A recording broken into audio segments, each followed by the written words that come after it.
I know. A lot of use. Got a lot of, you know, unfortunately, CT has given the chat a lot of utility from the I late emoji. know. I know. CT, what was the other day I came up with, someone came up with the most genius new emoji, CT. And I said, CT, we gotta Uh-huh. make this a new emoji. I don't remember what it was. Is CT even here?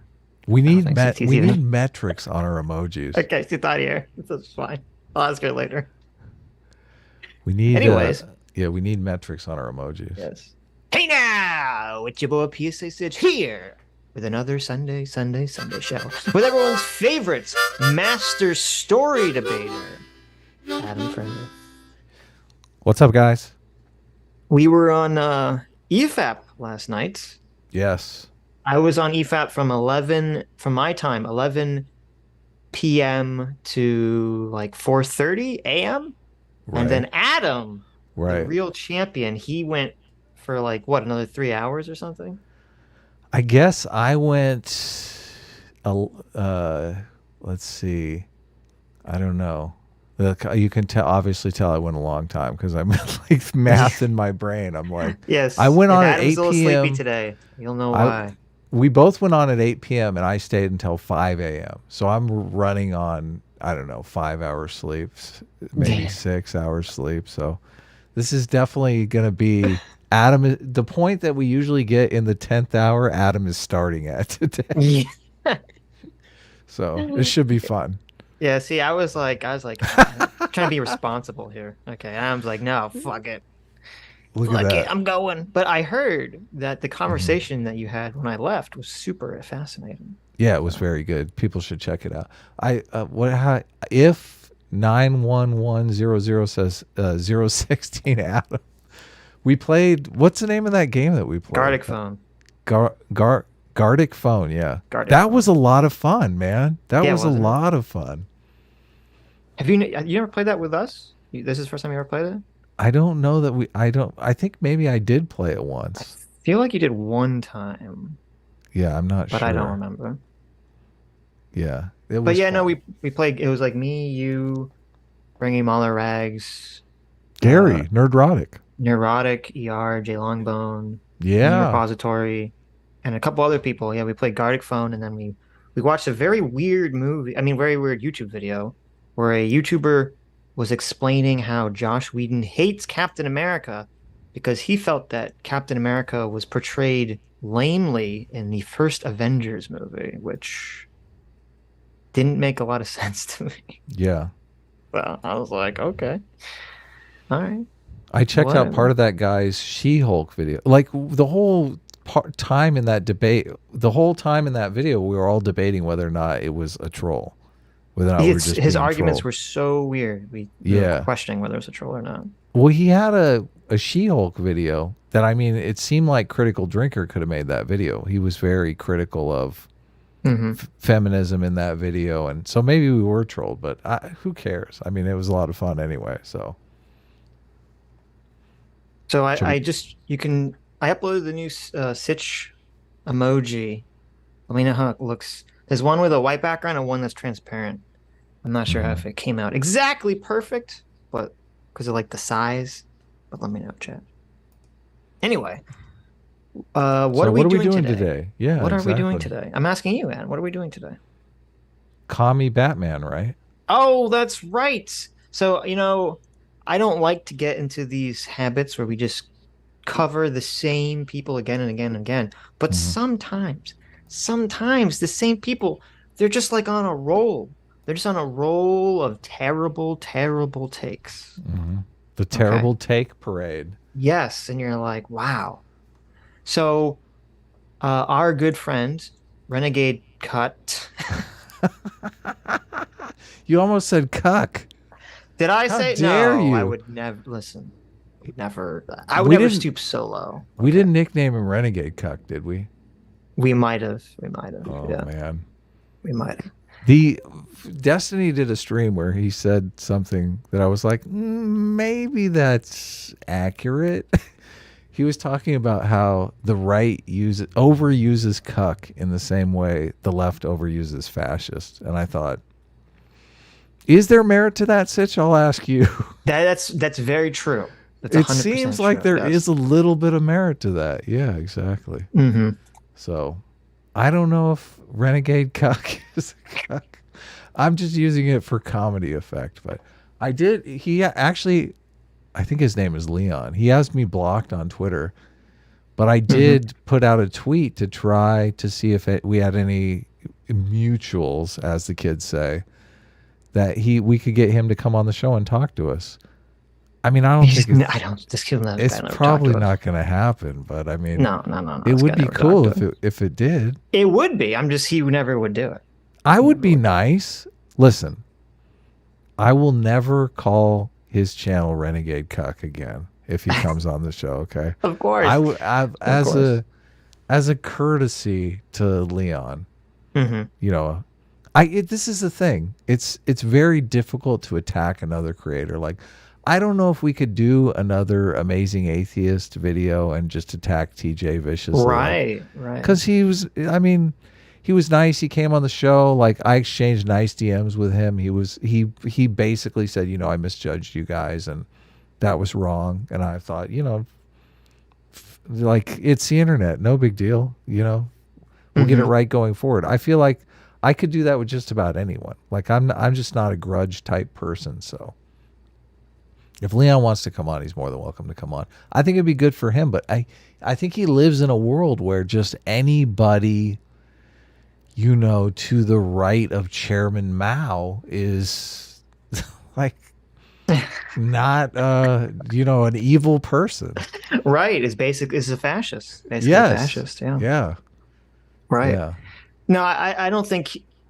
I mean, yeah, you're so right. It's funny because maybe this isn't true for everyone, but it's definitely true for us. If we ever talk to someone in person, we're generally become nicer to that person going forward, even if we are covering something they said, Hmm. which I would assume is human nature. Of course it Once is. you Yeah. would hope it is, once you start talking to people. Um, so yeah, I mean, I guess what we're trying to say is we're trying to blackmail you into coming on the show. Anyone that we Yeah. talk bad about, okay? You want us to be nice to you? Come on the show and talk to us. It's not Otherwise, it'll blackmail. be It's a just shame what happens to you. What it's happens to not your YouTube channel? It's not a very look, nice YouTube channel you got there. it's not blackmail. It's just human nature, Oh, okay? okay, okay. It's more difficult for us to savage people we've had a pleasant relationship with, or a Right. pleasant interaction with. It's actually genius. Like, I'm thinking more and more, if people come at us, we should just invite them on the show and charm offensive, as they say. So Right. There you go. yeah. But no, I mean, and um I'm pretty Mhm. sure he blocked me like whenever we first covered one of his videos like a year or longer ago. So when he Mhm. immediately like I'm pretty sure he immediately blocked me after that on Twitter. Hmm. So not happy about that. Not happy about that. I assume you guys might not know this. I assume everyone we've ever covered is aware that we covered them because you would get YouTube sends you a notification if someone uploads parts of your video. And they're like, is this person stealing your copyright? So it's like Yeah, people are definitely aware when you make response videos to them. They might not watch them, but they're aware. they know about it. I know. So anyway, this is Renegade Cut's video.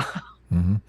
This video is about uh, why Batman is actually not a hero. Do you know? Can you guess why Batman is not actually a hero? He's a fascist. No, not even, not even, not even. What do you mean? All rich people are fascists. He's just not a communist.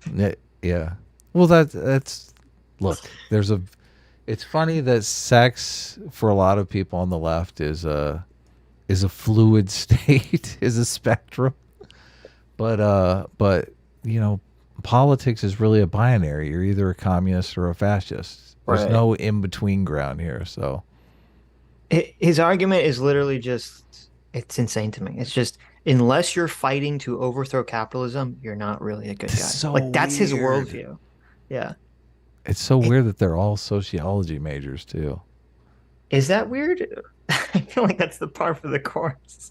Well, the thing is, though, I think capitalism has been really proved through economics, through social science. Economics is a social science. I don't know if you know this. Behavioral economics. I only know it because you say it every time you bring it up. Yeah. So I feel like I feel it's funny that there's like a war in the social science department between the left and the right, and all the right people are economists, and all the left people are gender queer studies Listen, majors. there's a reason for that. It's because all the people on the right, all they Hmm. care about is the money because they're greedy. And all the people on the left care about because they're such warm, kind, caring individuals is the plight of the oppressed. Not true, but No? okay. Okay. Sounds. Okay. All right. Fair I enough. mean, it sounds good Uh-huh. theoretically. Should we Anyway, let's go? jump into video.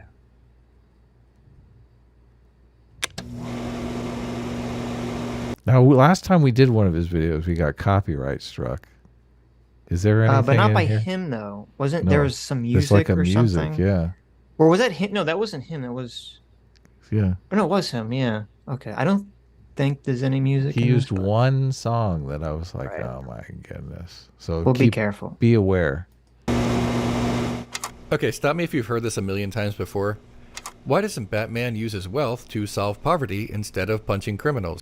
Okay, I'm stopping it because I've heard this a million times before, and it's a really, really, really, really, really, really, really stupid argument every time some idiot socialist 17-year-old, 12-year-old makes this argument on an internet.com website. Yeah.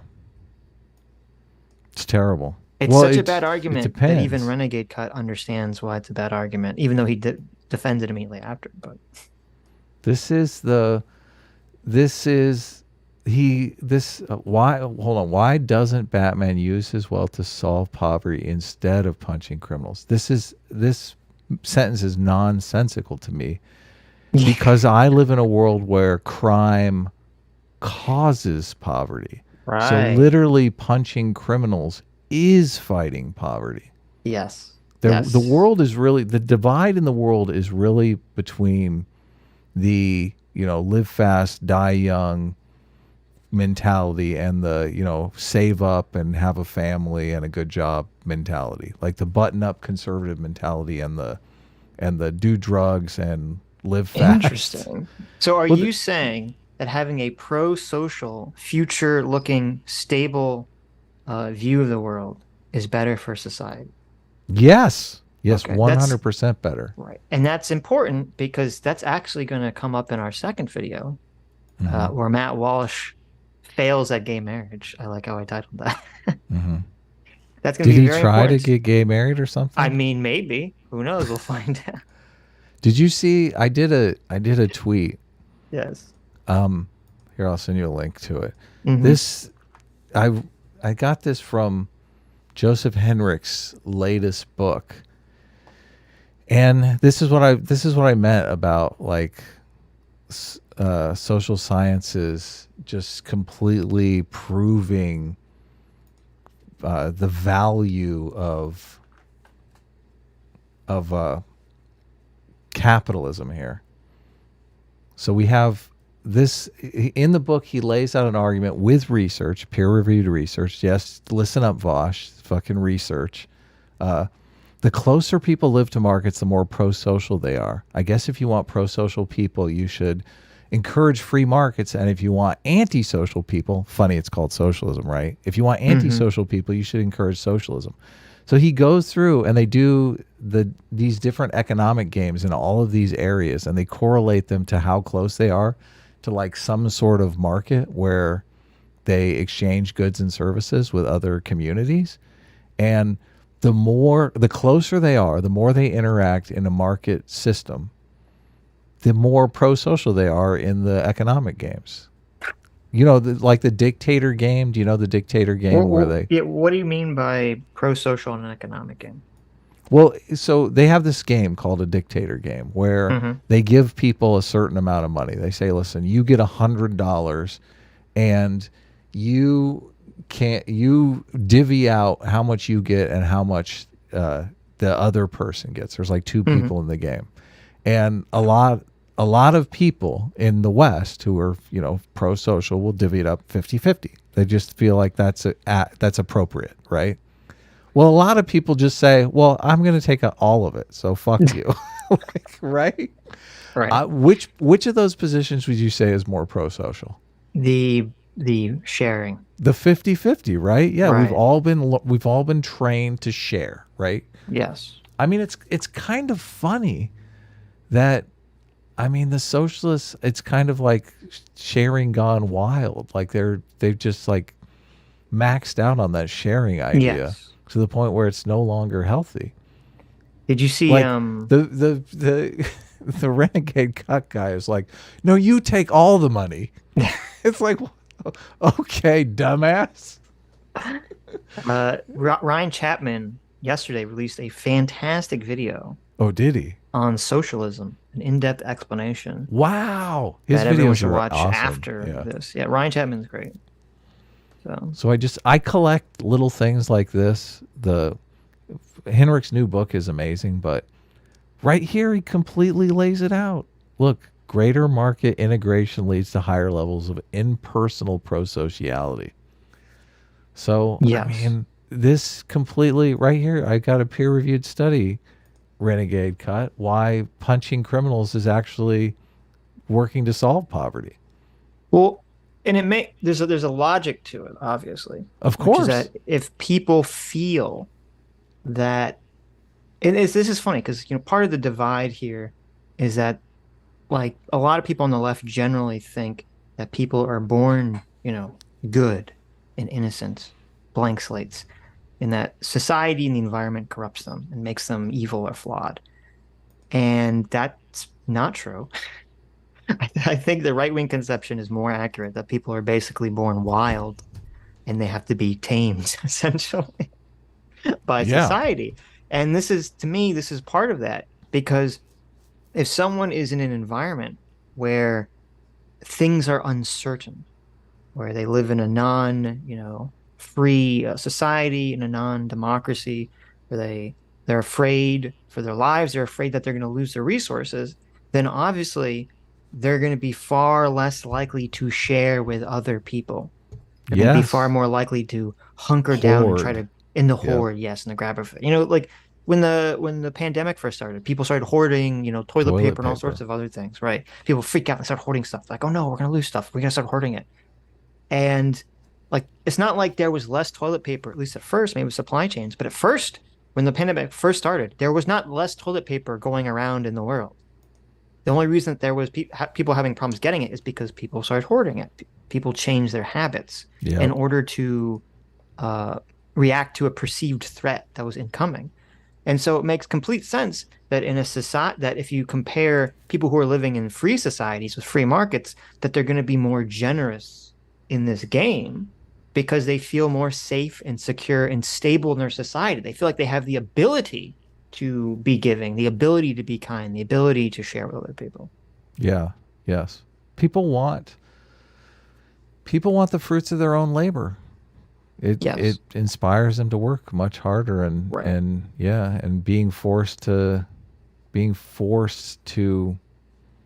share the fruits of your labor indiscriminately with others who may be cheating and slacking or who knows what they're doing. Right. It's like So it's going to that's one discourage them. problem with this question. This question is so loaded with problems.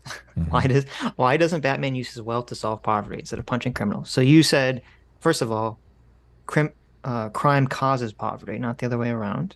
Yep. That's the first problem. The second problem is, of course, the comic book answer, which is that Batman does, and he even brings this up afterwards. Batman does have all sorts of charities and all sorts of work programs for people that are, either war criminals or just poor, that the Bruce Wayne Foundation and Bruce Wayne's doing all this stuff to actually try to improve the city beyond, being Batman. Bruce Wayne is trying to improve the city in a Bruce Wayne rich way, and Batman is trying to improve the city in a Batman way.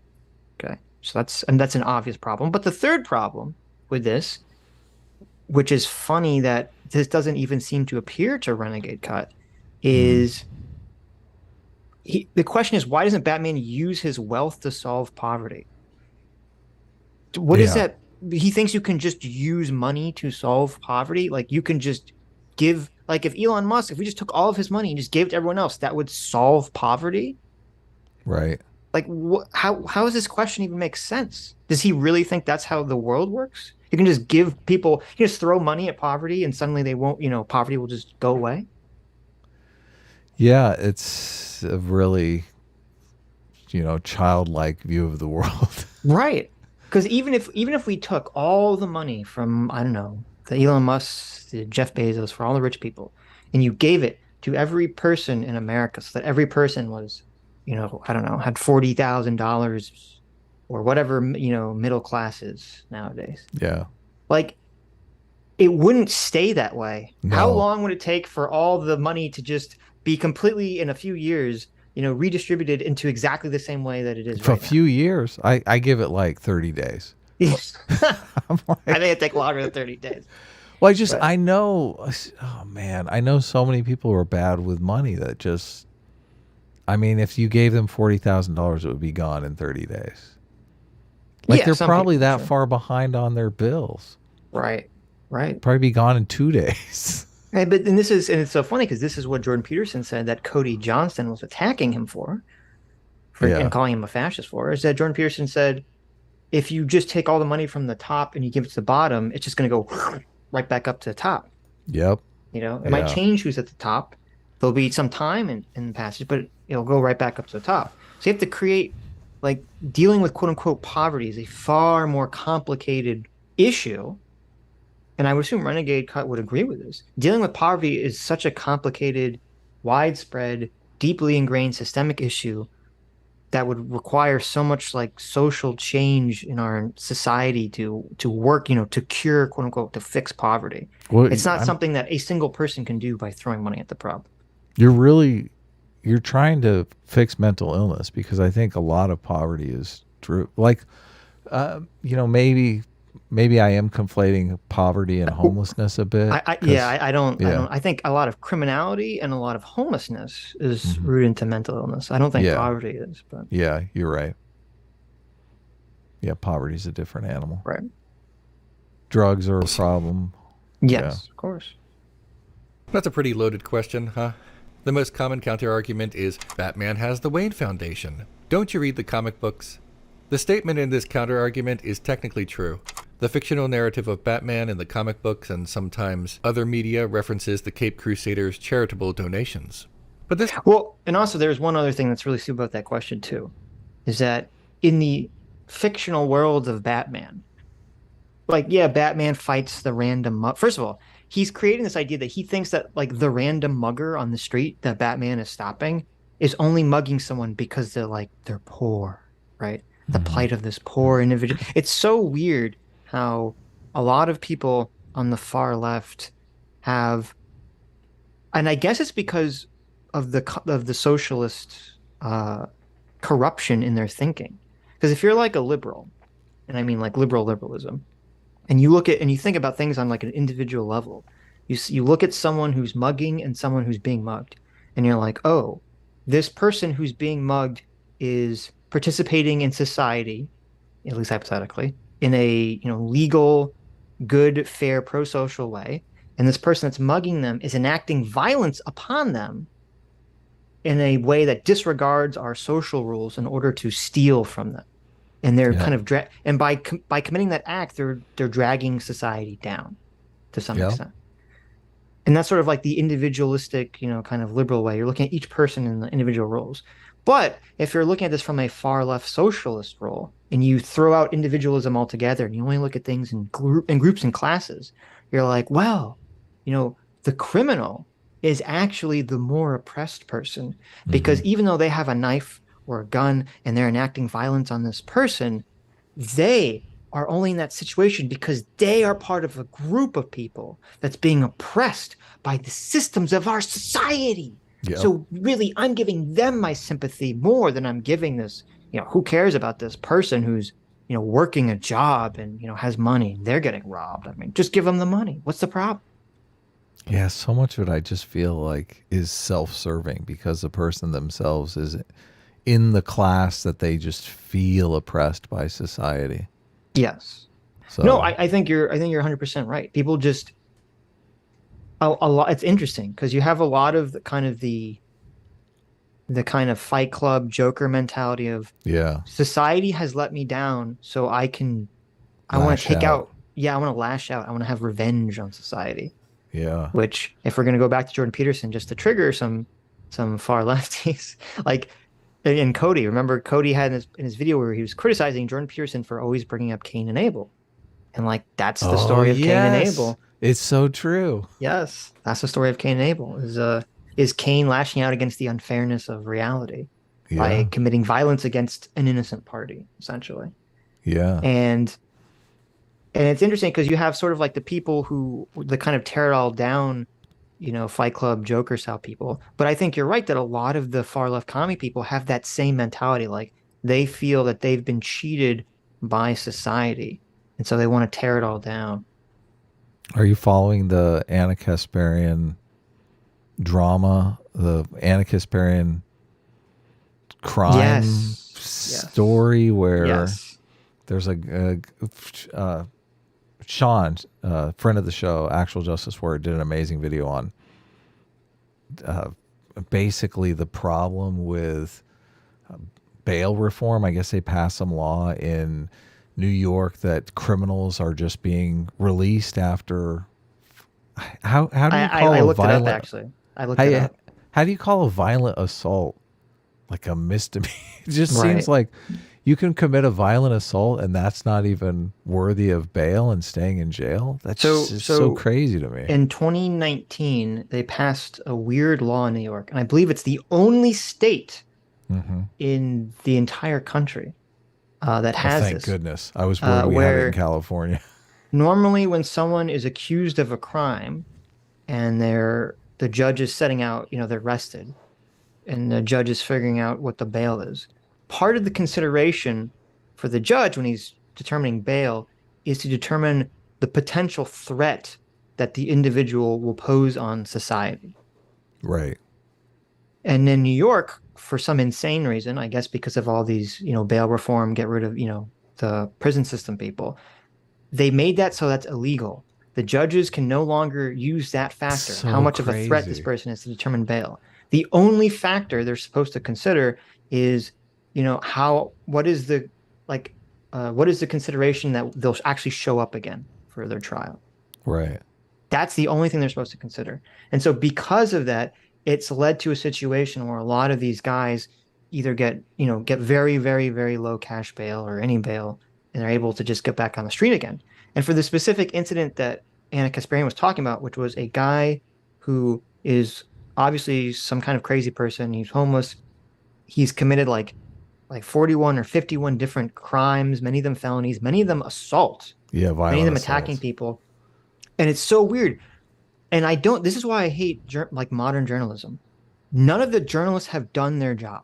None of them actually figured out what's going on with this guy. Because last year, this guy became infamous across the country because he randomly walked up to an Asian woman and just knocked her the fuck out for no reason. Just walked up to her and just punched her in the face Yeah. and knocked her out. And then he goes to jail. Oh, and then it was even crazier because he was literally let out that day from jail and was arrested the previous day because, but right before that, he threw hot coffee in police officer's face.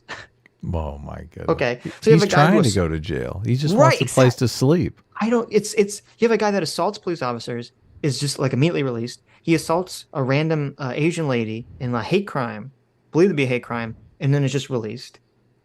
And He's then, like, and then what the after that, fuck? he's just Why aren't you released again. keeping me? Yeah, he's just released again, and then now he's in the news again because he attacked a subway worker. He brutally Yes. broke With a his nose and started brick. attacking a subway worker. And it's bothering me because all the articles I can read, none of them gets to the bottom of, wait a minute, what the fuck's going on with this guy? How does he keep getting out of jail? Yeah. It doesn't make any sense. He keeps getting out of jail because society's unfair. You don't understand. So some people have money for bail and some people don't. which Right.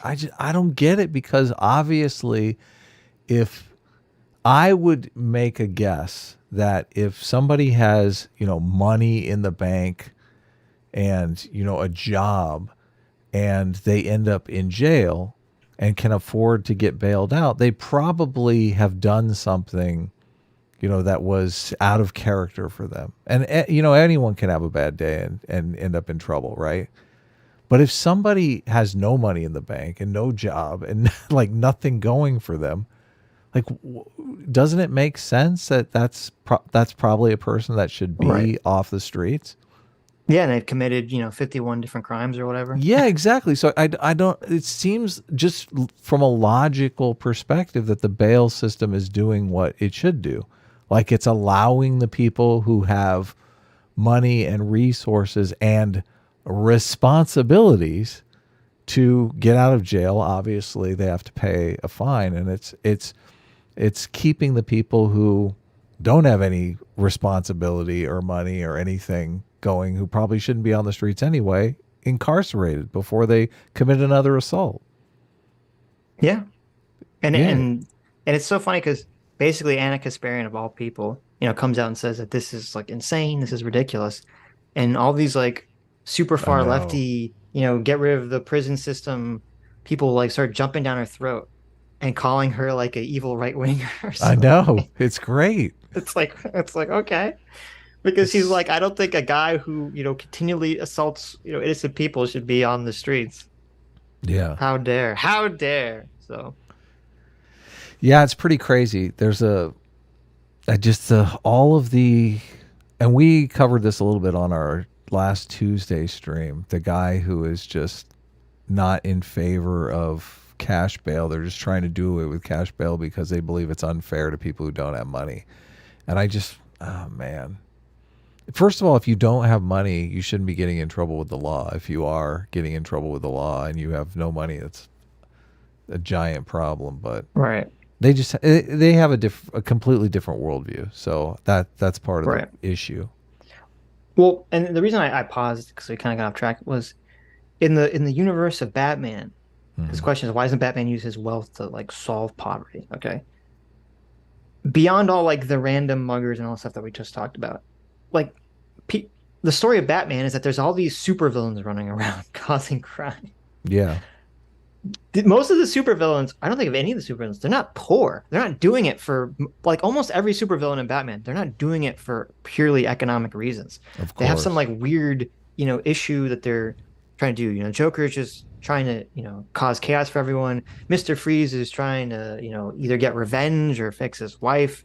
Like all the different, the Penguin is a rich, mob boss kind of character. All these characters are like all the supervillains in Batman, they're not like the plight of the poor individual. Like it's just such a bafflingly stupid, weird, failed gotcha attempt that people give on the internet when they say like, why doesn't Batman use his money to like fix the Penguin's mental illnesses or the Joker?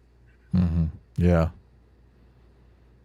And it's funny, and they even had this in even though I'm not a big fan of the Dark Knight Returns, they even had that in the Dark Knight Returns where there's a bunch of like really soft far left types who are trying to make excuses for the Joker. And they're like, oh, the Joker was just treated poorly by society and Batman, and like all this like insane bullshit. And the Joker is like on TV and he's talking to all of them about this, and he's like doing the sob story, and then he kills them all. Of course, That's so good. it's like I'm gonna have the to perfect. revisit that movie. Maybe it's better than I remember. No, I guess I never watched they made a cartoon version of it, which I never saw. But That's hilarious. the Wooster for $20 says, glad to live long enough to see the Destiny verse and the Fuentes universe combined in my lifetime. We truly live in interesting times. Can't wait for him to finally make his transition to the right wing. I thought Keffels would do it. There you go. Yeah, I don't know that Destiny's gonna become a right winger, but I don't think so. I I don't think don't. so. We're not really. I don't think we're in any danger of becoming right wingers. Or, No, I don't I think so mean, either. hmm. J Is Mac for liberal even left wing anymore? I don't know. It's hard to say. right. It's not. I don't. Well, it still is. But we'll see where we're going. I still have optimism Hmm. that this socialism nonsense will go away, will die. I think people are going to get tired of it.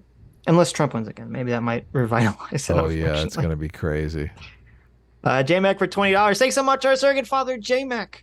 Says, totally weird how all those Super Bowl winners end up poor and destitute. I mean, they got all that money. True. There's some unbelievable amount of, like, whenever it's studied, some unbelievable amount of people that win the lottery Yeah, very quickly end up poor. yeah. So it's sad. Because they have no sense of how money works. Right. Right. They're like, wow, I have infinite amount of money. No, actually, you don't really have infinite amount of money. There's only so many Lamborghinis you can buy with that much money. No, I feel like that's the case, right? They're just like, they make dumb decisions. They buy like 3 houses for all their friends. Or like, pretty soon they realize, oh shit, I didn't buy me a house and I'm out of money. Right. This counter is only meaning talking about whether or not the fictional Bruce Wayne gives some of his fictional money to a fictional city, which we're probably not. The question, why doesn't Batman use his wealth to solve poverty instead of punching criminals, is not a condemnation of Batman as if he were real, like a real guy. It's not some righteous indignation about some man, some bebatted man, who doesn't exist. It's only a question about our values in the real world. This question about Batman is not about Batman. The question is really, can there be justice under capitalism? Dun dun dun dun dun. God, I fell out of my seat when I heard that. I was like, for real? Did he really just say that? Can there be justice under capitalism? Dude, you need to fucking get off the internet. Like, what's going on here? Explain this to me, Sitch. What happened here? I don't know. When I was just like you. When he says this, I just started laughing hysterically. I did not think this was going to be the next slide. In a I million know. years. I think this was going to be. I thought let me go back to the question. Where is it? Okay, I thought he was going to say. I thought he was. I mean, this is the problem. I thought he was going to say something that was reasonably intelligent, which is to say, when someone asks the question, why doesn't Batman use his wealth to solve poverty instead of punching criminals? They're obviously not talking about like the fictional characters. He said the fictional character Batman. No one cares about these people. They're not real. Okay, they're asking a broader view about society, and I thought what he was going to say is they're asking why do we as a society enjoy reading a somewhat revenge fantasy comic book about a masked vigilante beating up criminals violently instead of, productively helping people become, better in life. Right. Yeah. I thought that's where he was going to go with this. I really did. I was like, oh, okay, I know exactly where he's going to go in this, why can't we all be, happy, amazingly enlightened people, right? Right. And then he says, no, fuck you. It's really a question about capitalism. I'm like, God. what the fuck is he talking about? It's so shoehorned in. It's like, Yes. is capitalism really even relevant in any of the Batman movies? No. Yeah. I mean, Yeah. I guess because Bruce Wayne is rich, I guess. But Well, it's all inherited money, and it's all just investments and foundations and stuff well, like but that. that would They be, capitalism right there. well, they never really come out and say, "Oh, I guess." I mean, it is to some extent, but it depends upon what companies he's investing in. Well, Batman only invests in ESG companies. I don't know if you there know. you go. There you go. High issues, of course. But this really shows you where Renegade Cut's mind is. Because basically what he's revealing by saying, this is that he's saying he believes that capitalism causes poverty. Therefore, he believes capitalism causes crime. Like, he Yeah. literally thinks that if we had socialism, we would live in some kind of amazing utopia free of crime and poverty or something insane like that. Yeah, I don't. This is the thing, because everything I read on capitalism, property rights, that it's completely the opposite. It's like capitalism lifts people out of poverty. The places where poverty is the highest the quote unquote Right. shithole countries is Hmm. because they have insecure property rights and nobody can, take out a loan against their property because they don't own their property. The state owns their property and the state could come in at any time and take their property. So what kind of bank wants to loan you money to start a business to improve your lot in life Right. if that's the situation? It, Yeah, it it's is it's very simple. it is amazing to me how ignorant in the hubris, I guess, involved, where you have for almost all of human history, for like 99.9% of human history, humans are living, once we start, moving out of hunter-gatherer phase and into, cultivation and property ownership, humans are living like almost all humans are living in abject poverty for Right. most of human history. And then you have capitalism comes along, and very slowly with that, and with this idea about markets, and with this idea about democracy, suddenly people are being raised out of abject poverty faster and higher than ever before in all of human history. Yeah. And then you have this idea come along, this communism come along, Oh, which is a oh shit. response to liberalism, is a response to capitalism. And every time it's implemented, it ends horribly. Yeah. Except for like there's like a handful of examples on very small scales that they point to where they say it's worked. Okay. But every time it's been implemented in a large company in a large country, it's just total fucking disaster on Yeah. every possible level. And yet they still beat this drum. They still beat this drum forever. We pretend to work and they pretend to pay us. Right. That's just not a sustainable model. You can't do that forever. Yeah, I don't even this is what's confusing to me too because Leon here, when I grew up, you didn't have the option of being like a movie critic online and making Yeah. money doing that. Right. It's like literally the capitalist system has made Leon's life possible. Right. If it, 20 years ago, this guy would be working in a video store, selling candy bars and renting Hmm. videos. I just the trajectory of capitalism is improving people's lives in so many different ways. I mean, there's obviously room for improvement, and you know, the people working in the gig economy that are being taken advantage of. I'm not in favor of any of that stuff, but that Right. doesn't mean we need to wipe away all of capitalism. I mean, I feel like there's obviously room for improvement, but the alternative, the socialist alternative, is just. I mean, what is the socialist alternative? Leon makes his videos and everybody else does their thing and everybody just is paid out of a government coffer. I I don't don't. know. Yeah. Well, well, yeah, and I want to be clear too, because someone DM me Hmm. some stuff during the week that I was just like completely disagreed with. And it's like they had some quote from Obama who was basically saying very standard, like lowercase L liberal, Yeah. we need to regulate businesses. And they're Right. like, see, this is proof Obama's a communist. I'm like, what? What are you Yeah. talking about? Like, you can regulate businesses without being a communist. This has been going on for hundreds of years. We've been regulating businesses.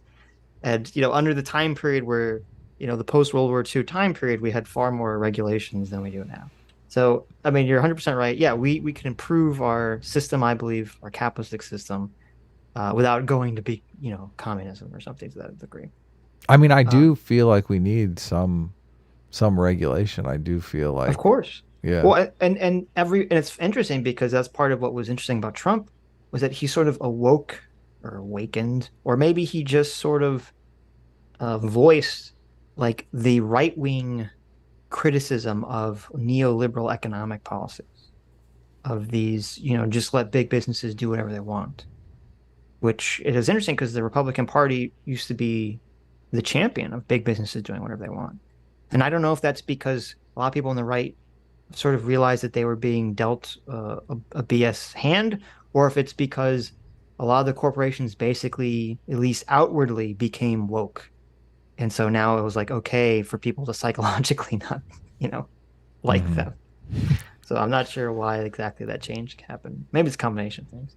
Why But don't I mean you need certain regulations or you drift away from it. I don't can you even call it capitalism if everything is run by monopolies and there's no, no competition? no, because yeah, Yeah. capitalism has to relies on free markets and fair If markets. if Yeah. you have a situation, and we have this right now, and one of the reasons why the United States healthcare system is so effed up is because hospitals literally they get you while you're a captive, consumer, right? Right. You definitely need their services, and then they charge you whatever they want. They're literally in a situation where they're not even listing their services so you can comparative shop. Is it to force them to list prices for their customers? Is that anti-capitalist because it's regulation? It Right. seems the opposite to me.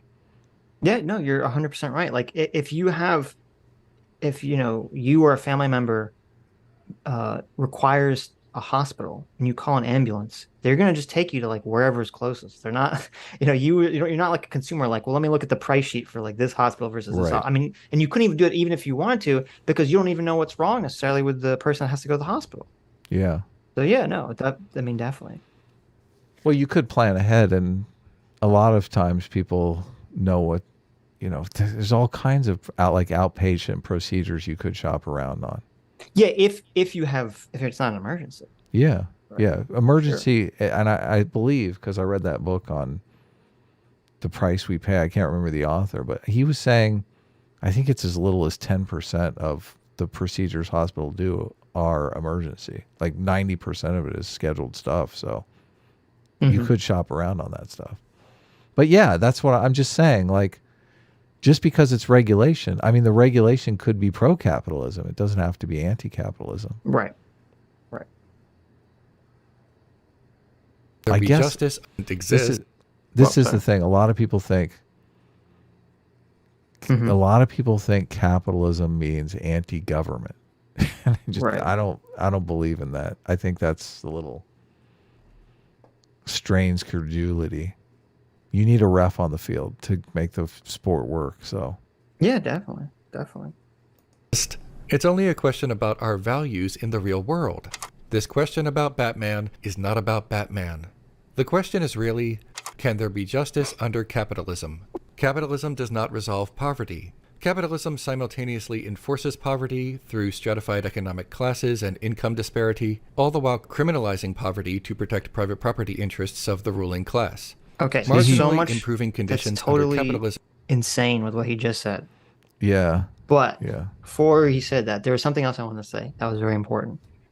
You brought up that under capitalism, Renegade Cut is able to do what he's doing, this yes, job of being a yes, YouTuber. I don't know if he has right. a second job or whatever, but and it's funny because this reminds me of something V Radio likes to always point out, which is that Bernie Sanders, he would be in some socialist commune somewhere, and they would ask him to leave the commune because instead of, working on by farming crops or whatever the fuck the commune had to do, he would be giving, his left-wing speeches that were distracting everyone, right? He'd be carrying his movie takes. Yeah. So it's so funny because under like the quote unquote ideal, socialism, you're so like Renegade Cut would not be able. First of all, I don't even think there would be the apparatus for the internet or for YouTube or anything like that Oh, could this even is a exist. luxury. What do you need Right. entertainment for? Of course. Come on. Yeah. But even if it did somehow exist, and Renegade Cut was living in some magical socialist commune somewhere, he wouldn't have the time or the ability to make a YouTube channel because he'd have to be, doing all the other commune work. Yeah. He'd have to be pitching in with these people. He wouldn't even be able to do what he's doing right now. Yeah. It's mind boggling. Through stratified economic classes and can there be justice under capitalism? Capitalism does not resolve poverty. Capitalism simultaneously enforces poverty through stratified economic classes and income disparity, all Capitalism. Okay, we're gonna have to break this down very slowly. Capitalism enforces poverty. Reinforces poverty via stratified classes. Right. Okay, there's nothing in capitalism that like dictates or mandates that someone is going to be a specific class and someone is, going to be like the rich class and the poor class. That's not part of Right. capitalism. It's so funny. I'm so happy we watched the Cody Johnson, Jordan Peterson video before this. And this is why Cody is an idiot. He he's like he's either a liar or he's completely sucked into tribalism, or he just doesn't actually hang out with other socialists. And this would be the perfect video for Cody to watch because this is literally the entire point Jordan Peterson's making about the Pareto principle and the Matthew principle and hierarchies, where he says that they're not because of capitalism, they're an inherent part of any system, an Yeah. inherent part of nature. And this is what the point he's addressing, because all these communist, far left crazy people constantly make this argument that they think that the only reason wealth inequality, the only reason poverty exists is because of capitalism, that there's some magical perfect system that can be created that will solve all these problems. Yeah, what is that? I completely disagree. I guess fundamentally they realize that there is probably about 20% of the world is just like these go-getters who just feel better moving and working all the time, right? And those people are obviously going to start businesses and accumulate wealth. And I guess they're bitter that those people they should do all the work and the resources should all be, the fruits of their labor should all be spread out equally, or, I mean, I don't. I fundamentally don't understand.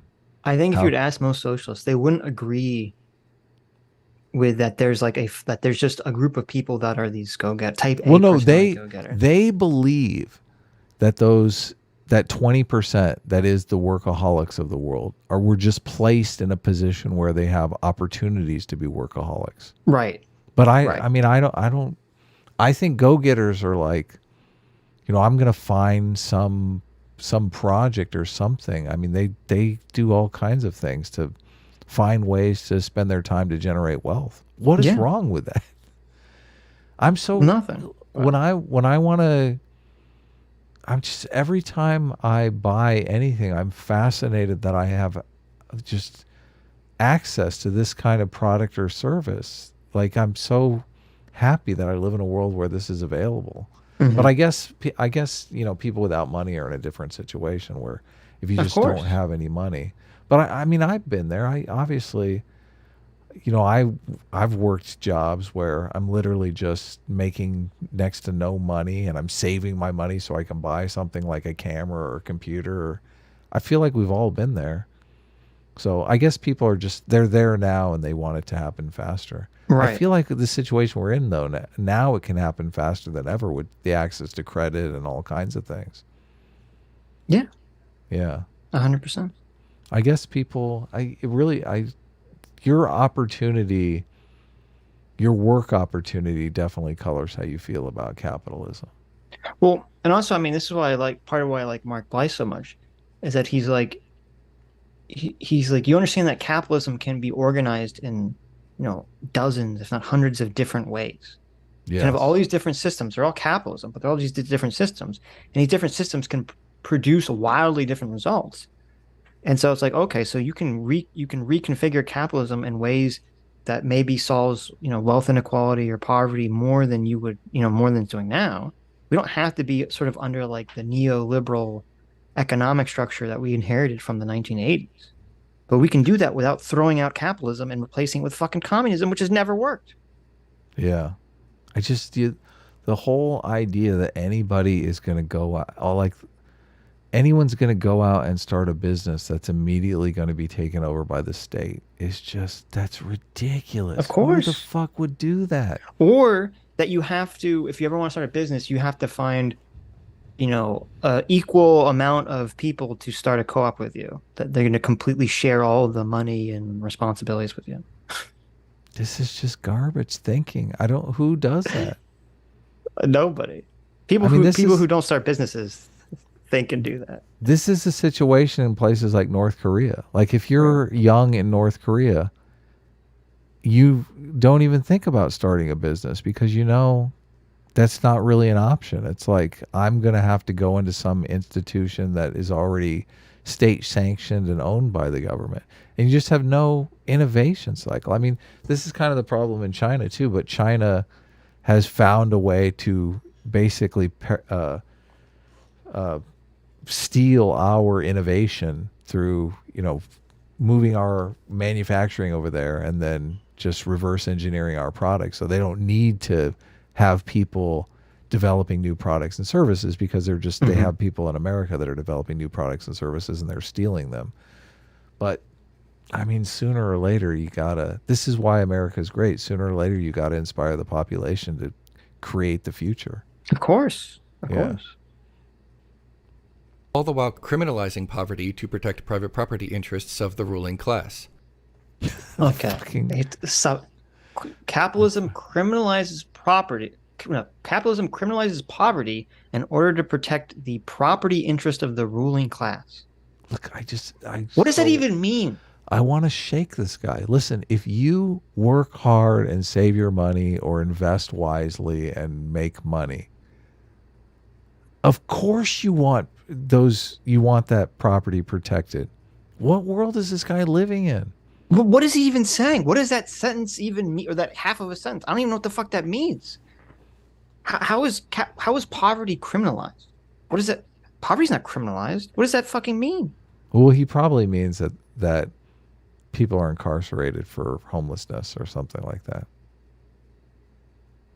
I guess. I mean, he probably means like not working. If somebody wants to not work and camp on the street in a tent, then That's okay. Yeah. I guess if that's how far we're going, we're criminalizing poverty. Like, no, what? You're criminalizing specific antisocial behaviors like theft, assault, Right. murder, things of that nature. Like, what is? camping. It's yeah, right. Well, I don't- Shitting on the sidewalk. Okay, like not pooing in the loo. Like, come on, what's happening here? Yeah.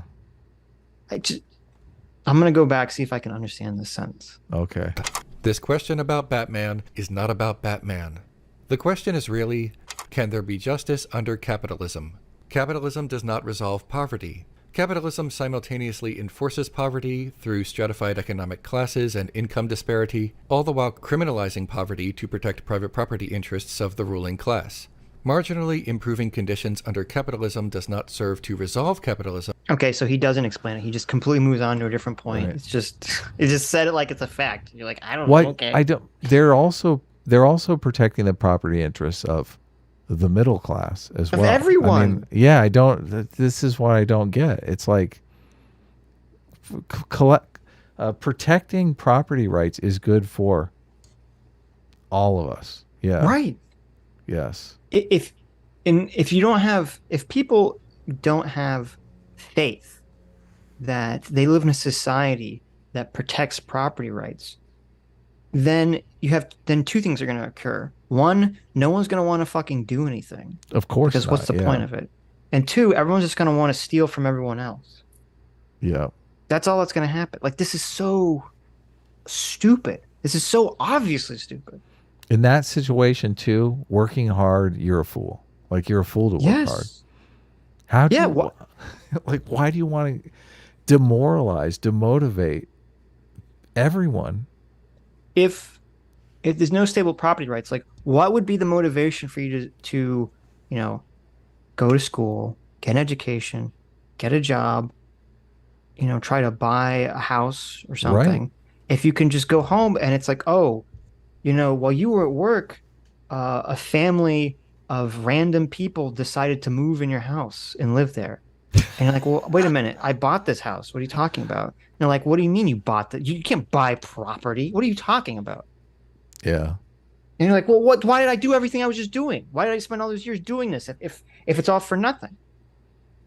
Property rights are the foundation of Western civilization. I said it. I'll say it again. Yes. It's like it's so dumb. ever since I read So dumb. a book called Why Nations Fail. Right. That book so impressed upon me how important property rights were. I was like, it makes for Mahler, it's logically consistent. It's just it's so brimming with consistency. Because listen, who would look if the school bully is stealing your lunch money every day, pretty soon you're like, why the fuck am I bringing lunch money? Why the fuck am I even trying to earn lunch money, right? Yes. Like, Yes. why am I even going to school? What the fuck? It completely Right. puts all of society on hold. And it's so disgusting because for a lot of people who live in areas that have high crime, that's exactly what they experience. And that's exactly Yes. what creates that cycle of Yes. criminality and poverty that you were talking about earlier. Yes, exactly. Totally. Crime causes poverty. We need to turn that into like a meme because people Yes. don't believe that. Yeah. They think because the. But Go ahead. to stabilize the labor class enough to continue labor. Furthermore, many crime Wait a minute. Wait a minute. class. Marginally improving conditions under capitalism does not serve to resolve capitalism, but to stabilize the labor class enough to continue labor. Okay, so he's giving he's giving the cultural hegemony, whiny crybaby communist answer of if you improve living conditions under capitalism, all you're doing is lulling the working class into a false sense of accomplishment and happiness so they won't revolt. Yeah. That's what he's talking about right there. Well, I mean, he's in the labor class. I'm in the labor class. What's wrong with being in the labor class?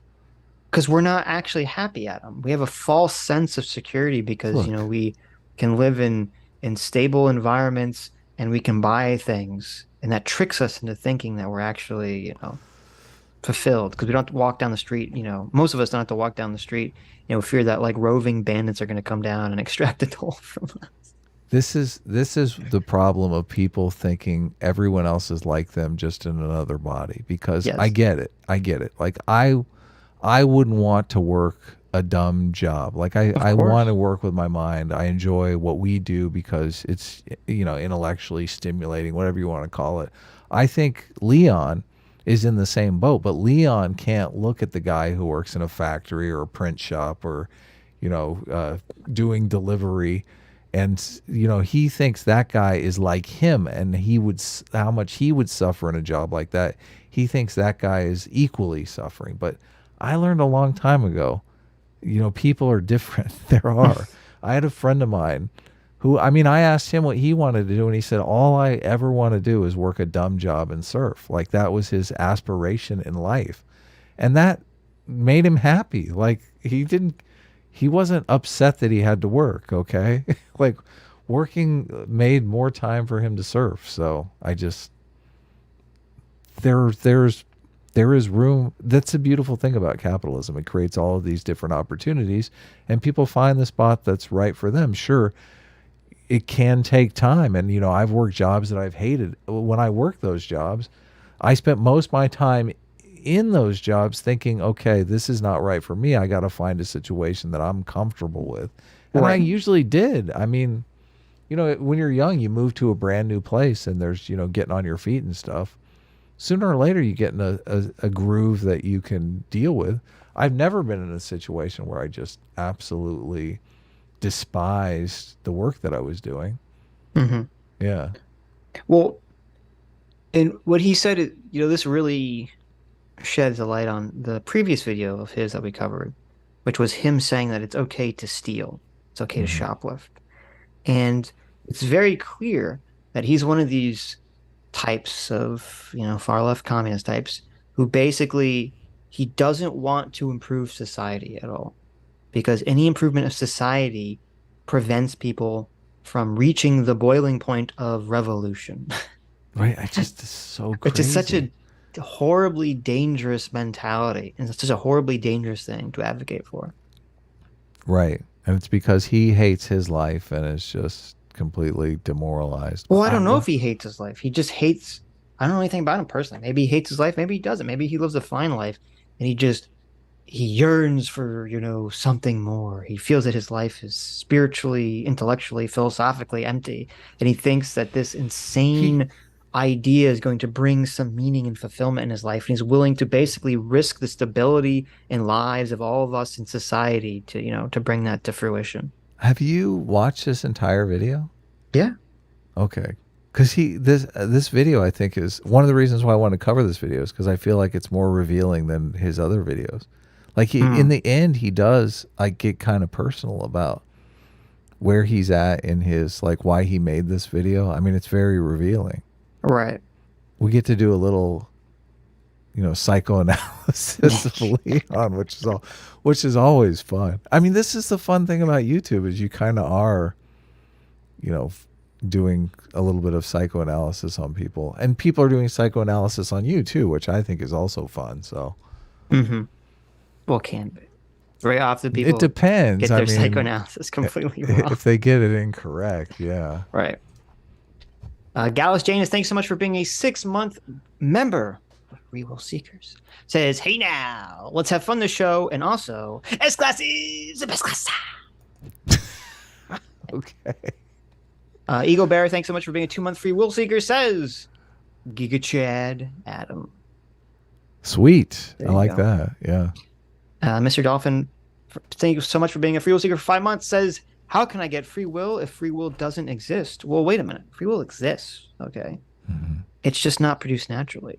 Yeah. You need a good old jar of citron atoms, organic, non-pesticide, non-GMO, non-factory farmed, humanely sourced, free-range free will, cultivated from the fields and minds of only the freest of individuals. Of course. Right here. God, I love this Right art. here. Get it at the Citron Atom Show. I think David Aragon did this art, didn't he? Sitch in his little Boy Scout outfit, and Adam with his laser vision. He did. Free will for sale. There Look you at this. go. We've made a tangible improvement on the lemonade stand. Who wants Yes. to? Who wants some sugar water with lemons squeezed into it? Anyone can Right. get that. Okay, anyone Yeah. can sell you that. But free will, now that is Now a true that commodity. that is a product. That is Right. a product worth possessing. Right. Yeah. So no, free will exists. It's just not something that occurs in all natural circumstances. Okay, it has to be Yeah. carefully cultivated and grown with the loving and caring, under the loving and caring, watchful eyes of Sitch and Adam. Yes. Exactly. And our farm of small immigrant labor. I mean, Zombie Squad. Thank you so much for being a Free Will Seeker for 2 months. Says, which team should I be? Licorice Man or Corncob Boomer?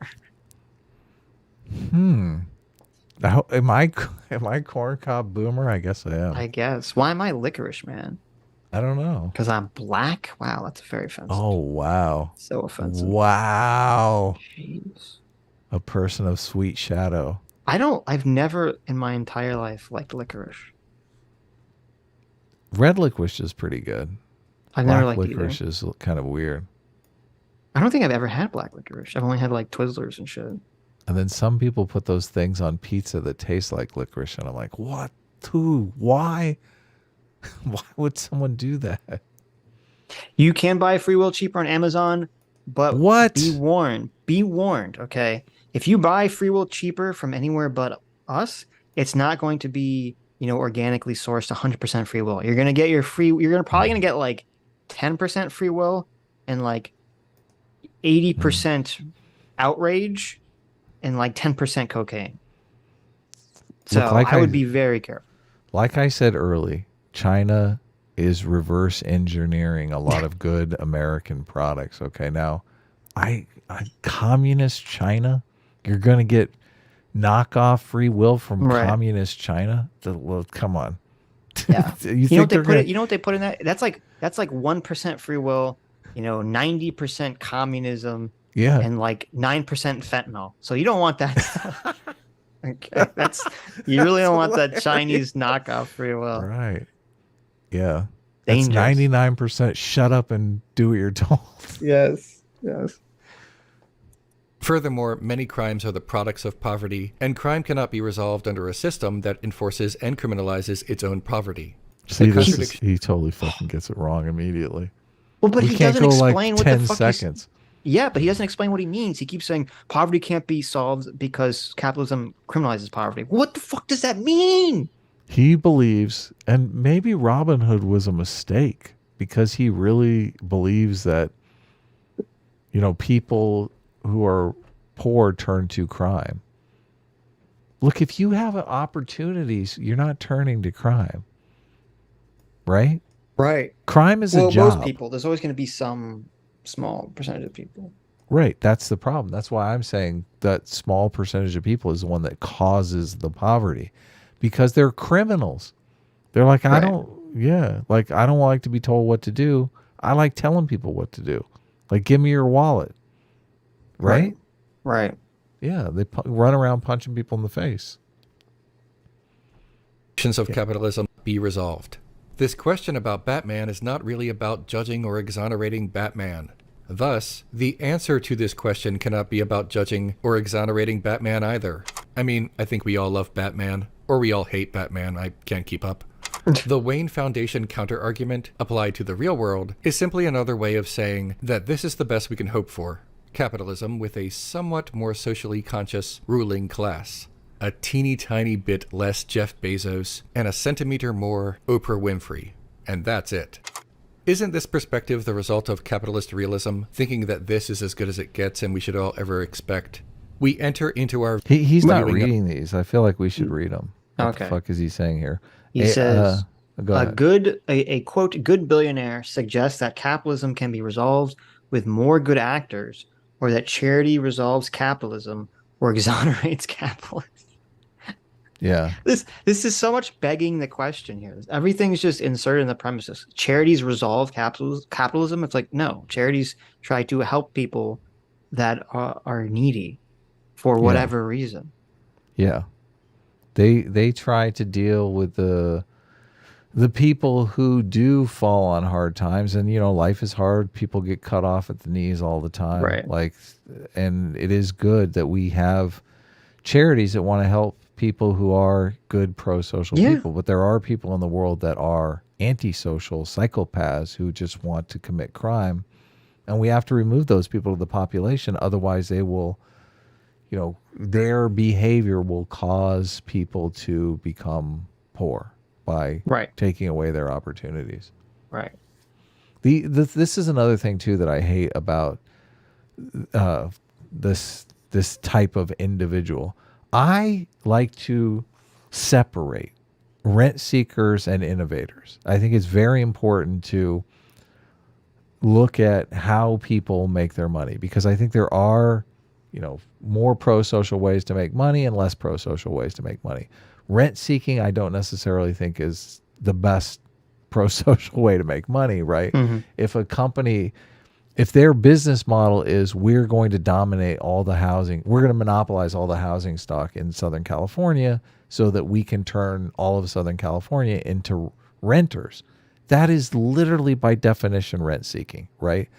The idea, if one company wants to bring down the price of housing and make money at the same time by coming up with some innovative way to build more houses, a lot of times this is, government over regulation. So I do think government over regulation can go too far. But the problem with housing in Southern California is we need to literally build more houses. So but lumping those two people together, the people that, the one business model where they just want to monopolize the housing stock that's there, and the other business model that wants to also solve an issue that society is having. Why are we looking at both those people making money in the same exact way? Right. And so this guy points out two people who, I don't know about you, Sitch, but I would classify in the innovator category: Elon Musk and Jeff Bezos. Like, is Jeff Bezos's business model, I'm rent seeking off of the population? I kind of feel like Jeff Bezos' business model is, there was the conventional shopping experience where you got in your car and drove to the store and picked out items and checked out. And I have a different idea. How about you sit at home, pick out items, and we bring them to you, right? Right. That's an innovation seeking in any way, shape, or form. Like, what the fuck? That's like a better way to do it, don't you think? I completely agree. Yeah. I never want to leave my home. Yeah, none of us do. I mean, of course. Leon hasn't left his home since 1980, so Right. That's where he gets all his ideas from. I just so I brought this up when we talked to Kyle Kalinske because you constantly have people on the left. I mean, there are people you could call out who are engaging in rent-seeking behavior, and that would actually be kind of useful. But no, they go after the people who are actually doing good in the world just because Right. they're getting rich doing good. What? Hold on. If there's two people, if one person is getting rich doing good and one person is getting rich subjugating people, why the fuck are you going after the guy who's getting rich doing good? Why? Can't you tell the difference between those two people? Hmm. It's just moronic. Well, they It's can't because to them to be rich is to be evil. Well, even this statement that he says here kind of says that a good Right. billionaire suggests that capitalism can resolve with more good actors, or that charity resolves capitalism or exonerates the capitalist. Look, who needs exoneration? Wait, who is Jeff Bezos rounding up people and selling their body parts or something? What does he need exoneration for? Well, and this is phrased so dishonestly because he just gives you the statement that capitalism is what creates poverty with no explanation, Yeah, you no got. evidence. Yeah, that's an And then assertion. yeah, it's just this random wild assertion. And then he goes on, and that's why he's framing this next sentence is instead of saying poverty can be resolved through good actors or charity, that's why he's saying capitalism, because now he's equated that capitalism equals poverty. And it's Yes. just so dishonest, so stupid. He hasn't done anything to actually, validate or back up that argument at all. All of these just blind assertions here. Yes. Assert. Don't you like that I at least brought, look, I have a peer reviewed study here. Look, Joseph Henrich, 2020, right here. Right. Look, dude, respond to this. Listen, Adam, I don't know about you, but there's never been poverty before capitalism, and there's never been poverty in non-capitalistic countries. Okay. So therefore, it must be capitalism that's causing all the poverty. It's just, I so wish, like, if I could find a way to become this guy's therapist for like a year, I would fucking, oh God, Wake up! I would just love to be in that. No, I just want to, I just want to understand it. Right. I do feel like were you sexually assaulted by like someone wearing a top hat or something? The Monopoly like, man sexually like assaulted. like what happened? Like Right. what? I mean, sometimes I feel like people who are overly anti-religious or anti like Catholic Church or anti, organized religion. Like if you were sexually assaulted by a priest, I get it, okay? Like, but some of these people, where does this animosity come from? Right. Does I mean, maybe, maybe he's. I mean, does he not like what he's doing? Does he feel I don't like he know. has to do this? Does he just want to like take a long nap and just relax? Oprah Winfrey, and that's it. Isn't this perspective the result of capitalist realism? Thinking Okay, I'll read it since he doesn't say it. Yeah. Quote, capitalist realism is a perception that capitalism is the only viable economic system, that we may only reform within the system and that alternatives aren't possible. So he's So, calling us out. Wow. right. So I would never say this because I'm not an idiot. And only an idiot would say something like this. And because you can't say, yeah, sure, in the future, someone may devise a better system of doing anything and everything, obviously. Okay. But that's not what anyone's advocating for. He's not over here. Renegade Cut and all these, commie people are not advocating saying, hey, let's try to figure out some new and exciting way of doing things that we're going to start to implement small scale and test to see if it actually works. None of them are saying that. They're You're saying, right.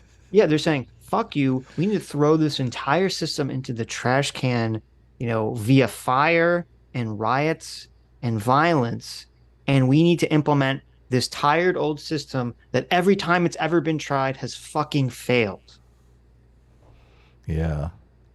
I just don't understand how the state is going to organize productive businesses. I mean, this I'm cool with the state competing in certain areas. So, Sure. But it's so stupid because you can literally just take this definition and just say communist realism is the perception that communism is the only viable economic system and that we may only reform oh within that my system and that god, alternatives are impossible. Well, I guess Renegade Cut's a communist realist. Well, that's so funny. Is he doing that to? Is this like a play on race realism? Is that what he's trying to do here? He's trying to. I don't What? I fucking mean, know. I've never heard the term capitalist realism. Is that Let me really a see. thing? Let's see if this is I a thing. know. Let's look Oh, it it's a up. book. It's a book. Capital. Capitalist Realism Is There No Alternative? A 2009 book by British philosopher Mark Fisher. Hmm. Oh, he literally just stole it from. Wait, he doesn't cite this guy? Okay. He stole it from this guy. Capitalism realism he describes as the widespread sense that not only is capitalism the only viable political and economic system, but Hmm. that it's now impossible to even imagine a coherent alternative to it. So there you go. Mark Fisher. Mark Fisher. Oh, wait a second. Is this Oh, wait from a minute. Zero Books? Oh, is it? It is from Zero Books. John Hurt Publishing. Yeah. It's from Zero Books. Of course it Oh is. my God. Dude, these people are in a cult, Sitch. This is Zero like a Books cult. is Ben Burgess's thing, right? Yeah. But There he you works go. for Zero Books. Yeah. Or he works for it, yeah. I think That's Mark hilarious. Fisher is the Zero Books guy. Oh, so, okay. So he is Mr. Zero Books. Yeah, Mark Fisher is. I saw an interview with him recently, and he seems like a pretty intelligent guy. I considered maybe talking to him on the show. Uh, it's just from the Wikipedia article. Arguably and widely regarded as Mark Fisher's most prolific idea, capitalism realism is an ideological framework for viewing capitalism and its effects on politics, economics, and public thought. The name itself is a play on the term socialist realism. Hmm. Wait. So what? Socialist realism is a style of idealistic realized art that was developed in the Soviet Union. Oh, okay. Oh, so it's like a bunch of propaganda stuff. Like a bunch of propaganda art. So he's basically saying he's doing the whole cultural hegemony argument that we all live propagandized by capitalism. We just don't realize it. I don't know if Mark Fisher is the Zero Books guy. Well, I mean, it's whether he is or not, this is a Zero Books publication. So Yeah. no, he is. He's the co-founder of Zero Books. Oh, he is? Okay. Yes. Good. So there Yeah, you go. I thought I saw an interview with him recently, and you have to.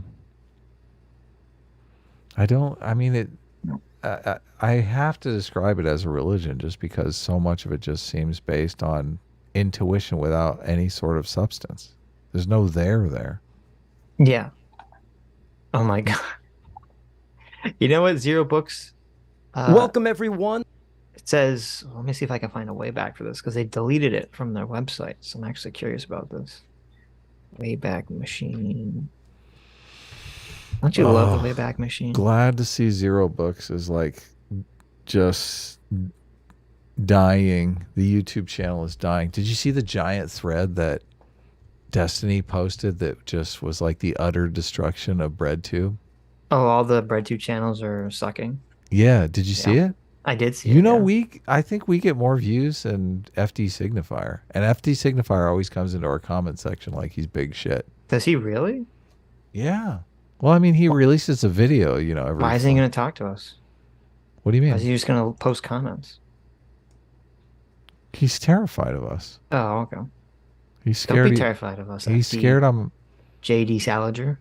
he's scared he's gonna have to read like actually a peer reviewed study or something. He completely sees himself as a giant intellectual. It's kind of funny. I know. It's silly. Well, anyway, I can't find it on Wayback, but according to the Wikipedia article, it says Zero Books states that their goal is to utilize critical theory Hmm. to publish books that make our readers No way. uncomfortable in order to reinvent the left. No way. Oh, it's so sad. That's the thing that Critical was theory deleted. isn't socialist, Sitch. What are you talking about? Hilarious. Oh, these people are so openly socialist too. I know, it's so stupid. Anyway. Thinking that this is as good as it gets and we should all ever expect. We enter into our viewing of the Batman with this cultural bias about our relationship with wealth and the wealthy.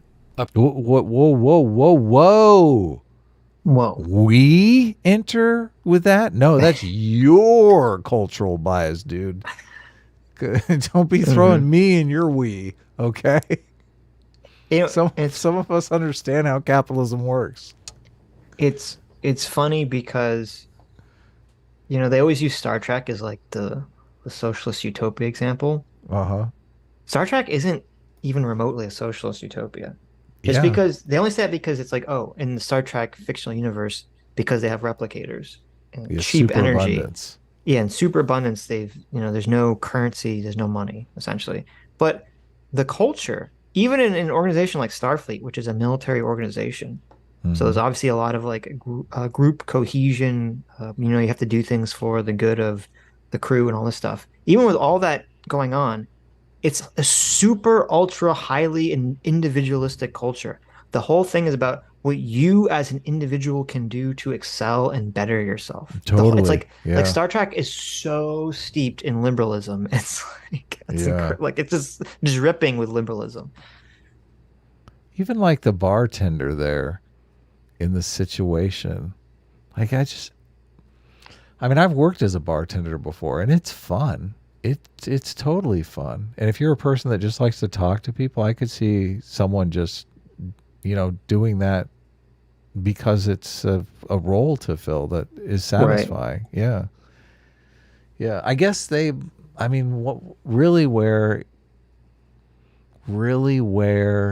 the problem is like the shit jobs that nobody wants to do. But we're eventually, and I assume like in the Star Trek universe, they've kind of automated away all the shit jobs that nobody wants to do, right? I will see. It's funny too, because I was going to say part of the way Star Trek even functions as a story is that the writers are not creative enough to even figure out how the world even could possibly work with no currency. Right. So they never explain it. It's never explained how any of it works. Right. Yeah. Yeah. It's interesting. There's your capitalistic realism. They can't even use their imagination to figure it out. Who's working in the dilithium crystal mines? That's what I want to know. Well, actually, it's got to be robots, right? Here's my Star Trek nerdiness. There was an episode. I don't think it wasn't the humans doing this. I think it was a Voyager episode. So some alien race or something. They were using holograms to do all the shit jobs, to mine and run, garbage trucks. As you would, yes. Right. But it was a problem because the holograms, they're so intelligent that they're basically like artificial life. And so they basically have like holographic slaves. Oh no. I guess that's the problem. Yep. Can't you just make them dumber? I guess. A presupposition that hold up the narrative and a presupposition that could be deconstructed. Isn't this fun? Talking about art, seeing how art relates to reality, trying not to get too defensive about it. I enjoy that he said that line just like you would say, when you're on a date and you can tell that your date is just having a terrible time and you're like, isn't this fun? I feel like I'm on that date with him and I'm just like, actually, no, this is not fun. This is not fun at all. Isn't this fun how I'm shoehorning capitalism into my video about Batman? This is like your date takes you to like a poetry. She's like, oh, I have this really awesome place. And you go there and you think it's like, oh, it's like a bar or restaurant. It's like, no. It's like a poetry reading slam where a guy's going to read you like his super far left socialist poetry on stage. And you're just like, oh my God. Yeah, what have I gotten myself into? Jesus Christ. Yeah. This is not fun. Enjoy this. Let's talk about film criticism.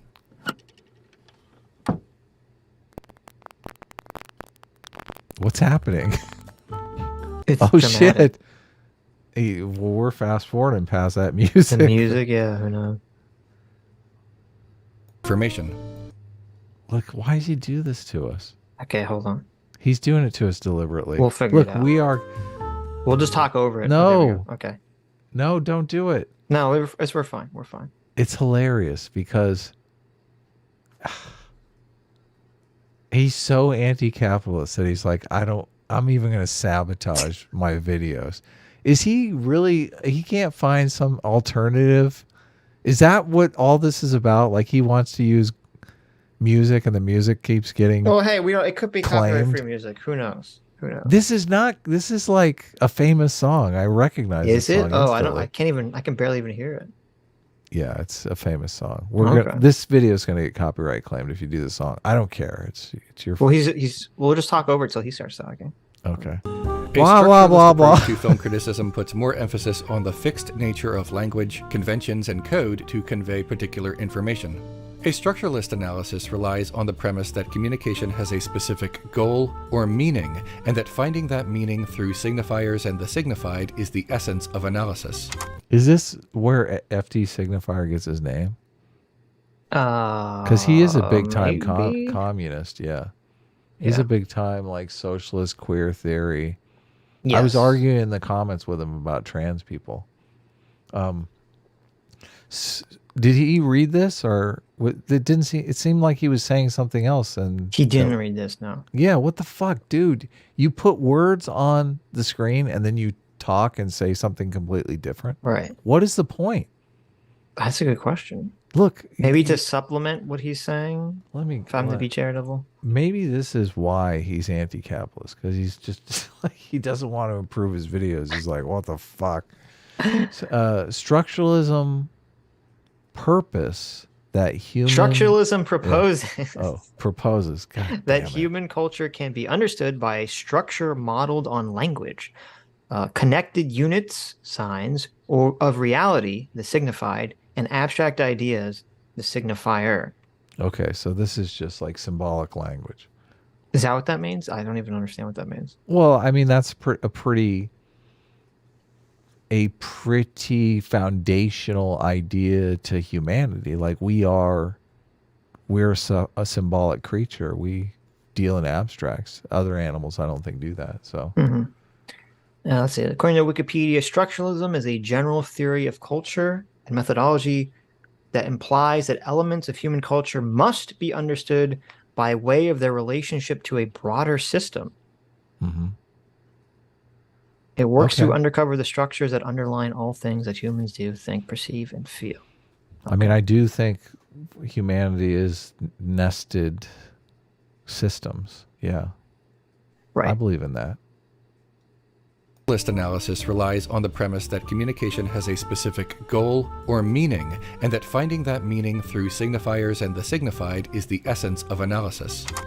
Okay, so he's basically saying he's looking for meaning using symbolism. That's his analysis. Here is that tree you... Okay, tree is the signifier. Tree is the signified. Please, hold on. Vosh needs to see this. Water over here, lake and river over here. Like he needs to understand this. Right.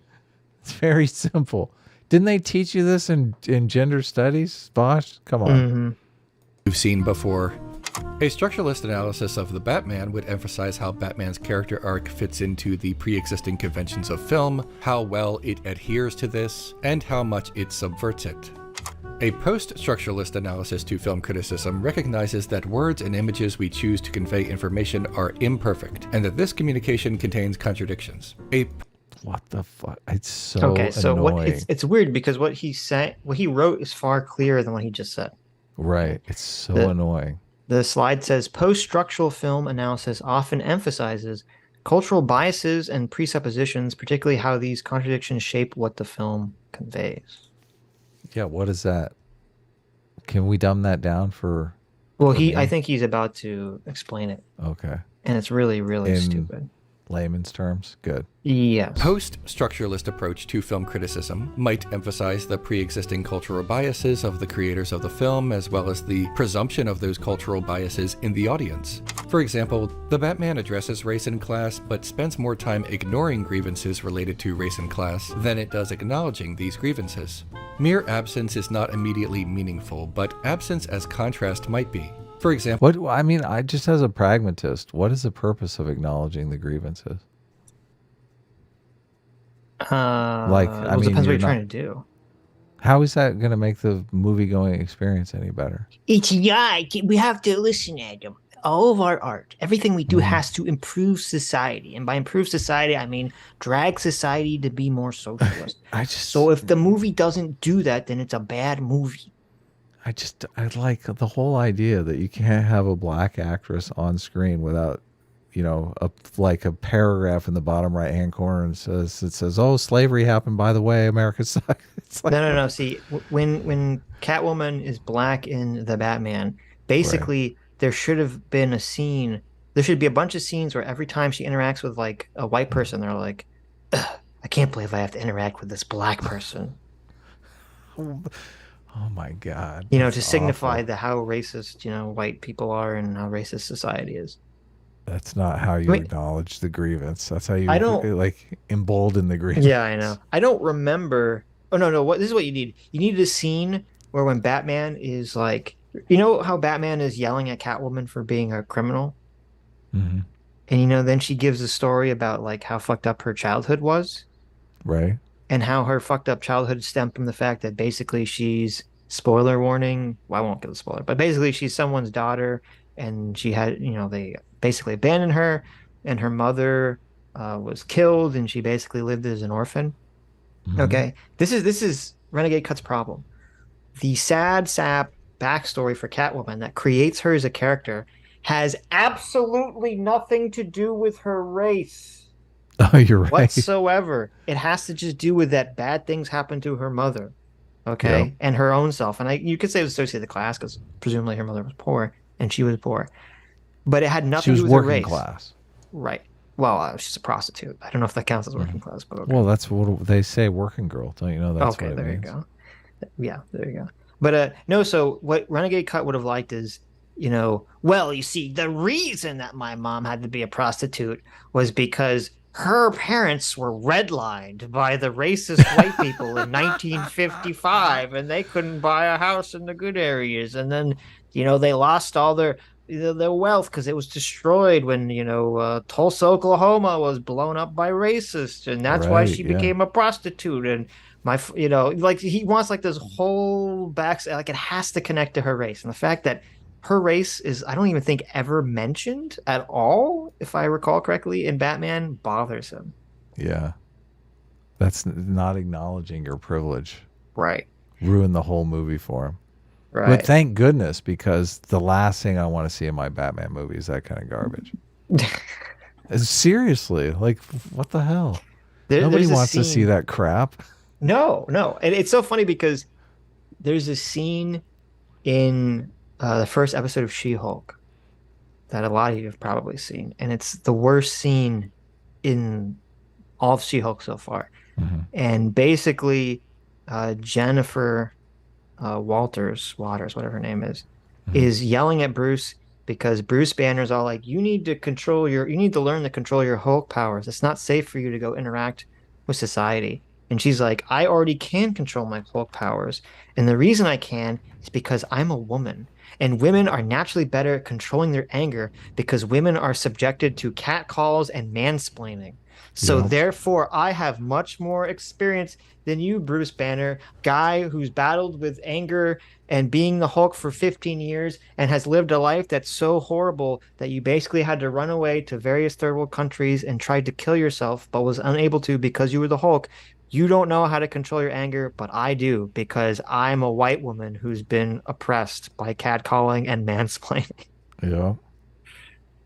And that's what he wants. He wants every fucking movie to have like that speech that the character gives about their fucking, oppression. It so takes me out of the movie. It's not really good. Yes, because we can intrinsically feel the giant shoehorn Yes. It's just like a giant flaccid floppy dick that just comes out of the sky that rests across your face, and you're like, can you please not rest this giant floppy flappid shoehorn penis across my face? And it's like, no, you must understand your privilege and oppression, blah blah blah blah blah blah blah. And they want that in every movie. They do. They want you to feel the pain of the world, even though And movies are generally escapism. well, and it's weird too because like all these new movies that are or TV shows that are coming out that are basically ruined by wokeness, none of them like weave it into this narrative in any like smart or good way. Like Mm-hmm. you could have a story, you could have a She-Hulk story that's about the character, and the plight of women in the workplace, or something like that. You could do all that without them like literally just telling you that it's happening and then showing you that none of it's actually happening and it's all a fucking illusion. Like they just can't craft a narrative that's good even along their own political lines. Yeah, because it's preaching. It's not, if you don't believe it, if you're not a true believer, it's not satisfying Right. as a narrative. Well, with She-Hulk, it's interesting because they want to have it both ways with She-Hulk. They want to have her talk about the plight of the Wymans, Yeah. but because we live in this woke world, you can't actually have a female character be shown to be weak or be shown to struggle at all whatsoever. So it's weird because in every scene, Jen is like always in control, always dominant, essentially, never failing at anything, never has any like real hardship that's imposed upon her that makes any sense. Everything is just she's either the strongest person in the scene, she's the most competent person in the scene, she never has to work on herself. And yet at the same time, we're supposed to believe that she's facing all this oppression that we just don't see just because she's a woman. Right. Yeah. Like All that happens off screen, Sitch. yeah. It's funny because I'm a way better example of this is a show that's, well, I don't know, supposedly the last season, which I haven't seen yet. I only seen the first season of The Boys. Mm-hmm. And in the first episode with what's her name? Starlight. Oh, you see it. Yes. That's there you Up go. front and central. Yeah, she has to basically do Yeah. a casting couch situation. Yeah. And it's like traumatic and horrible for her. And you're like, okay, that's if you want to show like the plight of the women's, okay, you Yeah. have to like actually show it. We have to actually experience it. You can't have the character be in like this powerful, I'm in control, I have no flaws and no problems in my life, but just trust me because I'm a woman, I've experienced all this bad stuff. Like that's not how storytelling works. Yeah, that's a tough situation because instantly you're like, do I still respect this character anymore? Like, Mm-hmm. I don't know. Does in The Boys she doesn't she blow the guy? She She does. She goes, yeah, Yes, exactly. she does. Yeah. You're like, I don't know. Seems like she should have walked out of that one. Wow, Adam was ready to like throw her away because she gave in. Well, I mean, if you walked into a job interview and the guy was like, "Oh, by the way, you got to blow me," are you on your knees blowing Adam, the guy or what? You're just saying that because you're a guy. Okay, you're just a male. I mean, it's the same situation, right? I'm assuming that she's equally not wanting to do it as I would be not wanting to Right. do it. Yeah. But I'm like, no, this is like my, this is my dream job. So I mean, you can't name a job that I'm going to Yes. stick around for that job interview. Well,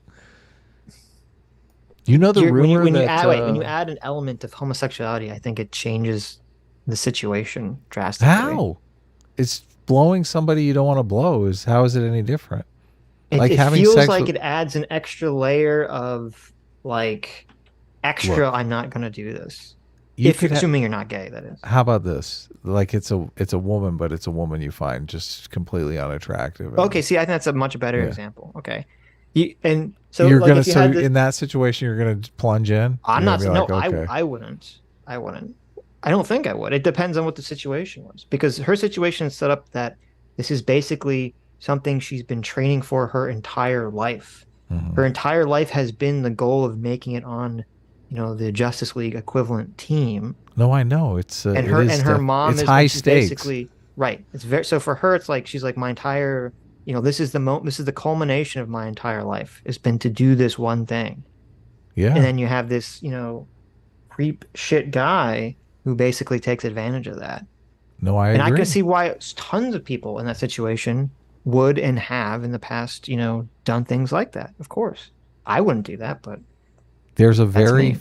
there's a very famous story in Hollywood, and I don't know if it's true or not. It's hard to tell because obviously you could see this rumor being started by jealous people, but it's that in order to become famous, Keanu Reeves blew some famous movie producer. Hmm. And I can't remember what role it got him or whatever, but it basically started his career. That's what got on Like Bill and Ted. I've heard I've heard this story like from multiple different people. Like everyone seems to know this story. But I don't know if there's any truth to it. And I heard this story long before the internet was even a thing, and maybe there's more information about it on the internet though, but Dude, I mean, there's lots of these ridiculous rumors. it's basically the same story from The Boys. Yeah. Right, Where Keanu right, Reeves is like, listen, I want to be a big time celebrity. Of course I'm going to blow the guy. right. Well, I would say, I don't know, with Starlight's character, I'm not, Mhm. I don't, I'm not like, I get angry at the situation. I get angry at like the horribleness of the situation. Yeah. But I don't hold it against, I mean, I wish she didn't do that, but I don't hold it against like a person for being in that situation. And I mean, that's her character arc, her growth is to go from that to overcoming that. Right. And I'm saying like, if you want to have some TV show, some movie about, pro-feminist, pro-women or something, you have to have them overcome, you have to have them actually fucking overcoming shit. Yeah, I don't know. It's hard for a character that's going to subjugate themselves like that. A lot of people and myself included, I don't like weak characters, and that's such a just like Yeah, but wait a minute. weak Okay. character. Wait a minute. Wait a minute. Hmm. You don't want to fall into the same trap as the guy from the EFAP video that we watched. Right. Okay. We were like, oh, I don't like my weak Captain characters. America. Yeah, Captain So- America must be perfect in every scene. Okay. But Captain you have- America doesn't get on his knees and like blow somebody. Right, of course. Like if he's But- like, but if you have a character- if the But wait a minute. three- If you have a character that starts off, quote unquote, weak, and then they become stronger, like that's a classic. That's like every fucking character arc. Almost. That's like a positive character arc, is them becoming a stronger, better person. So right? they have to start off in a weakened state. Yeah, no, I mean, I'm not.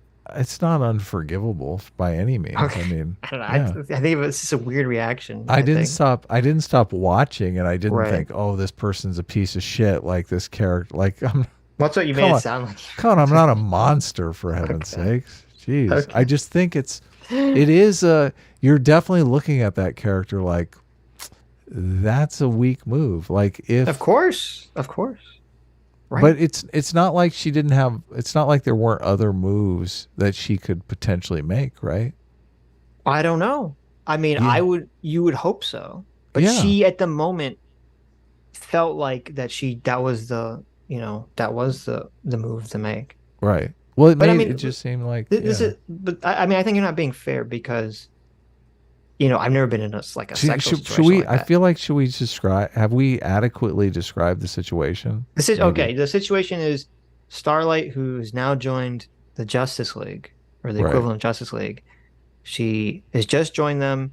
She's on like a tour of the building Mhm. with the universe's equivalent of Aquaman, Mhm. and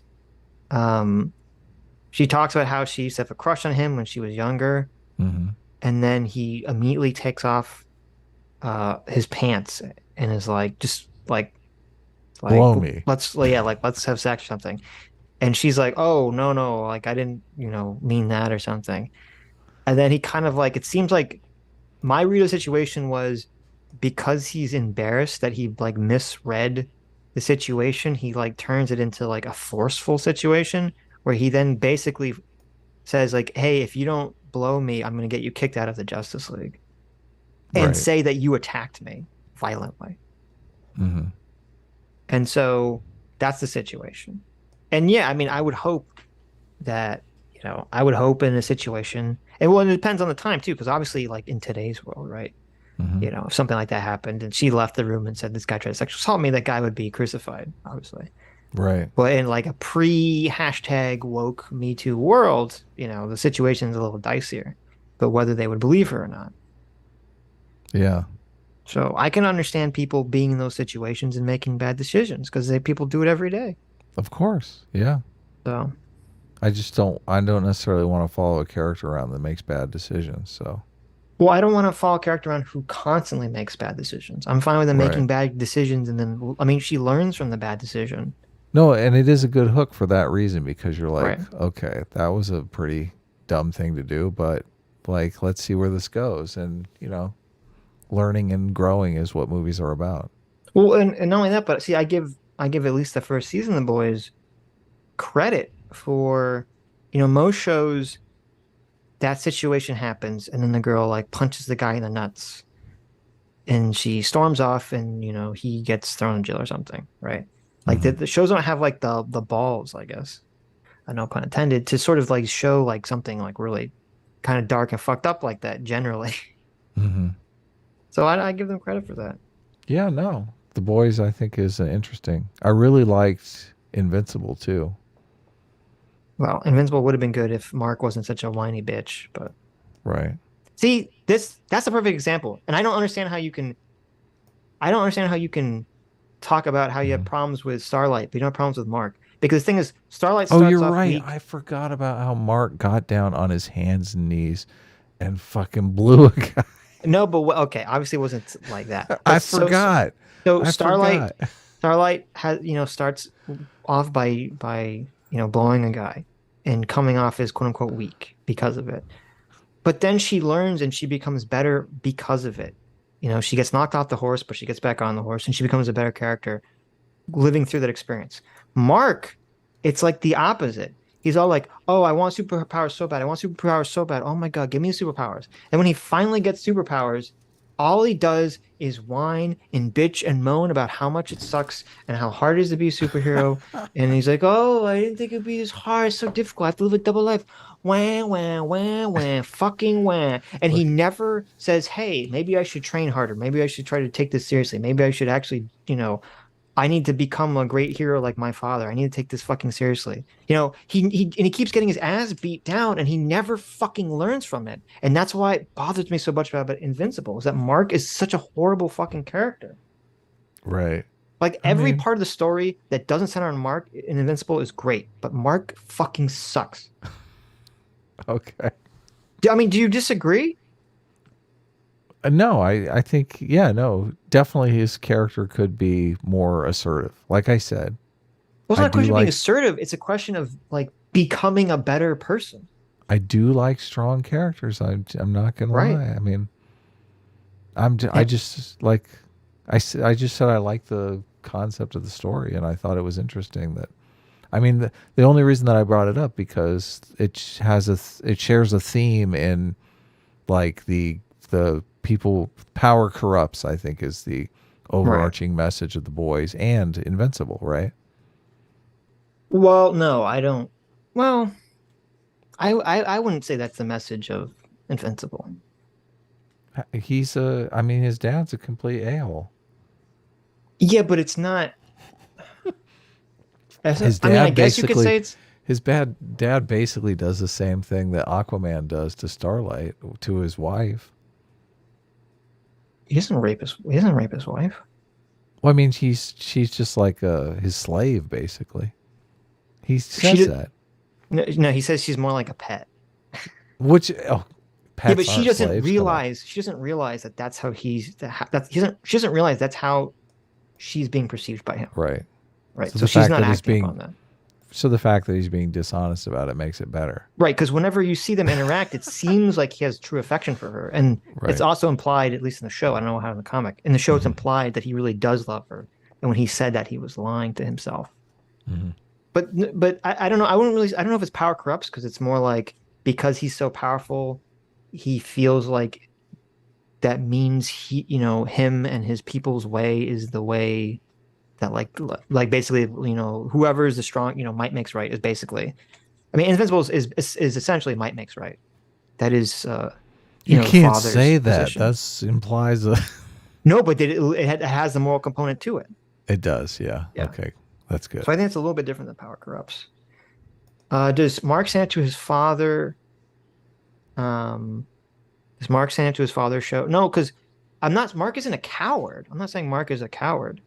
Mark isn't a coward at all. He's just a fucking whiny bitch who never actually tries to improve his situation. All he does is complain about it.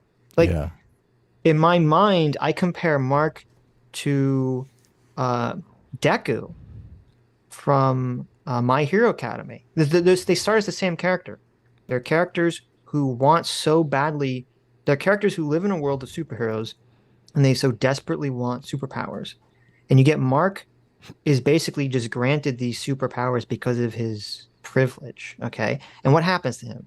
All he does is whine and bitch about it. And then you have Deku, who isn't granted powers at all, but has to work super duper duper fucking hard for these powers, and it makes him a better person. It makes him a character. He actually wants to become through sheer will and hard work. He wants to become the greatest hero on the planet. And he appreciates that he didn't have powers, and now he's granted this opportunity to have powers. We've completely brought it back to capitalism here. Yes. The difference between working for it or just falling in your lap. Right. There's a lot of young protagonists. Yeah, but I mean, there's a lot of lame young protagonists. I mean, that's part of why I don't like Evangelion. Shinji is just such a whiny character. Like, in Shinji's case, I'm more sympathetic because Shinji is like a realistic portrayal of a 13, however old he is, boy having to fight, horrible, eldritch beings from space. And I understand that would be traumatic, but I don't really want to watch that show. So. Oh my God, you have to read that super chat. 1999. Ritsuno Kairu for $20 says, Sitch, if I was gay, I would go S you my heart. And if I were gay, you'd be my work of art. If I were gay, we would swim in romance, but I'm not gay, so get your hand out of my pants. That's so funny. Well, thank you. Thank you. I think I appreciate that. But... Sitch, get your hand. Sitch, knock it off, okay? Right. Don't take advantage of the fans. There you go. I would never do such a thing, okay? Never in my life. Let's get back to this. We're about to learn about post-structuralism. So. Yeah. Hold on. Deku didn't work hard at first, Sitch. He was ready to mope around and be depressed until he looked upon All Might. That's not true. What are you talking about? First of all, you're so, I don't know how you can say something so fucking wrong, dope. Okay. Mm-hmm. So Deku is like, I'm determined to go to this superhero academy, even though I don't have any special powers. And everyone's like, you're fucking kidding. So much so that he spends all of his time like writing all these, he's like volumes of notes about every supervillain and every superhero that he's observing and obsessing over, because he's trying to figure out how to become a better hero. He's working so hard, even before he has any powers. And then once he has the opportunity to get powers, they even do this thing, and this is very intelligent from the writer of My Hero Academia. He doesn't just say, oh, I can bestow upon you special powers. He says, I can give you special powers, but your body is not physically strong enough. You need to spend like this entire, half of a year getting your fucking body into shape. And he goes through like grueling physical fucking training for months and months and months and months and months and months every day to do this, just to have this opportunity. So no, I completely disagree with you. I don't even know how you could say that. Mm-hmm. Anyway, does he have to blow anyone? No. Okay, good. All Might, when All Might gives him his power, he says you can eat a strand of my hair. He doesn't say you have to eat some of my jizz, fortunately. So still hair. Ugh. Interesting. The absence of a floating pink elephant in the Batman might not be meaningful to a post-structuralist because there is no opposite of this, no signifier of its contrast. But the absence of significant commentary on criminogenic conditions in a film that frequently references crime and comes to its own conclusion about how to resolve crime might be meaningful to a post-structuralist. At the risk of being reductive, a structuralist analysis of a film places greater emphasis on the author, signifiers, and signified as the primary subjects of examination, whereas post-structuralist analysis of a film places greater emphasis on the viewer, the existence of the viewer and the viewer's world between the signifiers and signified. Just to be clear, this is... Okay. I know he's saying that this is an oversimplification. Does this have merit in it? None. Zero. To say, why did the film say this? Like, what does this say about, society and culture? Like, to me, I don't know. I feel like there's so little merit in that question. And I feel like it requires so much. Like, that question is going to be dripping, absolutely dripping in your own personal biases. Bias, yep. I was thinking exactly the same thing. Like, I think you can work past your biases to try to figure out what a film is trying to say and whether it said that effectively or not. I don't think you can really effectively turn off your biases to say, like, well, what does this film say about society? It's like, well, wait a minute. You can say, what is the film creator? What are they trying to say about society? But that's not what they're talking about. They're talking about, like, well, what is the unconscious messages? Like, what is it? Because, the Batman never talks about race enough. This is obviously a film that's trying to promote liberal, colorblind attitudes about the world. Like, it's just like, oh my God. Yeah, stop. that might not even be intentional. So right. That's why the word trying there means, how do you know that? Right. What is the film trying to say versus what did the film say? Why did the film say this? Yes. Yeah. Right. So this is also a big problem that I feel in modern filmmaking is modern filmmaking has become activism, and it's really about proselytizing over entertaining, which I believe you can't serve two masters that way. It's like you have to pick. No. Am I going to try to entertain people, or am I going to try to convert them to my religion? Yeah, that's a good point. Because it's those two things are often at odds with one another. And in key points in the film, obviously, you're going to make decisions based on which is more important to you, as we said in the example of, lugging out this scene where the person talks about race and how it's affected them. You're completely... like you've gone so far from the entertainment mode and into the activism mode that you're literally taking people out of the movie. Well, you're right. And in asking that question, why did the film say this? Mm-hmm. In what he means is 100% in the activist realm. Totally not in the entertainment realm. And it's very, like, you have to seize on which of those methods you're using to even ask that question. Right. What is this film trying to say? Yeah. Yeah, and I think you're 100% right. And that's part of why all the wokeness and shadiness is so shoehorned in your face so dramatically, is because it's not about entertainment. It's about activism. It's literally, it's like critical theory in movies. Yep.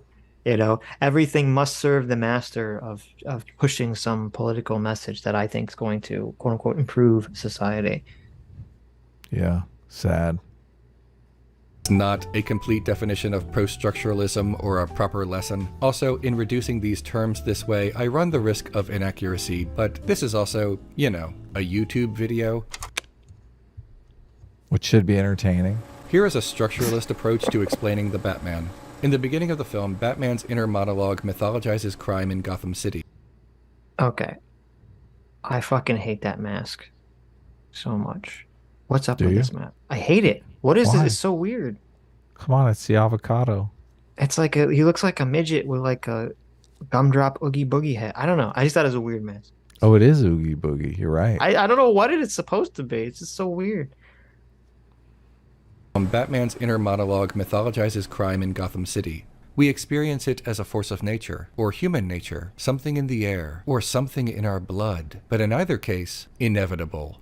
Batman is skeptical of our humanity. You can tell Yeah. when he says that, he's like, how dare he say that crime is inevitable and part of human nature? Ugh. I just don't understand how he doesn't get that. Because what do you mean? Because communists never get that. Yeah, I don't. Their communism and their whole worldview is they cannot they cannot believe that there is some inevitability of people that are always going to cause problems for society, that there is some people that are born with way more motivation than other people. They're Be Go ahead. Sorry. Well, I was just say because that completely shits on the whole idea that all the people that all of your problems, all the oppression stems from society and culture. There are so many. Like, how do you deal with serial killers who generally, have a job, and many are actually, you know, esteemed members of the community before they find out this guy's been burying kids in their basement for years? Like that's not a capitalist thing. And those people obviously you'd say are evil. No, that is capitalism. You see, because, so they're going to shoehorn it capitalism. Right, in. because, listen, you could say that even though that person is, maybe has a good job or whatever, capitalism is not fulfilling their true psychological, spiritual, philosophical desires internally. And so they have to turn to That's like the horrors bullshit. Of serial killing at them. That's such bullshit. That's such fucking bullshit. Of course it's bullshit. That's such a weak rationalization. Yeah, some people are fucking pricks. I don't understand how you can't realize that we live in a world where there are assholes, legitimate assholes that need to be dealt with for the good of society. Are you saying that serial killers are assholes? Yes. Oh no, the Team America was correct. This world is made of dicks, pussies, and assholes. Yes, actually, that is pretty prophetic. Some people are assholes, and you need dicks to fuck those assholes. Dicks also fuck pussies, but they also fuck assholes. And if you get rid of all the dicks, then all you get is shit. Shit over everyone. I forgot about that. That's pretty good.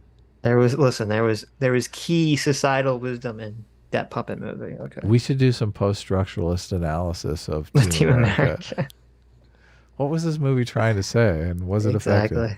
That is kind of activism for America. I can dig it.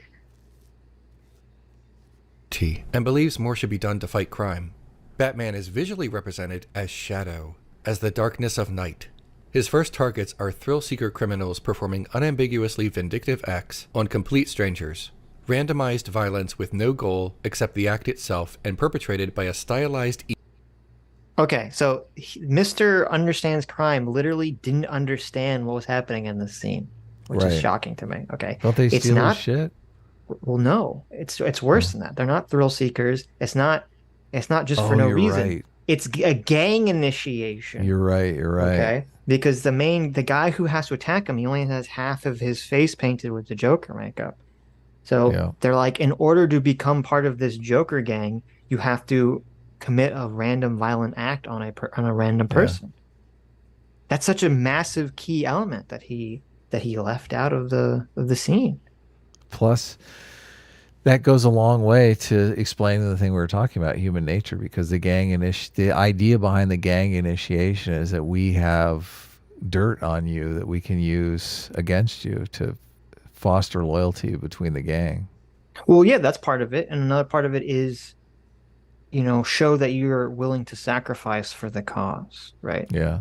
And you have this Joker gang, which they never talk about in this movie. Presumably they'll talk about it in some sequel movie or something, which is obviously, based around trying to, cause a revolution, cause anarchy, cause chaos, trying to tear society down. So of course their act of initiation is to violate one of the, sacred principles of society, which is not to just fucking attack people, especially random people that haven't done you any harm.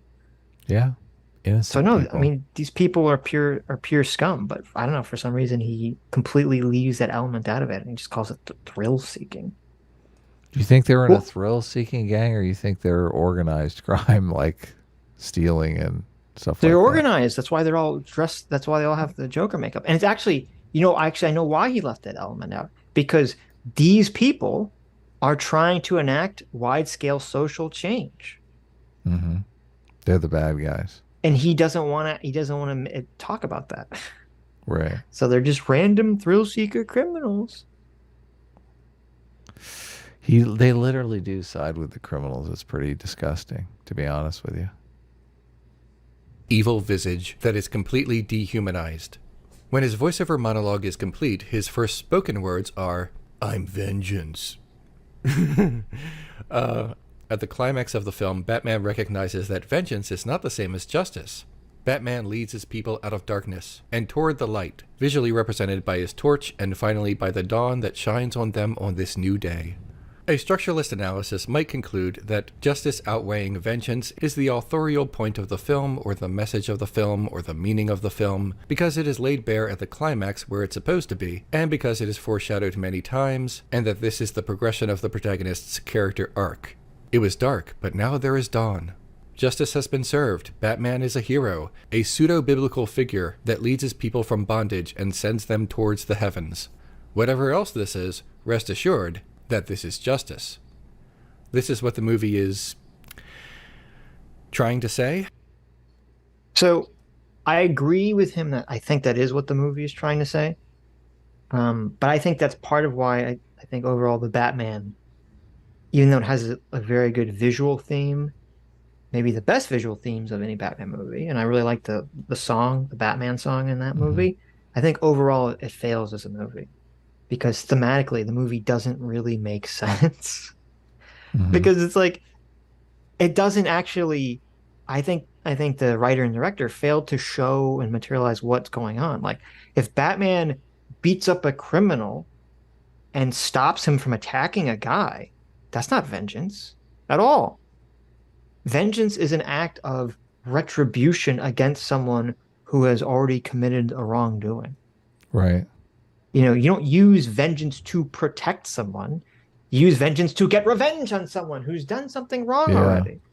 So if Batman is stopping crime, that's not an act of vengeance. Now maybe he could be motivated by vengeance because he's motivated by, the death of his parents or something, but it doesn't make sense for the film to try to frame it like Batman is not accomplishing or not helping people at all. At least the way that I mean, maybe you could make that movie, I guess, where Batman, isn't stopping crime. He's just going after people that's already have committed crimes. Like once the criminal has committed a crime in their own home, Batman breaks in and beats the shit out of them or something. Like I don't think anyone would want to see that movie. And I think that's why they didn't do that. But if you don't want to do that, then don't make that the theme of the movie because then it doesn't make any fucking sense. Yeah, it's a very weak kind of tacked on character arc that just isn't really well fleshed out. Yeah. Like you don't And even really know when he's saying I'm vengeance, you don't even really know his motivation because they never really delve into the situation. The obvious situation could be the parents, but it's right. not really depicted in the film at all. Well, I mean, I think the character of Batman is so well known Yeah, that they you don't feel like need they can get away with it, but right. not if you're gonna say, if he's just gonna say like you said, vengeance is like it's motivated by revenge. Right. So But is but he you fighting crime because as of motivated by revenge? I don't think well, so. I don't know, but this is why, and I think the film is really stupid in this regard because the film is acting like Batman being motivated by vengeance is the same as the Riddler people being motivated by vengeance, and that's literally like a 80 IQ brainlet tick. They're Okay. motivated by greed. Well, no. Well, wait a minute. You could have the Riddler people the Riddler people 100% are motivated by vengeance because they feel that society has wronged them in some way. Okay. But there's a Mhm. huge difference between someone being motivated, like your motivation for something is not all that matters. Like if both Batman and the Riddler are both motivated by revenge, but Batman takes that motivation, and he turns it into a pro-social, I'm stopping crime, and Riddler turns it into, I want to destroy the city. It's not the same fucking thing. It doesn't matter if they're motivated by the same thing. It's what you do with it, how you're actually producing results in the world. That's what fucking matters. Mm-hmm. And so to me, it's like, it's literally, and as you said, it's this completely shallow, idiotic point for Batman to be punching the Riddler guy and the Riddler to be like, I'm vengeance. And then Batman goes, oh, it's just like me. It's like, what? No, what the fuck are you talking? It's nothing like you. What are you talking about? Yeah, it's completely, it doesn't work. It doesn't work at all. Yeah. It's and then not afterwards, coherent. And afterwards, the scene of like Batman supposed to have learned from this and supposed to enact justice is him jumping into water to stop a wire and then leading people out of a flood. And you're like, well, how is that justice? What? I don't understand. Yeah. Like it's the themes of what the Batman movie was trying to portray are just all fucked up. Totally fucked. Which is sad because I mean, I think visually it was so good. Yeah. Visually it works. A post-structuralist approach might say that at the end of the film, Batman uses different words to describe Gotham City and his mission, and he is visually represented differently, but he still mythologizes crime as a force of nature, or human nature. Within the film, there are multiple explicit references to income inequality and a passing reference to a comorbidity of racial inequality and income inequality. But this is all practically... When do they ever talk about race issues in Batman? I totally missed this. Yeah. Suppressed by what Batman tells the audience, both before and after his character arc is complete. The audience for the Batman is expected to have a cultural bias about criminogenic conditions, the circumstances that produce crime. The Batman ritualistically moralizes crime, and speaks in platitudes that are originally dark, eventually uplifting, but always vague, and most importantly, apolitical. I mean, it's true that they're apolitical because it's a fucking movie. And I think most people can agree that crime is bad. Well, you'd assume most people could agree with that. I'm not sure this guy agrees that crime is bad. Yeah. But it's funny that he's complaining about Batman speaking in vague platitudes because the beginning of this video was Renegade Cut speaking in vague platitudes, saying that capitalism causes poverty and capitalism requires poverty, and then doesn't explain what the fuck he's talking about. Yeah, he doesn't make his argument. And now he's even analyzing the film based as if that's the fucking holy gospel. Right. Which is not the case. The line is, she says it's a bunch of rich white people. She does say that in the movie, but a lot of people got upset. Oh, you're right. Line. Yeah, the mayor says that. Yeah, I forgot. And no, Catwoman says that. Catwoman says that to Batman. Right. You're right. I forgot about that. I mean, the reason why a lot of people did get upset by that, but the reason why I thought it worked, in an entertaining way, was it was just complete irony because she's talking to like this rich white dude. So. William Vance for $20 says, switch, thank you. Maybe if you didn't hate the movie like Adam, you would realize that Batman is saying he is Gotham's vengeance for all crime. He goes from being Gotham's vengeance to Gotham's role model for justice. A team for life. Mm-hmm. William. Sweet. William. Okay. You're clearly not understanding what's happening here. Okay, come on, don't. A-team is, come on, A-team. Well, he's A-team, so he obviously doesn't understand. That's just... Okay, as I literally said multiple times, Batman can say he's motivated by vengeance. Now it could be he's motivated by his personal vengeance, and then he could say, well, I'm going to be, the spirit of vengeance for all the city's crime. Okay, there's a huge difference between revenge and preemptively stopping crime or stopping a crime in process. Revenge, again, necessitates that the act has already been committed. Okay. If someone is dominated by revenge, they don't care about saving people. That's not what revenge is about at all. And so for Batman to just even. Right.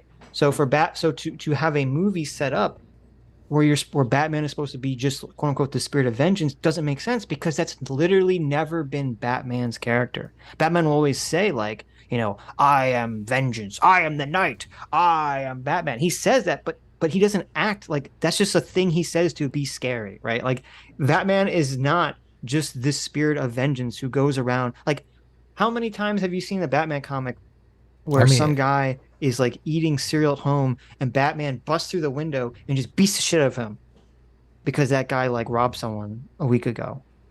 That's what the spirit of vengeance would do.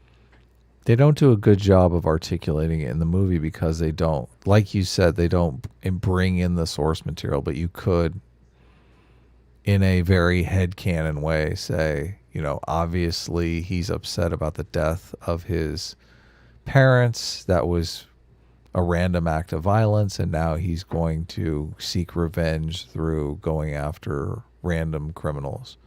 Right. Yeah.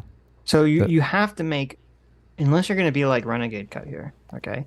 You have to make a distinction between, like, and this is why the theme doesn't make sense. The Riddler's people were 100% acting on revenge. They're like society harmed me, okay? Society harmed me. So I'm going to get revenge on all of society by destroying the city. That is revenge. If Batman says, criminals harmed my parents and I'm going to get revenge on criminals, then he would be going around just killing criminals left and right. He wouldn't care if they're committing a crime. You don't see Batman going around just taking out criminals left and right and killing them. He's like, no, I'm patrolling the city to stop crimes in progress and protect people. Like that's so not. You're right. He's already justice. Right. Like, so that's why I'm saying that the whole concept makes no sense. Well, unless he, yeah. Well, I guess he does. He does enact vigilante justice on people. Like he really hurt, like beating the shit out of them. So that's of course he enacts vigilante justice on people. The passing reference to the conditions that create crime are covered under the banner of an apolitical unity that tends to ignore disparate racial and economic power dynamics. God, you're just so fucking. I do. That was so much gobbledygook that my brain just turned off and I didn't even hear it. Of course, you're not evaluating this with any kind of bias or anything. This is complete unbiased commentary. Like, what the fuck? As crime and speaks in platitudes that are originally dark, eventually uplifting, but always vague, and most importantly, apolitical. The passing reference to the conditions that create crime are covered under the banner of an apolitical unity that tends to ignore disparate racial and economic power dynamics. So he's mad that the Batman movie, a fucking superhero movie made for families and children and wide audience consumption.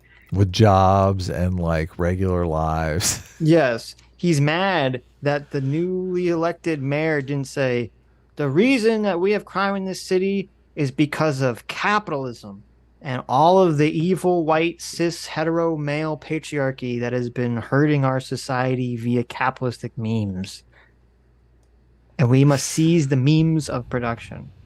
Yeah, right. So because she didn't say that, the Batman sucks as a bad movie. It's just so inappropriate to lug that into a movie. To basically be preaching at you saying, listen, the aspect of your life, the work that you do, the thing that made it possible for you to come to this nice movie theater and watch this movie and be entertained for an hour, that's a huge problem that I have to preach to you about. It's like, fuck you, buddy. Like, what the fuck? Well, and also the force that allowed this movie to even exist. Created. Yes. Right. No shit. Oh God, it's so wrong. I would be disgusted. And if there's some like big Hollywood movie that came out and the movie's all about why capitalism is bad and we should be socialist, I'm like, wait a minute, this fucking movie was made with a capitalist engine. Like, what the fuck? Get the fuck out of here. I know, it's so wrong. In the film, the company called the Gotham Renewal Corporation, originally intended to assist Gotham City, has been corrupted by a series of criminals. In the end, these criminals are exposed or pushed out, and the day is saved. This relies on the presupposition that our systems are good and are only corrupted by bad apples. Look, he's doing the thing again, Sitch. He's doing the thing. That wasn't even the point of the movie. That's it. Yeah. That's really stupid. No, what? No. The point was not that there were bad apples. The point was that he should like this. The whole apple cart was bad. Yes, the whole thing is spoiled, and that the implication was even if you remove these people, someone else would just take their place. Right. Yeah. The systems were corrupt. Right. He should like that as a comic.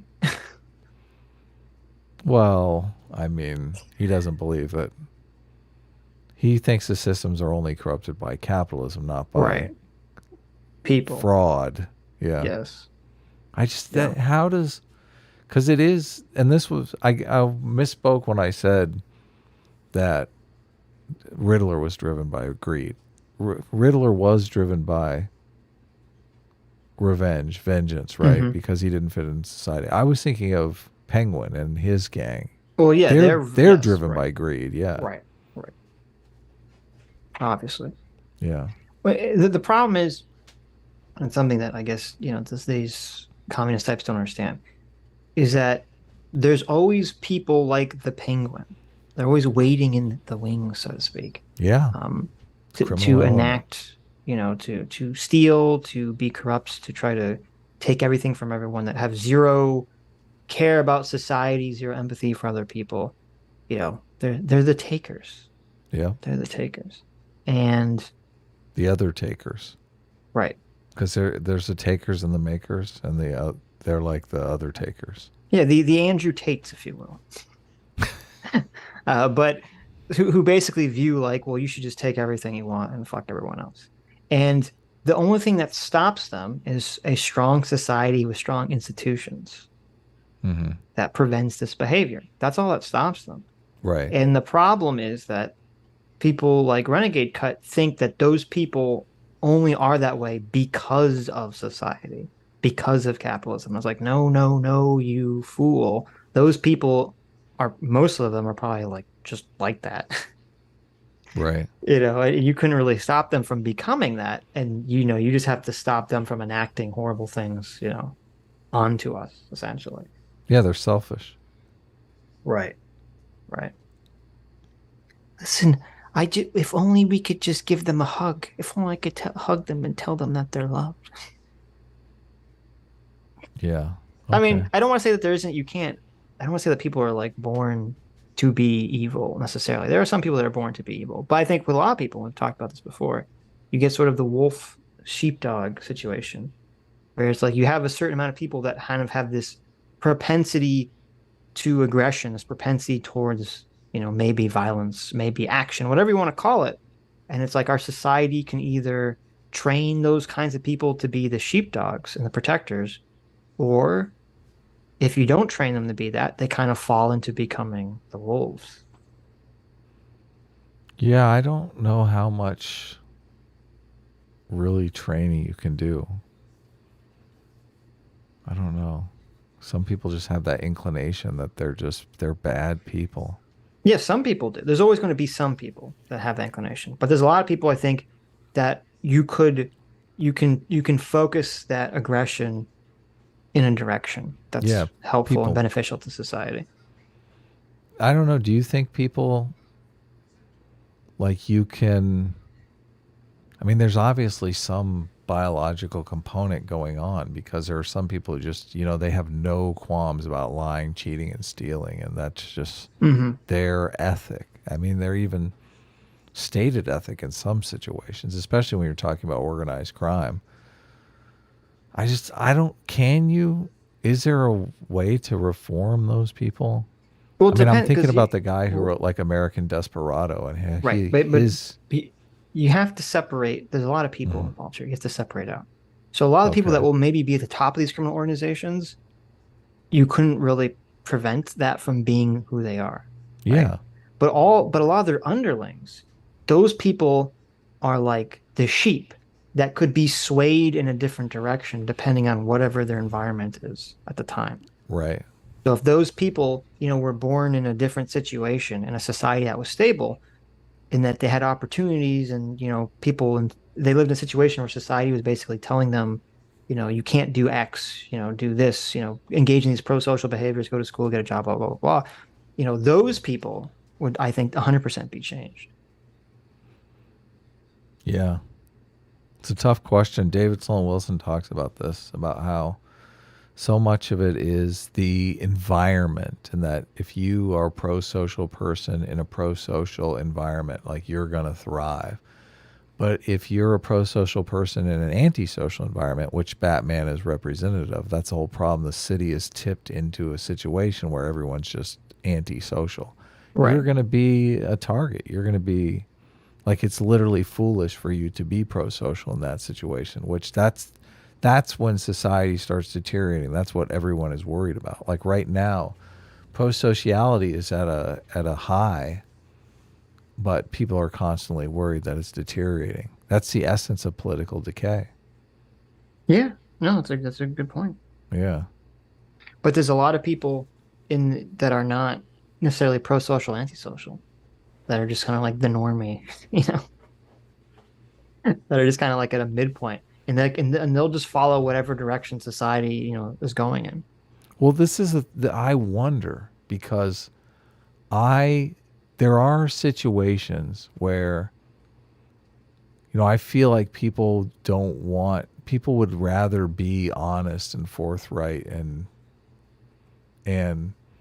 have a relationship with others that is based in honesty. I feel like the majority of people, I think, are in that situation. Obviously, there are outliers who are just like, I don't give a fuck. Like, I'll lie to anyone. I'll do whatever. I'm not sure. First of all, I'm not sure I agree with that. And even so if that's you think true, most people are dishonest or lean towards dishonesty? I don't think it's a binary. Lots of people are honest about some things and dishonest about other things. A lot of people have different categories of what they're honest about and what they're dishonest about for different reasons. Yeah. Yeah. Well, I'm talking, like, in society, there's always opportunities to cheat. I'm talking about people who take every single opportunity to cheat. Right. But I think that's rare. Okay. So you do think people are generally better. Don't want to cheat. Like, what I'm questioning is, I don't think that's like intrinsic. I don't think people are intrinsically better. I think it's just because we've been sort of somewhat socialized. Well, to follow these rules.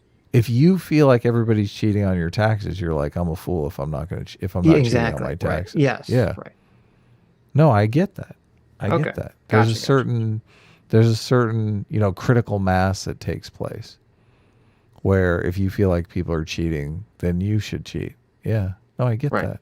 And you don't, in that kind of situation, you don't even really feel bad about it. You're like, well, everyone's doing it. Why should I feel bad about it? But I think people would rather be in a situation where nobody's doing it, but they're just one player and there's all these other players. So they kind of got to go with what's happening. Mm-hmm. It's complex, man. It's very complex. It's complicated. It is, yeah. What is vengeance in the Batman anyway? Is Batman saying he simply needs to exercise a lighter touch? Because it feels like what Batman is instead pushing back against is corruption and radicalism. Corruption. Oh, see, now you know what the problem is. How dare Batman push against radicalism? Oh, what a bastard. What a bastard. In the form of renewal, and radicalism in the form of those who oppose renewal, the Riddler and his people, and Catwoman's willingness to use more violence than Batman is willing to use. Radicals are portrayed as only seeking vengeance instead of justice, and the audience's presuppositions about our systems and about radicalism are what makes this ring true to them in the end. In the Batman... Oh, see, that's... This is what bothers him. Okay.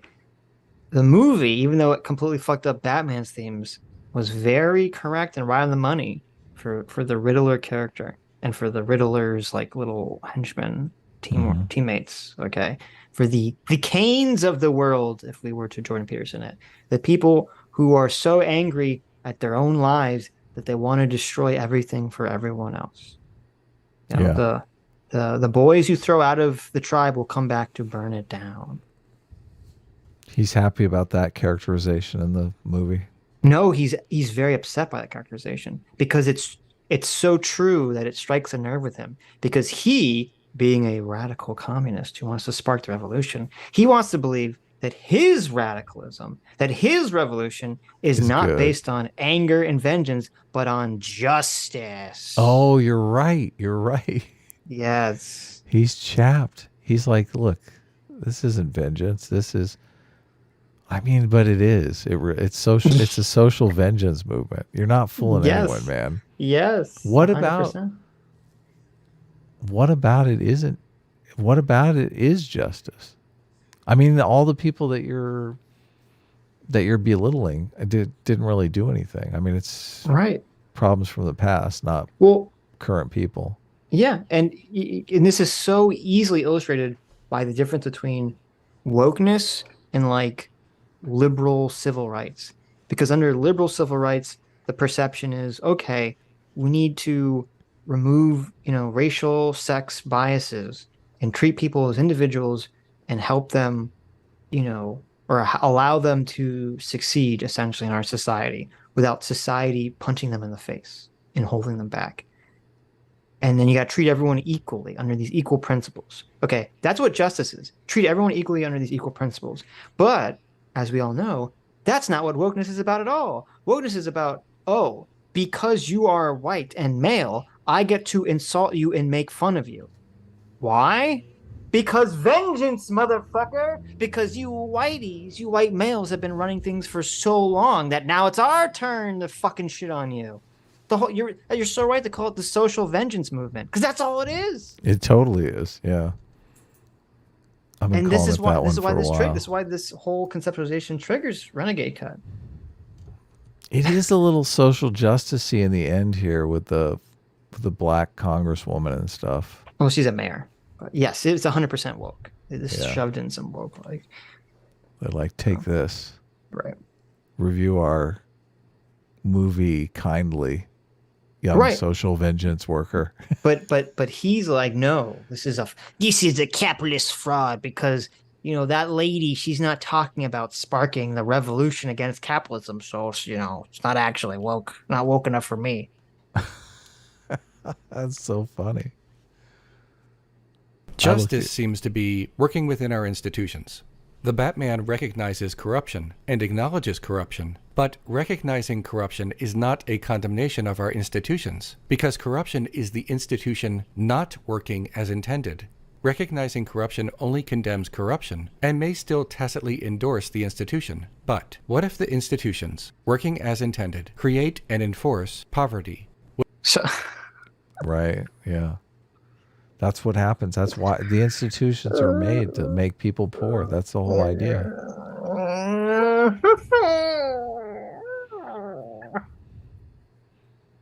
Why? I mean, if that was true, why would you even allow people to vote? That's a good question. I mean, I just don't get it. I don't get it. Listen, we can trust people to run co-ops and make all those decisions. For some reason, even though we can't trust them to vote in communists. I just don't get it. Like, it makes absolutely no sense. Oh my God. You're right. But that's why this communist shit's all bullshit. Is because that's why you always have the quote unquote vanguard party that has to usher in communism by force, until everyone wisens up to the idea that this is better, right? Mm-hmm. You have to show them by force that this is a better way. Believe me, they'll thank me for this later. It's so preposterous. And it's just this idea that like, well, Batman's a shitty hero and this movie sucks because he's just fighting against corruption. But corruption implies that the system would work without it. So, unless Batman changes his black for red and he says via revolution power to the people and starts punching out CEOs of companies, well, then he's not really fighting crime. Of course. He's got to take down the system. How boring as a person must you be if you literally have to view everything through a singular lens, right? Oh, I Like, know. Oh, yeah. could you imagine like being friends with this guy and you're like, oh, hey, what do you think about the Batman movie? He's like, oh, that movie sucks because Batman doesn't fight against the capitalist pressures of our society. I'm like, what? Like, the fuck? I asked you what you thought about the movie. Like, why does everything have to be about one fucking thing? Oh, how did your, oh, you went out to that restaurant last night. Oh, how was, your meal? Oh, my meal Ugh. sucked because my chicken Capitalism. parmesan was a representation of the capitalist overlords that ruled our society. It's like, fucking hell. Yeah. Just these people are so boring. Just more, you have to do more with your life. You can't just see everything through the same boring fucking lens. Come on. Come on. They want to change society. They really do. This is their religion. This is their proselytizing. This is how they find meaning in their lives. Yeah, but you can be some people go around and say, listen, have you heard about Jesus? Some people do that and they get a thrill of it. It's great. Right. But no, and you're right. And He's like, have you heard about capitalism? Have you heard about Karl Marx? Yeah, it's the same thing. It really is. It's like the people who they're like, oh, we can't read Harry Potter because there's witchcraft in it, and that's against Christianity. And you're like, oh my God, listen. I know Yeah. some people take it too far. It is. I know. It's a you nailed it. It's a single lens analysis. Yes. Like the world is too complicated for just one lens. It really is. Yes. Every situation, looking at every single situation through that lens, it's just not healthy. It's not healthy. It's horrible and boring. And God, you're like one of those people that you make a mistake of talking to at a party, and you're like, oh fuck, I gotta get out of this conversation. You're like, oh my, that was the best part of the invention of the cell phone. You can now, it's very easy to extract yourself from any conversation. You're like, oh, hold on, I'm getting a call. Hello? And you just walk away. Do you use that fake app? No, I don't. I haven't had Do you know the fake app I'm talking about? I know what you're talking. It's like a fake app. It makes it look like you have a fake phone call. There's a fake app that you can like press a button and it'll call your cell phone in like a minute. Yeah. So you pretend you're getting a call. That's pretty amazing. That's a great app. You should get that. Oh, look, it's my mom calling. Yeah, hold on. Oh, I'm sorry. This could be important. Hold on. I really want to hear about how the Batman is not a proper indictment of our capitalistic system, but I got this very important phone call. So let me I'm gonna walk away from you. Hopefully I can never see you again and we can finish this at some other part, some other point. What if they create and enforce injustice? What if they must be replaced by something more than reform, something that requires more than voting? Well, that's radicalism. And Uh-oh. He's going full Riddler here. Uh-oh. Him and second thought over here. What if voting isn't enough, everybody? What if we need to do the violent revolution? He literally is the guy from the movie because he's got the Riddler has the YouTube channel and all his fans. I mean, it's the same thing, is it not?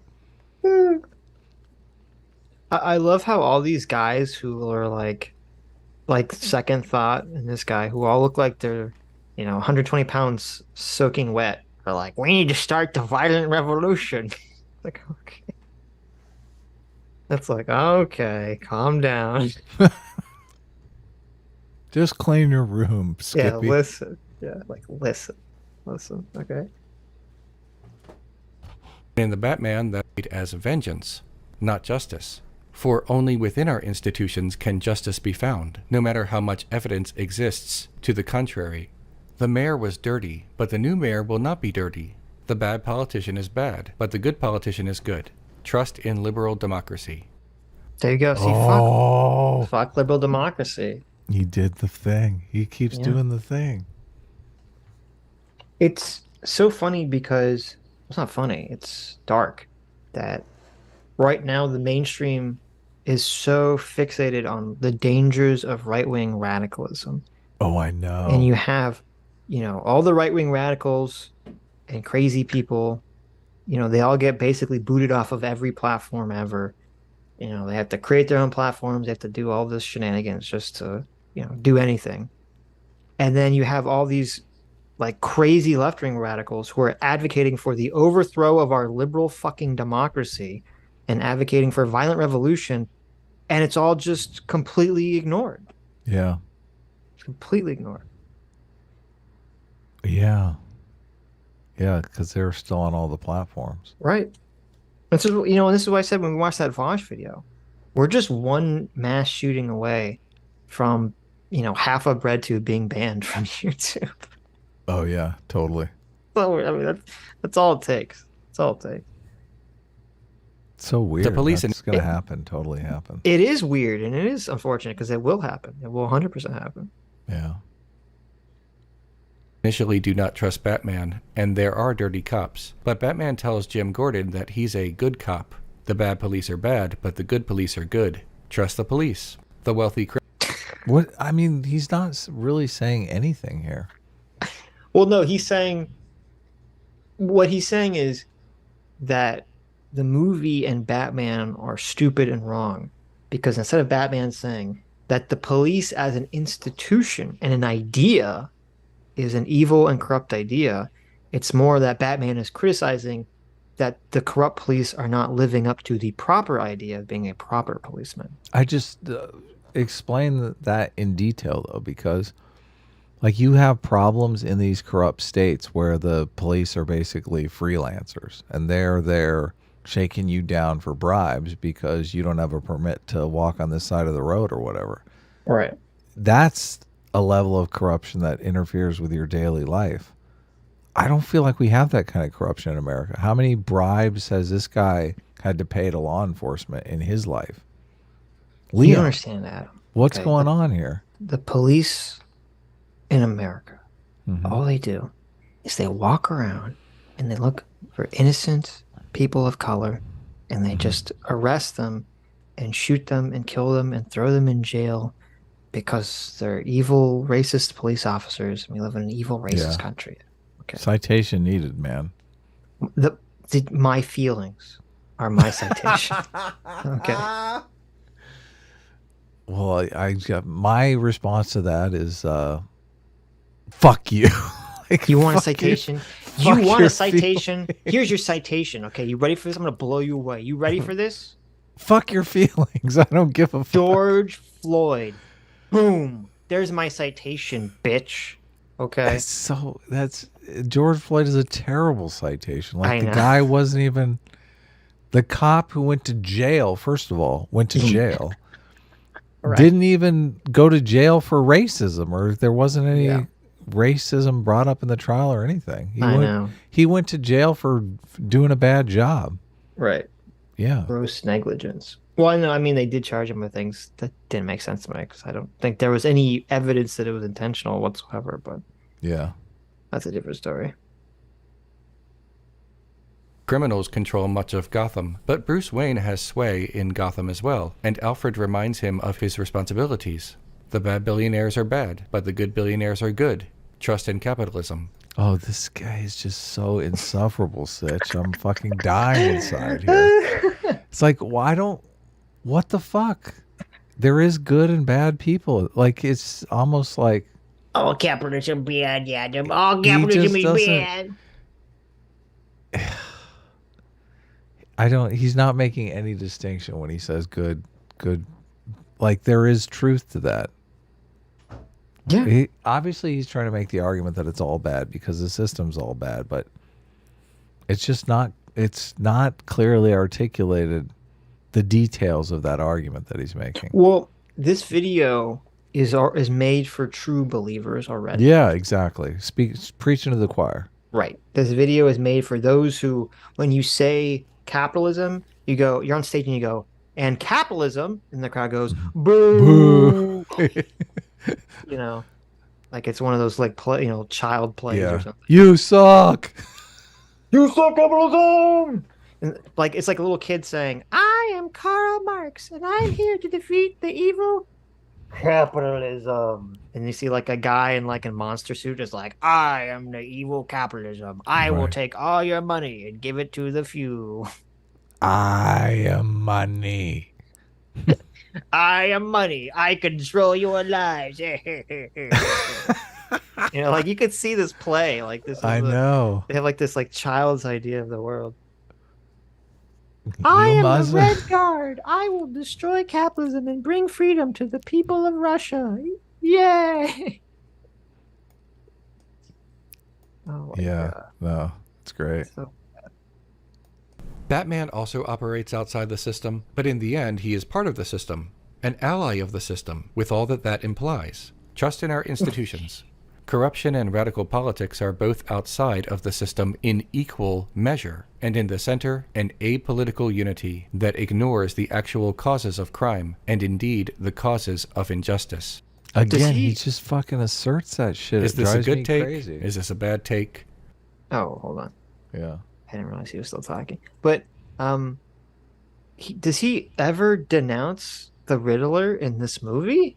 Because it sounds like he's defending the Riddler. Like, yeah, it was totally justified for him to do all this crazy shit. He basically is the Riddler. That's what's hilarious about it. Yeah. They even call out in the movie, they're like, he's got like 600 followers in a podcast and shit.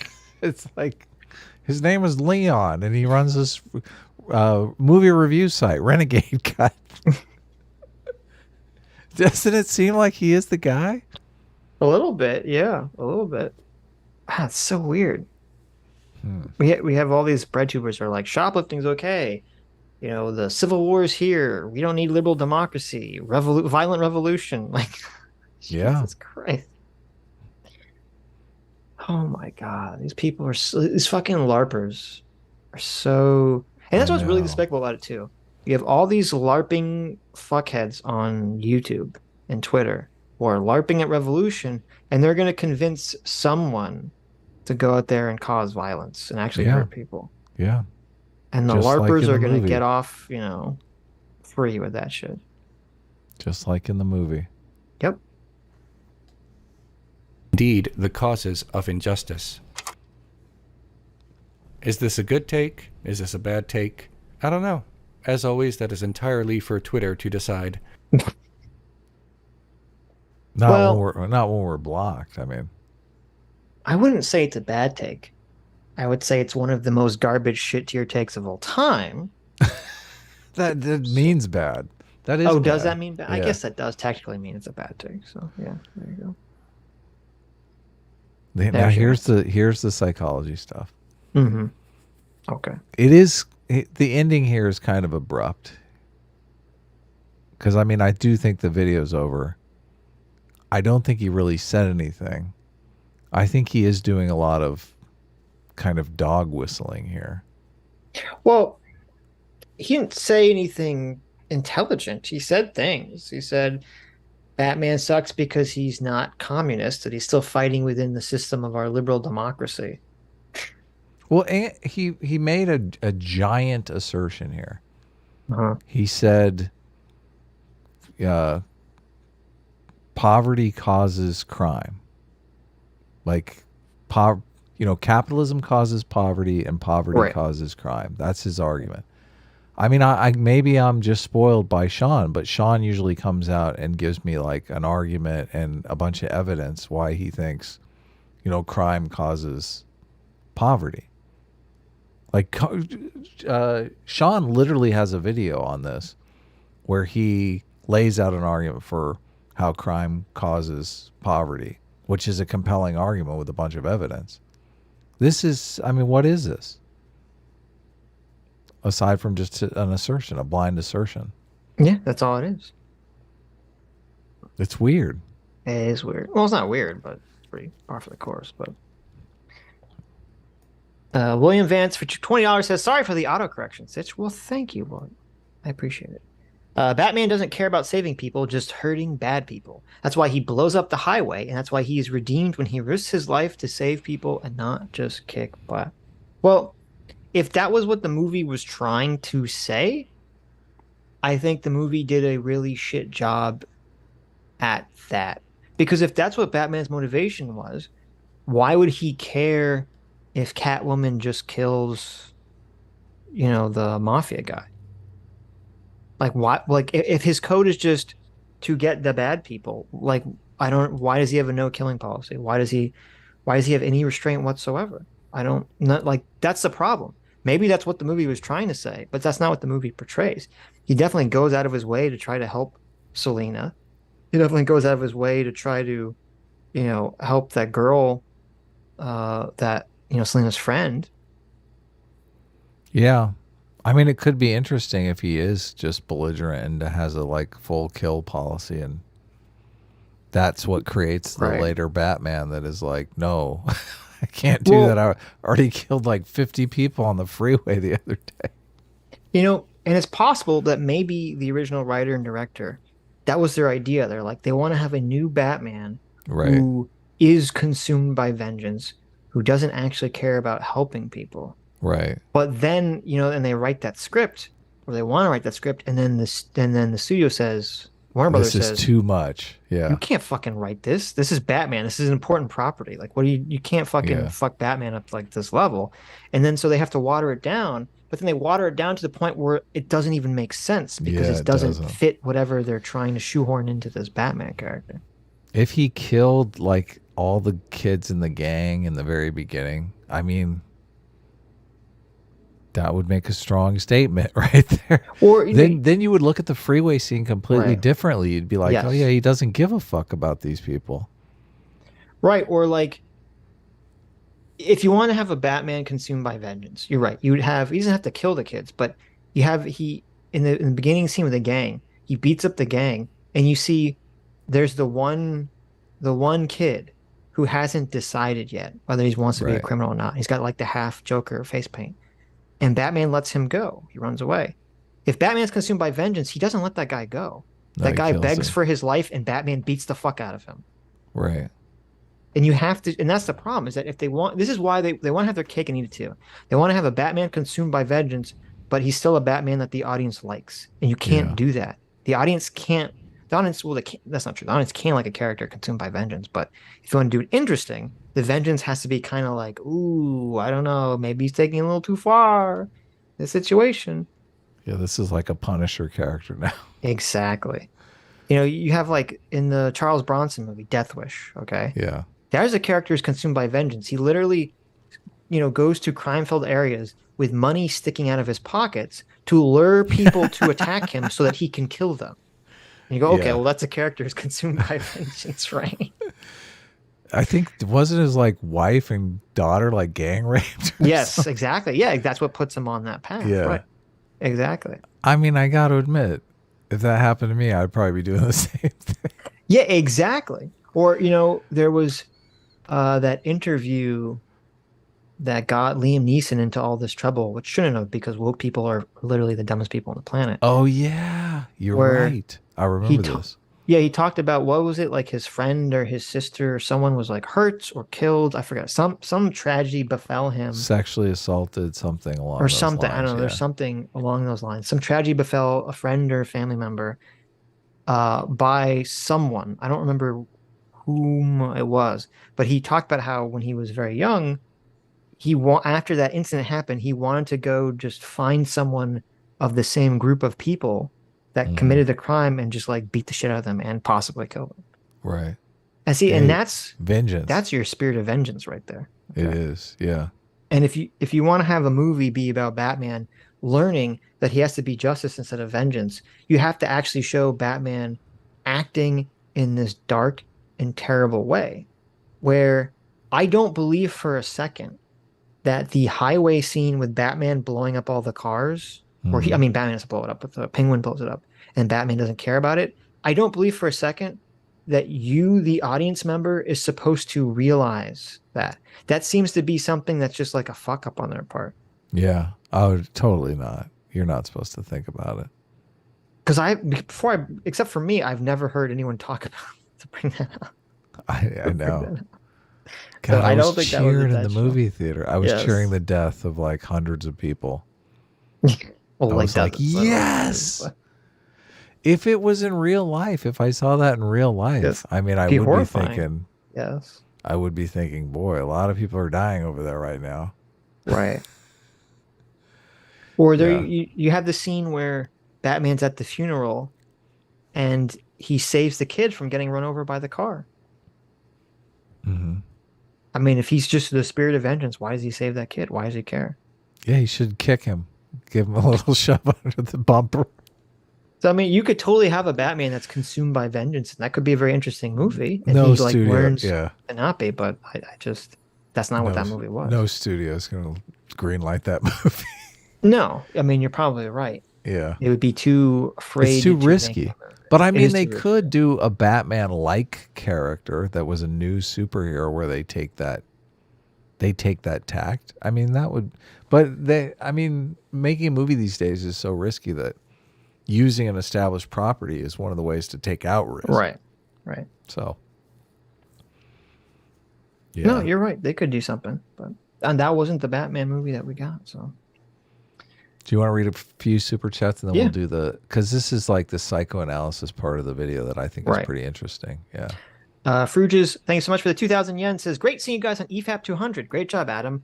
I tend to think like Mahler, that consistency is the backbone of narrative quality, but you steered the conversation in an illuminating direction. Shadiversity win.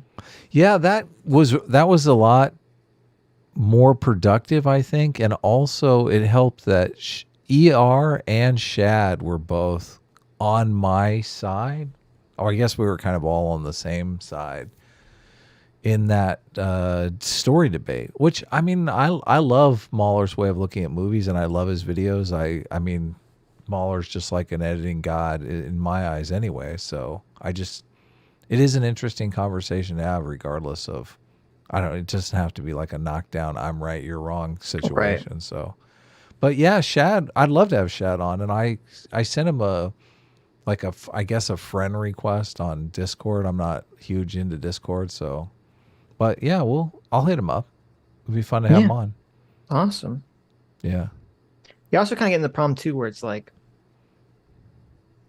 you're like, well, what's the most important part of a car? And you're like, well, you kind of need lots of different parts to make the car run, right? Yeah, exactly. That's a great point. That is a great point. You know, it's like, you need all these little pieces to make the car work. And, you know, consistency, I think, is definitely important. I'm just not sure. Well, I think it's essential, to be honest with you. Yeah, consistency is important. It is essential. But I don't know if you can say that, like, there's one thing that trumps everything else necessarily. Well, we're in a weird situation because we're using the car analogy, and I'm saying consistency is essential, but I'm also saying conflict is essential. And I feel like they're saying conflict is not essential, which I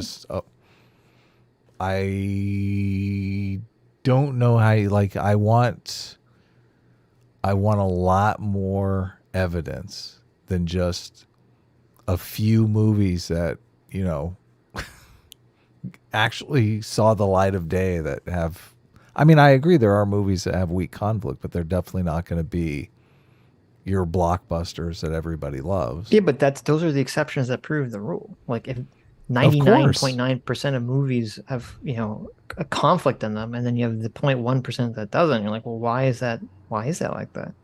Yeah. Those are the exceptions that prove the rule. I mean, that's like the conversation that I want to have, though. Right.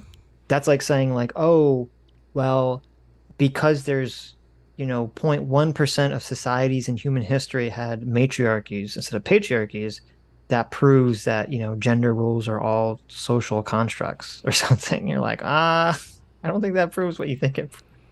You should go back and listen to it, because it was interesting. And I did ask Mahler, you know, what is your hierarchy? Like, I understand consistency is number one, but just let's talk about what's number two. Like, what is the second thing? Right. But I don't think he gave a real solid answer. Like I said, you know, there are a lot of aspects to movie making. There's conflict, there's stakes, there's characterization, there's character arcs. There's like all these different things that people talk about when making stories that, you know, what would you think is most important? And I do think I do think different writers put different importances on various things, which Right. is an interesting thing to talk about and understand. So, Bruges says there's an entire genre of anime called slice of life anime that doesn't have conflict. That's not really true, Bruges. I mean, I'm not a huge slice of life anime guy, but for the ones that I've seen, in the episodes I've seen, there's always every episode has a conflict that is trying to be resolved. Mm-hmm. Now, it might not be an overarching series on conflict. It might not be some crazy like the world is exploding conflict, but there's some minor thing that has to be resolved. Like that's what the episode is based around. A character wants to do something or something occurs and they have to deal with it. Yeah. It's very difficult to have a story with no conflict that's just not incredibly fucking boring.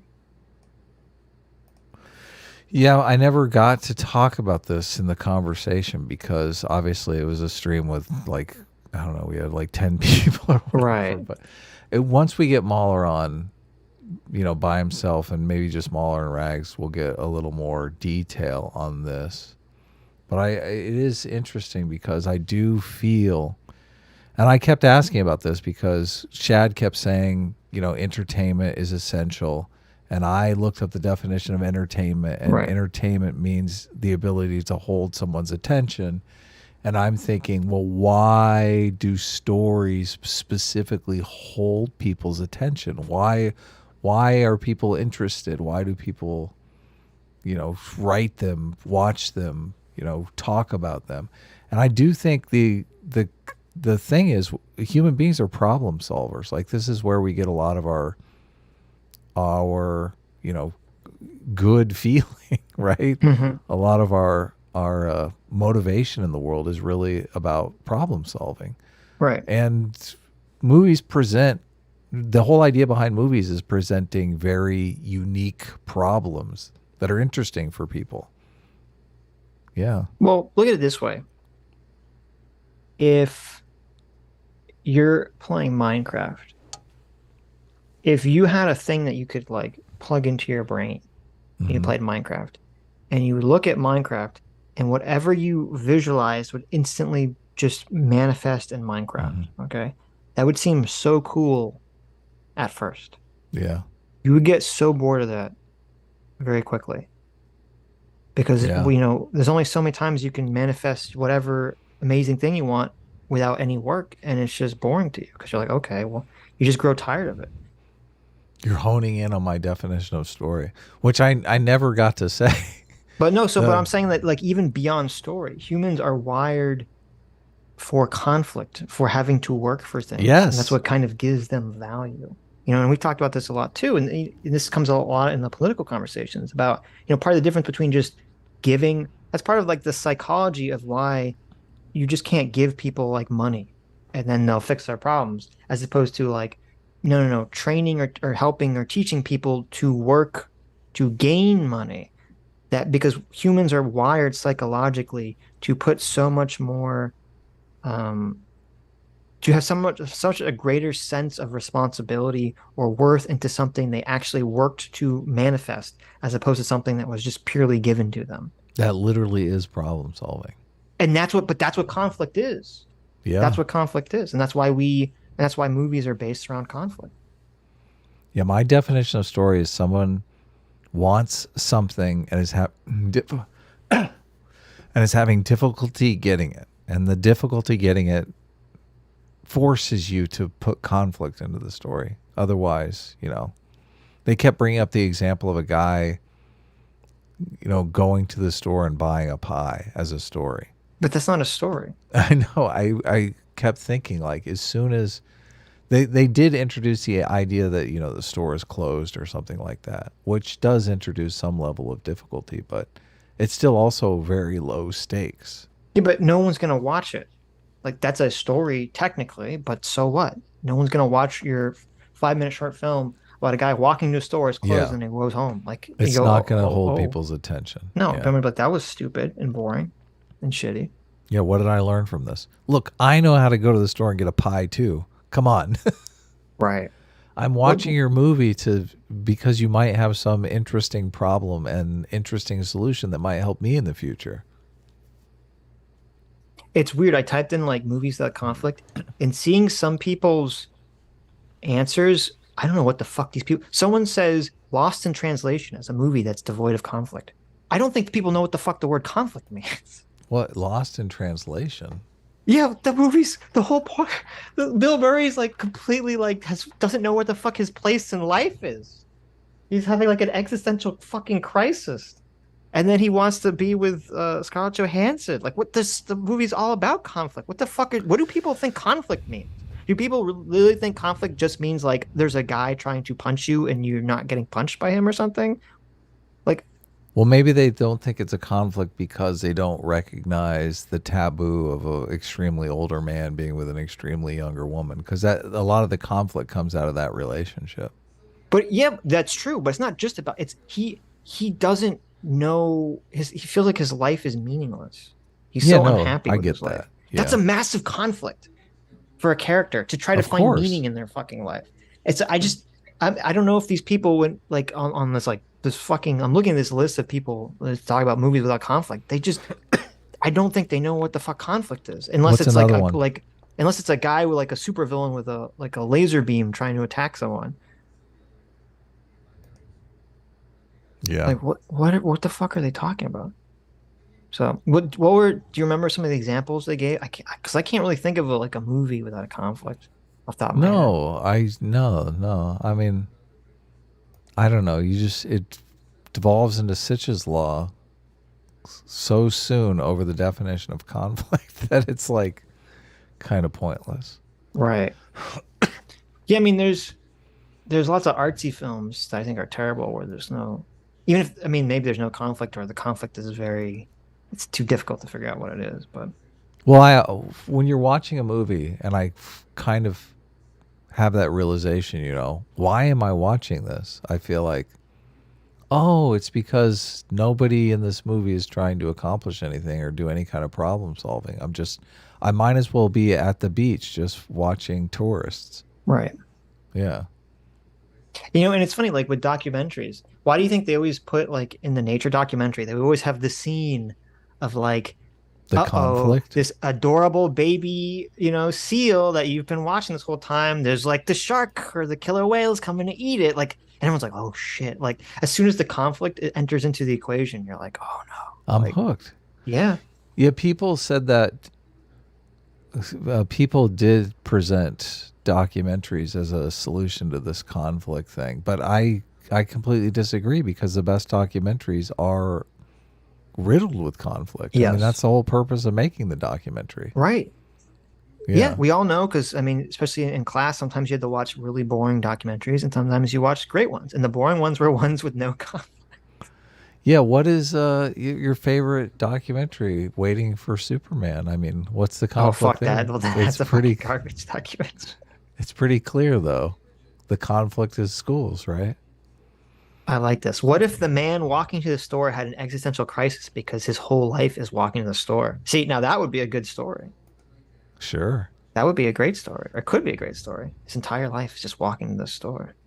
So, Bill Murray's, man, I haven't seen Lost in Translation so long, but it's really about like, this woman is too young for me, but she's smoking hot. I think, how can you, I mean, I get the conflict as someone who's, an older man. I definitely get the conflict here. Right, March of the Penguins. That was like everyone remember dripping with conflict. Yes, what are you talking about? I know everyone was so obsessed with March of the Penguins and the whole thing. And as Rich Jammer and other people were saying in the chat, like it's all about the conflict of trying to survive in like this harsh environment. Remember the egg when the egg slips away and freezes, and you're like, "Oh my god!" Yes, exactly. They're fucked for a whole nother year. Yes. The penguin is like chasing after the egg. No. I know. It's like you're so it's on the edge of your seat. I know. Yeah. No, like that movie, you're right. That movie is dripping with conflict. Yeah.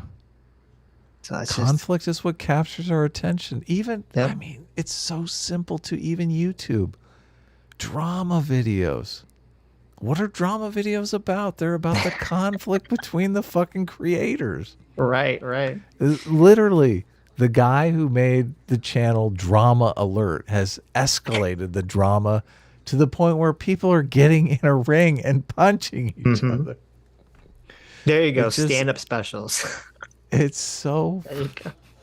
Well, even that, a lot of the, like, it depends on what the jokes are. Because if you're just telling like one-off jokes, like Mitch Hedberg or something, not so much. But for like a lot of the longer form story jokes, there's always a conflict in the story. Yeah. So even that funny little example.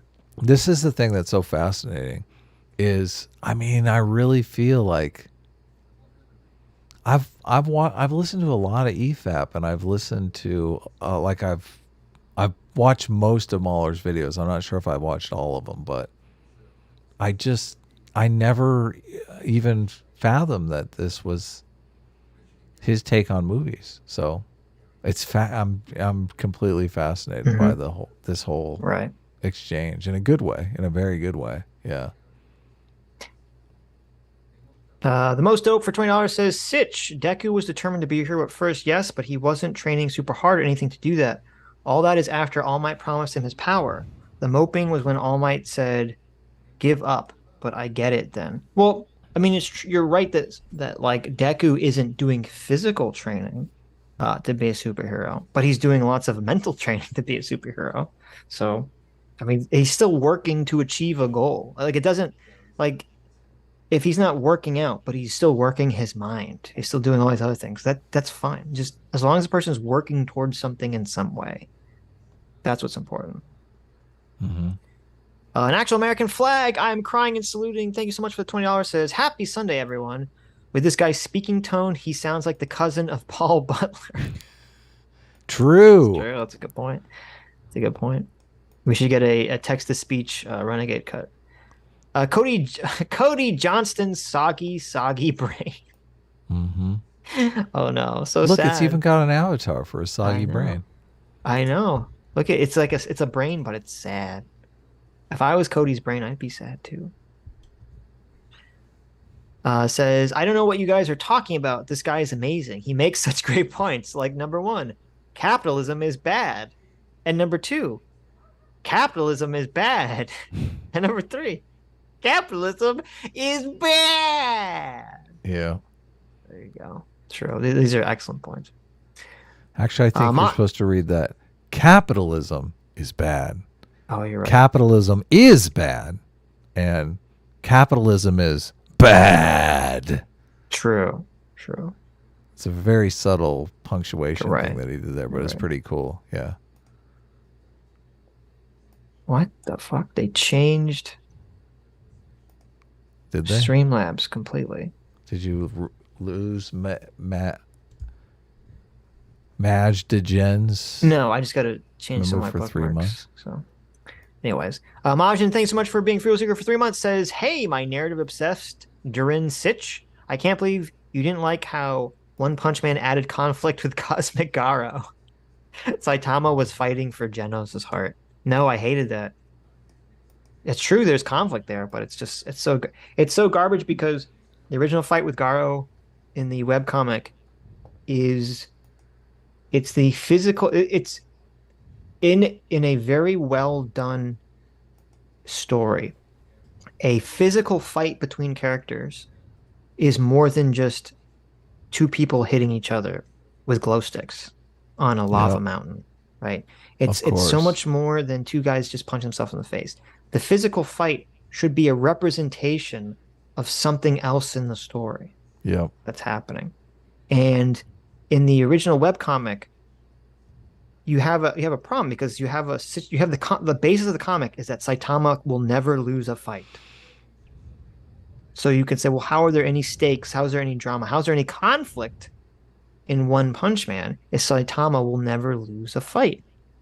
And part of the genius of his fight with Garo is that fight is a representation of the entire theme of One Punch Man and sort of like what One Punch Man is about and sort of the message of how sort of the message that the author is giving about sort of how people should and essentially live their lives in productive ways and in good ways.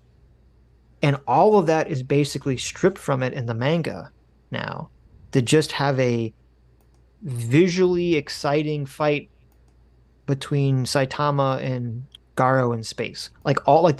There's no that fight doesn't mean anything in the manga. There's no deeper meaning to the fight. It's just a spectacle. And that's what bothers me. That's what makes me upset and sad. I like spectacle, but I know. Cat Branchman, thank you so much for the $20. Says, I own and operate a generic free will child labor sweatshop. Oh my God. We produce 2 times the free will for Adam's Thursday streams. I've been able to continue operating because of low labor costs, but I'm going to have to short checks if Adam doesn't stream again. Poor kids. Wow. Ouch. Adam, were you getting illegal child labor free will from Cat Branchman on Thursdays? No comment. I cannot confirm or deny these allegations. You gotta shut that. Let those poor kids go, Cat. You gotta shut that free will facility. We gotta get down. the free will from somewhere. Come on. You have to get it from the free range organic no GMO facility of the official Stitch and Adam free will farm. Okay. What are you doing over there? What are you doing over there, Adam? Come on. I'm making some money. Okay. Potato, thank you so much for the $20. Says, I haven't been able to find the poll itself, but someone on Twitter linked me an article that a Gallup poll found US to be the biggest threat to world peace.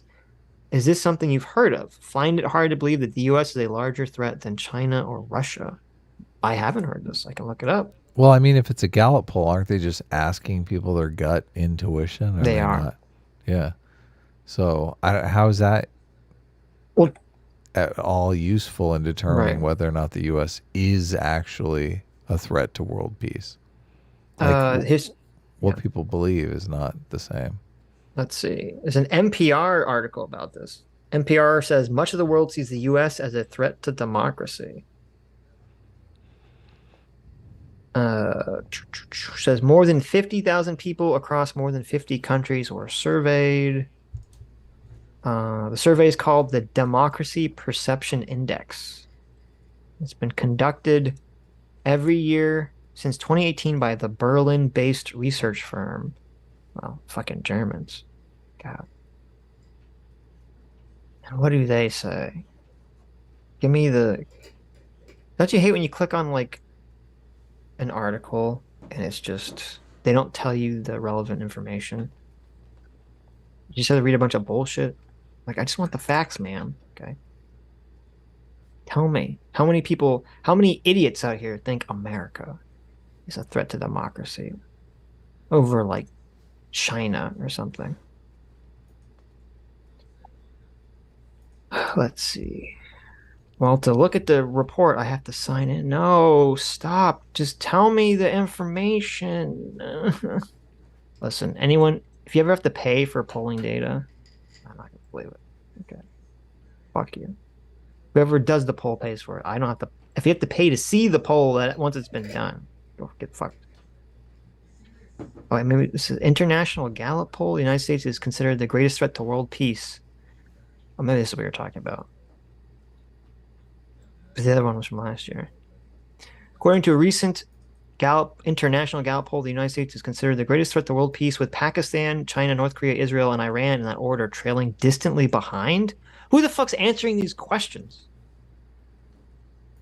What kind of shit stains of the world are answering these fucking questions? Fucking Russia invades Ukraine and somehow the US is the greatest threat to world peace? Yeah, it's ridiculous. I'm telling you, it's just basically people, announcing their gut intuitions, which just, guess what? Gut intuitions can be wrong and often No, you gotta listen. You got a lot of people who are jealous of America. Okay. True. That's what's happening here. Though I don't know, this article is pretty sus because it doesn't link or give any numbers for anything. It just says that this thing occurred. And I'm like, well, how do I even look this up? Like, why is this so hard to find? If if there's really some poll that says this, it should be very easy to find, shouldn't it be? So I don't know. I'll check into this. This might be 100% fake news story because I can't actually find it. I can't find this at all. But it happens. So There's maybe, I don't know, news. maybe it's just fake. Maybe it's totally fake. Anyway, let's continue. Let's finish up this video. Let's do it. To clarify, I'm not judging who is right within the confines of the narrative that they made. The Riddler kills a bunch of people and floods a city. I'm analyzing why the narrative looks like this in the first place and what it says about our culture. Okay. It's so a little weird that you don't denounce the action. I don't know. Maybe he thinks it doesn't need to be denounced because it's so obviously bad, but I don't know. When you're talking about getting rid of liberal democracy. Why does the narrative look this way, and what does it say about our culture? I mean, it says crime is bad. It says right? Liberalism good. Yeah. It says institutions need to be maintained. I mean, when I saw, we had a conversation about, I think it might have been Ukraine, where we were talking about, or maybe communism, maybe Soviet communism, where we were talking about fostering a culture that had respect for law. Do you remember this conversation that we had? I think you where did you get that from? What was the study or something you were talking about? What was the actual thing I said that you're referring to? You said they did like some sort of post-mortem, I think, on Soviet Russia, and found that what you need to foster, a liberal democracy is a respect for law. I remember there was it wasn't a study. It was breakdown. It was the guy who worked as like a field chief, I forget, for some government organization in Moscow during the collapse of the Soviet Union and the transition to Russia. Okay, good. And he was talking about how there was a faulty idea that once you had all you had to do was get the Russians on board with capitalism and even the concept of personal greed, that would then foster like a liberal democracy. And he's like, no, stupid. First of all the people under communism were greedy. Okay? Yeah. And you're stupid Human if you beings think they are were. greedy. Yeah. Right. They were all very greedy. And he said all they did was they just translated the corruption under their communist governments to now being corruption under their capitalist government. And that really what they needed to have was a respect for their institutions and a respect for laws. And I think that guy's 100% correct, because and it's what we talked about earlier in this video, that if you don't believe that you can succeed in a system of laws, then why the fuck would you follow them? It's like what you said. If you think everyone's cheating their taxes, then you're going to cheat on your taxes. Yep. Because you don't want to be the chump, holding the bag at the end of the day when everyone else is free riding. Right. So a respect, you put it perfectly, a respect for the law. That's the essential component. And I watched the Batman recently after we had that conversation. The whole time I'm watching it, I'm thinking, this movie, that's the point of this narrative, is to gain a respect for the law. Like the whole relationship between the Batman and the good cop, what's his name? I can't remember. Gordon, yeah. The whole relationship between the Batman and Gordon is the fact that there are, a lot of people in the police department that don't have respect for the law, and that Gordon is one of the people who does have respect for the law. And I mean, even him dealing with Catwoman, he's talking about, we need to have respect for the law. Like the whole thing just seems like people need to feel the inclination to do the right thing. Isn't that a big part of the movie? that is. Yeah. That is. So the thing that you're talking about in this other situation with Soviet Russia and whatnot, I mean, that's a good thing that this movie's out there promoting that narrative. But Renegade Cut here doesn't see that. He's like, no, this movie, we need movies that basically try to tear down the institutions and don't promote respect for the law, right? They should promote non-respect for the law. I mean, we watched another video of his where he's basically condoning shoplifting. Like, this guy doesn't care about the law. What a terrible situation. What a terrible guy. I mean, what the fuck? What happened to you that you feel like you can tear down our institutions? I guess he just feels that these institutions are not serving him. Because he's fucking commie. Okay. I mean, that's not an excuse. It's not. It's not an excuse. That's an explanation of why. That's why he feels that way. Well, I mean, is it just that he's a rabid partisan and like the Republican Party's technically the party of law and order, and he just is like against law and order because he doesn't like Republicans? I mean, it could be that simple. Like, he's literally just a contrarian who's being driven by his contrarianism. And the facts of any situation are just immaterial. I hate those kind of people because they're just NPCs. They're literally being driven by whatever the other person wants. The Riddler is not right, but the Riddler is also not real. The portrayal of his fight for the downtrodden... Look, he said the Riddler's not right. Okay, there you go. You got it. Finally. ...in first place, and what it says about our culture.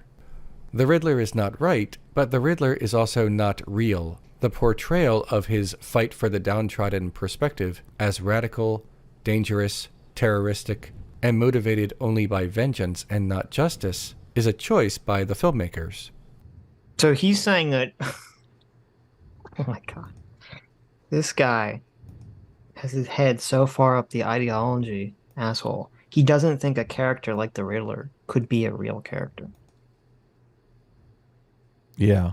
Like, he could have said, he could have made the point that, yeah, it's a choice for the movie to make that his character. But he said that it's not a real character.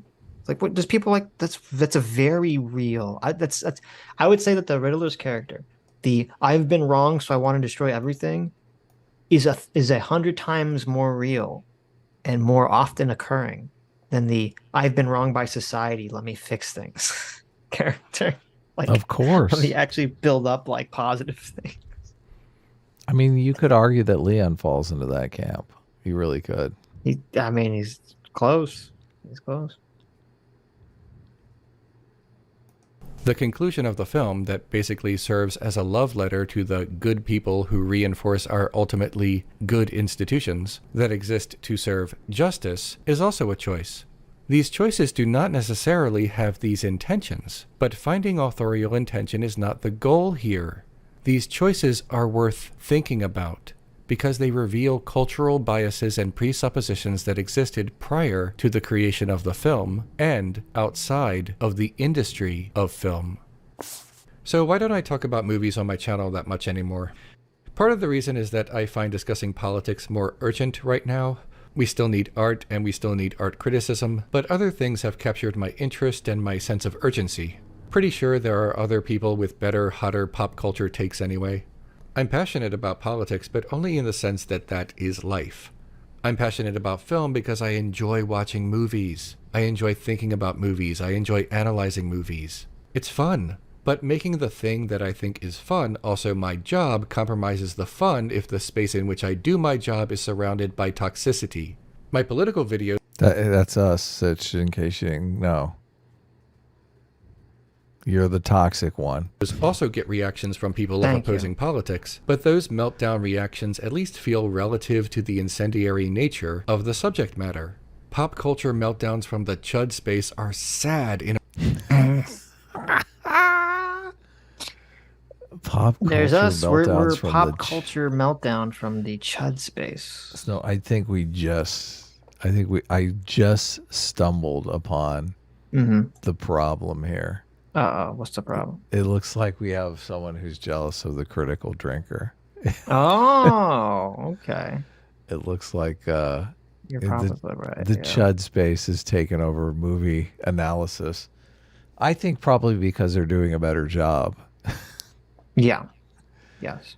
They're not forcing every single movie into the communist, anti-communist or the capitalist, anti-capitalist lens. In a way that feels different. And I can't ignore it either because I can't help but interact with the space I occupy. It ends up hurting my enjoyment of film, and I would love to get that feeling back. I'm going to try to get back into watching movies, but on my own instead of in public or on my YouTube channel. I don't regret making this video. It was very cathartic. I originally started writing this in a more melancholy mood, and it was about twice as long too, but in the end, I was like, yeah, I think I'll watch and analyze movies on my own and not in public, and I'll get that magic back again. For myself, just for myself. Maybe the occasional video about Star Trek purely as a palate cleanser, but that's it. At least once a week, someone comments under one of my videos with, "Oh, pfft, remember when this channel was about movies?" Yeah, I do. But I'm not a channel. I'm a person. Jeez, this and guy I don't used want to to do that movie. anymore. This guy used to do primarily movie content. This is like totally news to me. You didn't know that? No. I used to love this guy's movies reviews. What? Yeah. Oh my god. He didn't have all the politics in. Yeah, he used to, I think he even worked for Channel Awesome at one time. Wow, okay. Yeah. That's crazy. Yeah, I've been watching this guy's videos for like years, to be honest with you. He used to do a system where you would donate $30 to his Patreon and you'd select a movie and he would do a breakdown of that movie. Which, interesting. Yeah. I mean, I'm assuming that he could just, do whichever movies. I'm assuming more people offered him the $30 and he could actually do the movie reviews of. So he's kind of selecting anyway. Right. But I admired his grift, to be honest with you. I thought it was a good grift. But I guess that's what got him down. He should have just said, I'll do, a movie review for 500 and maybe he'd be in a different situation. Right. I don't know. Maybe. Or maybe, I mean, in that situation, you kind of do become beholden to the guy who, I mean, I can imagine it's probably demoralizing. Someone pays you $30 to do a movie review and you spend all this time doing it, which is an incredibly good value just to be able to do a movie review. And then like they hate it. They're like, "Oh my God, this is terrible." You're like, "Dude, you paid $30 for this and you're going to like blow up my email." Right. Complaining. You asked for my analysis, not for me to articulate your analysis. So that could suck. But yeah, no, I mean, look, he's got 635 videos. So he's got videos on a lot of different stuff. But maybe he's just got creator burnout. What'd you find? Yeah, that definitely happens. Who knows? I finally found this fucking idiot study. Is it the study that I asked you about? No. Look, Dark City, Renegade Cut right here. 5 years ago. Yeah, it's probably not that bad. Please tell me he doesn't try to watch Dark City through like the lens of fucking capitalism. I don't think he does. Here, I'll send you a link. You can watch it later. Okay. So first of all, I found the study that Pareto was talking about.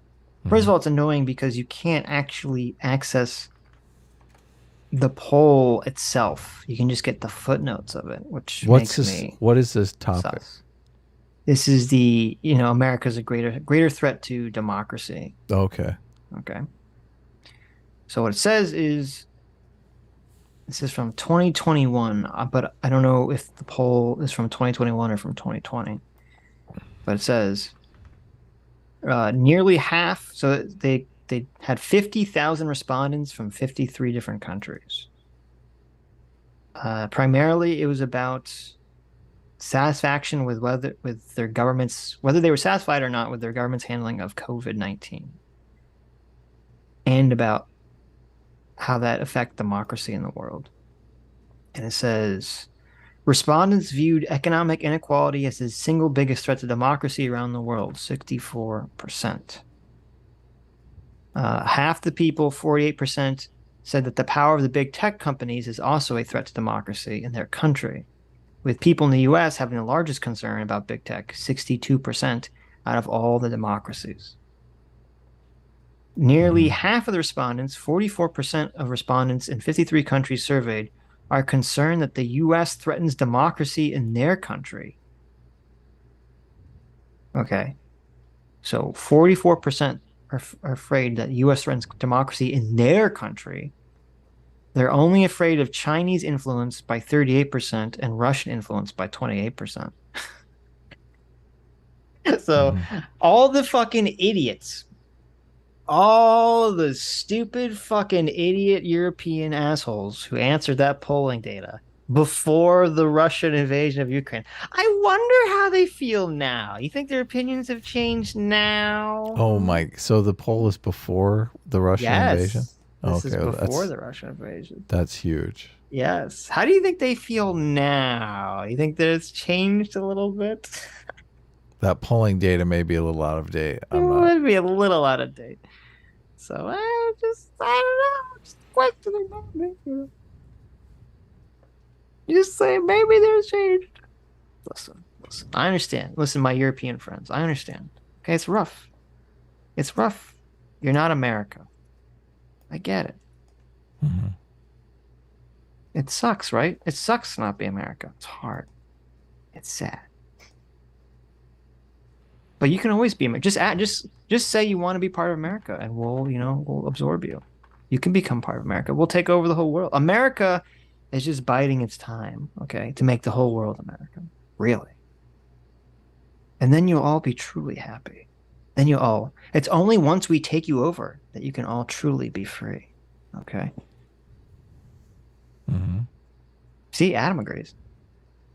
I was looking at Leon's Patreon. That's fine. More. So he makes $2,200 per video.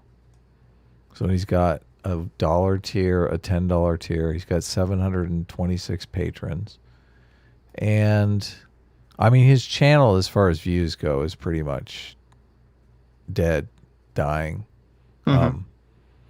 His $30 tier is everything from the first and $10 tier plus access to behind the scenes videos. In addition, I will send you a card this holiday season. Message me a shipping address and I will send a thank you card. Okay, so he's not doing the $30 thing anymore. Well, but listen, even though I think this guy is crazy and has terrible ideas, I do have to give him credit if he's showing the actual amount he makes, because almost all these fucking socialist bread tubers hide however much money they make from Patreon, which I think is horribly hypocritical. So I give him credit for that. Sure, yeah, no, I mean, the Patreon is definitely keeping his channel alive. So sure. I mean, and that's decent money as far as like working. Yeah, depending on how many videos you're making. Sure, that could be a lot. That could be a lot.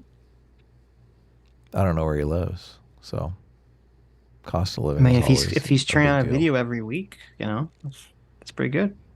I don't know that he is though. Well, I don't know either, but not right now.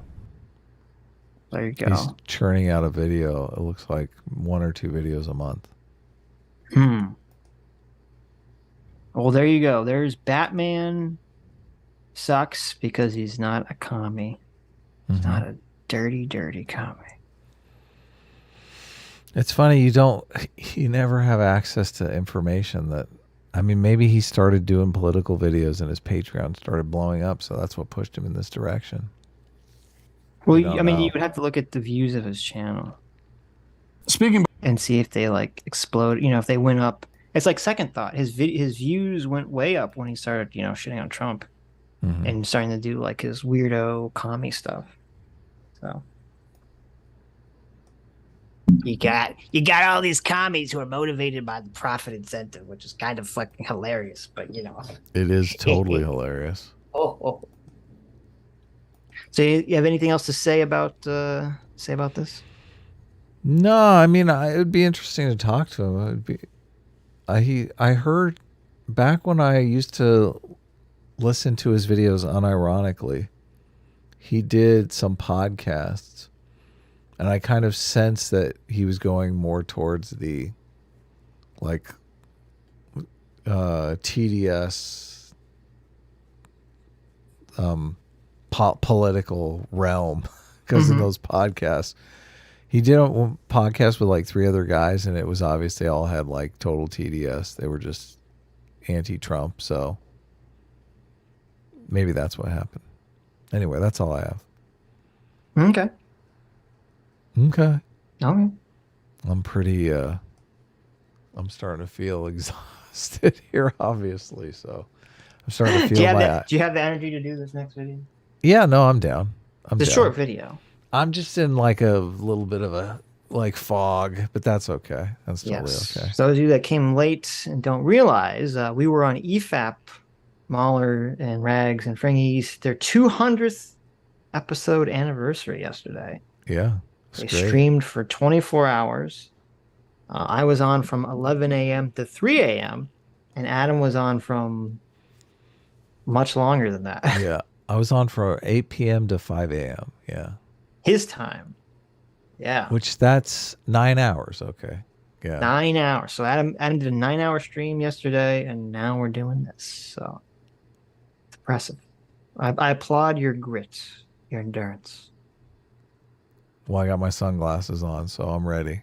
There you go. So this. Well, actually, I should take a break first. Can you read these 3 Super chat? Sure. These 3 memberships? Diogenes for $20. Hey, y'all. Been in boot camp for 2 months, and now I'm living in San Fran. Woo! Can't wait to see the well-known attractions like Heroin Attic and Poo Patrol. But seriously, what are some good spots? A-Team foils commie schemes. Well, thank you for the $20. Diogenes? Am I saying that correctly? Yeah, I saw this super chat when it came through, and I started thinking, man, it's been a long time since I lived close enough to San Francisco to hang out there, and I don't know if any of the spots are still available. I mean, I never really had like a regular spot that I hung out. I had friends that threw parties in San Francisco that were always like kind of underground rave things. So I did a lot of that. So I don't necessarily know that I could point you to a spot, but San Francisco is pretty cool. I'm sure you could ask around or pick up a paper.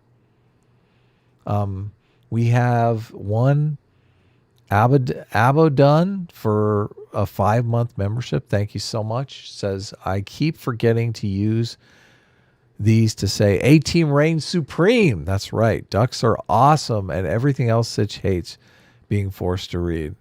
Well, actually, yeah. Maybe he snuck out at the right time. Yeah, I follow this Twitter account. You should own a duck. And I'm kind of thinking maybe I should own a duck. They seem so cute.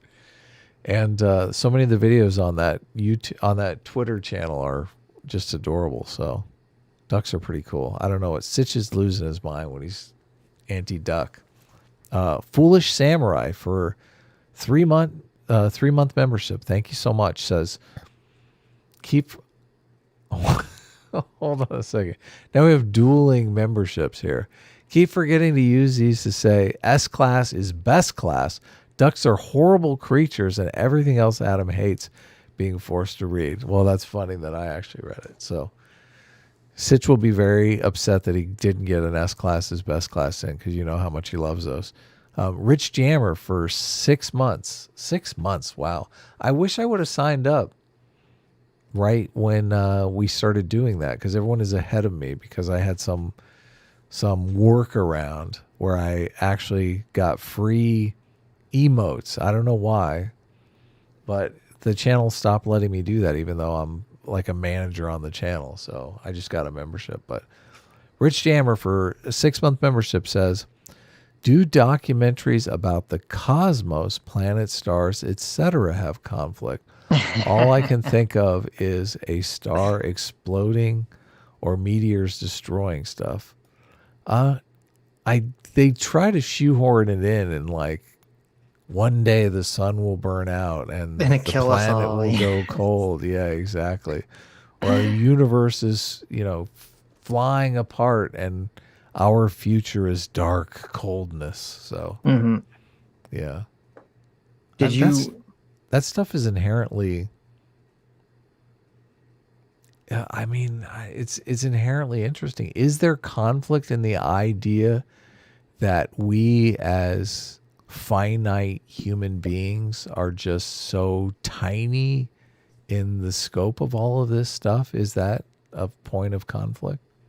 Not usually the way in which it's presented in like Cosmos documentaries. So I would say that, yeah, documentaries about space generally don't have conflict in them. But we are but a speck of dust in the cosmos. Just a tiny little rock suspended in a sunbeam. Yeah. Oh, God, chat. I used to love those shows. Which emoji do you like better? The one with the background or the one without the background? They're both there. Yeah, tough to say. We have the Sitch Pepe.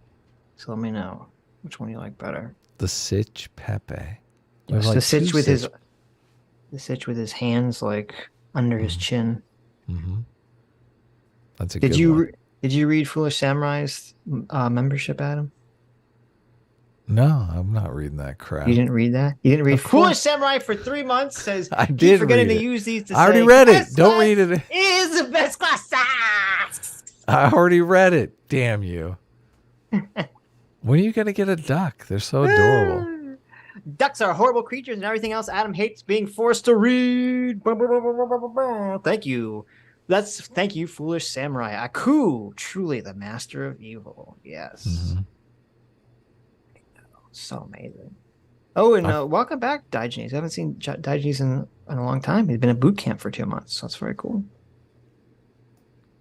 Yeah, he wants to hang out in San Francisco on his free time. Awesome. People seem to like the one without the background. Okay, thank you. Metalworks for 1190. Thanks so much for being a free seeker for 6 months. Says Sitch. Of course, we're a threat to the world. All we do is send weapons and bombs to other countries. It's not like we spend money on aid or anything. True. Very nice. Very nice. Listen, I think, okay, guys, how about this? You guys are going to like this. Okay. New rule. We're going to poll every country in the world, and we're going to ask them who they think the greatest threat to their country is. In any country that over 50% of the people say America, we just cut off all aid to them. No foreign aid, okay? If 51% of your population thinks America is the greatest threat to the world, boom! Fuck you, bitch. You're on your own. You don't get shit from us no more. That might be good, though. I'm against foreign aid, to be honest with you. Well, no, I think foreign aid oftentimes is used for us to keep political actors in power that are actually willing to subjugate their people for sometimes cheap products for America and shit. Sometimes. So the foreign aid doesn't necessarily help those people. If the people are against America because we're spending foreign aid to keep some, autocrat in power that's subjugating them, then we are being part of the problem. But I don't know how often it's happening. I don't think that's that's a thing that I don't. This is the thing that I don't like, is because that can happen and that cannot happen. Like, foreign aid isn't all equal. Like, when we're giving foreign aid to certain countries, like, I'm sure we give foreign aid to countries that have, are functional democracies and shit. Of course we do. Yeah. Yeah. But it's not all bad. I know. That's what I'm saying. Foreign aid is used, as someone in the chat said, foreign aid is used as America's means to try to, influence and cajole other countries to doing what we want. Yeah. Yes, obviously. But there's two ways that they can do that. They can do that through, voluntary incentives, or they can do that by subjugating people by force. Right, right. And if we're giving money to people who are subjugating by force, obviously, I think we should withdraw that foreign aid. I agree. And thanks so much, Diogenes. Join the channel. Joined the free welcome. Seekers. Yes. So now we'll be watching Matthew Walsh. Yeah. Matt Walsh, known for his "What Is a Woman" video. Are people going to get mad at us about this one? I don't know. We'll find out. Matthew Walsh put out a video called "Debunking Gay Marriage." It can't exist, Adam. Mm-hmm. It can't exist. It doesn't exist. It's like Santa Claus. It's a fiction. It's not real.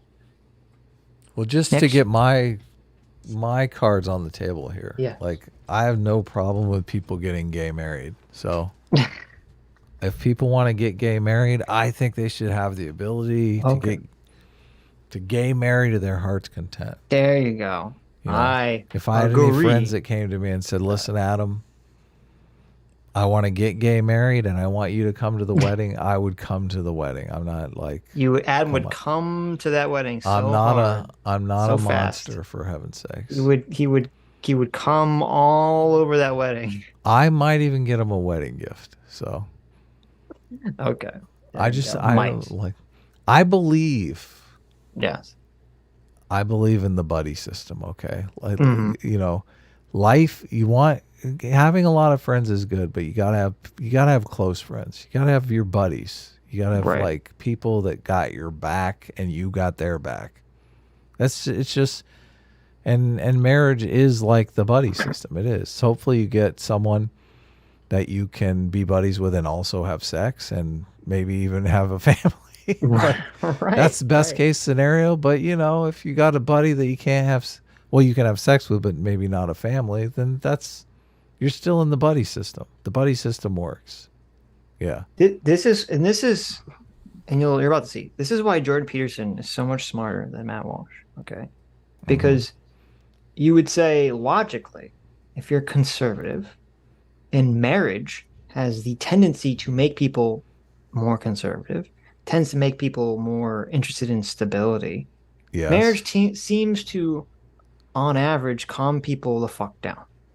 Right. Of course. Yeah. And you know why? Because in your mind, you're like, if I do this crazy thing, there's probably going to be violence when I get home. You're like, this is not a good idea. Because other people are now relying on you directly in other ways. You're responsible for other people. Yes.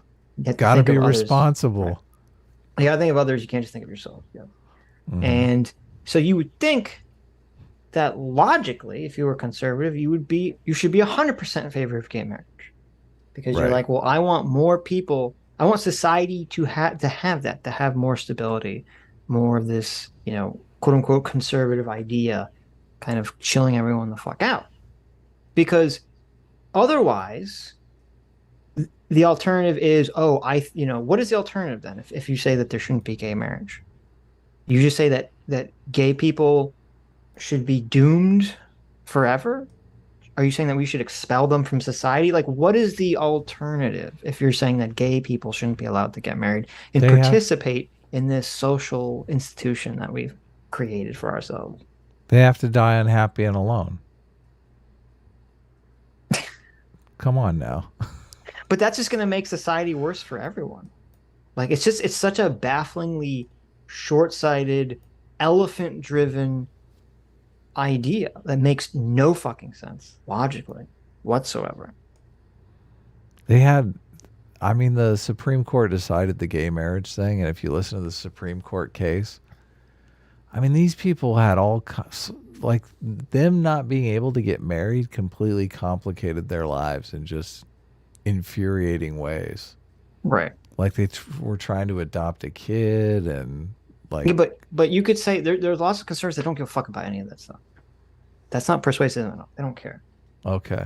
So And this is why I'm saying Jordan Peterson's answer was so good, because he's saying, well, from a conservative perspective, you should want more people to participate in quote unquote conservative institutions. Well, I do think fairness does persuade them a bit. I mean, if things are unfair. I mean, it is obviously horribly unfair.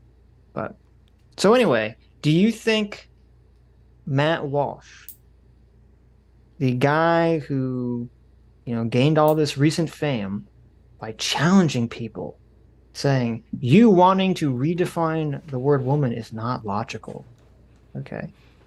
Mm-hmm. Do you think he's going to have some kind of logic-driven, logical, coherent argument for why gay marriage can't exist? Of course not. Okay, well, we'll find out. What? Come on. I don't know. We'll see. We'll see. I know where this is going. Speaking, by the way, of the, I guess the front runner, the Democrat front runner, Pete Buttigieg, he had some thoughts recently. He was on State of the Union on us. Is this like a meme? Does anyone really think Pete Buttigieg is the Democratic front runner for 2024? Yeah, what happened there? I don't know. That's weird. I mean, there's a Democratic president. Yeah, but I mean, assuming Biden is not going to run again, right? Is that the assumption, though? I mean, every time I hear Biden talk, he says he's running. Yeah, but we've talked about this. He has to say that, right? He has to lie. Because he's not. Okay. So he's not a lame duck. Saying, yeah. Because if he's a lame duck, everyone just says, well, we'll just sit on our thumbs until he leaves office, right? Yeah. You lose a lot of your political will if people think you're just going to disappear. Pete Buttigieg is 4 foot tall. He's not going to be president of the United States. You people are dreaming. Well, we said this when we were covering the primary in 2020. I literally cannot fathom the appeal of Pete Buttigieg, why people like him. He comes off to me as the most boring, milquetoast, full of hot air, cardboard cutout politician who just stands up there and says the most boring platitudes that you've ever heard from a politician. Like, he seems so generic to me. Like, I don't know why people like this guy. Sammy G in the chat says Biden doesn't know where he is. That's true. That's true. They're like, are you going to run for president in 4 years? He's like, of course I'm going to be president of cheese in 4 years, son.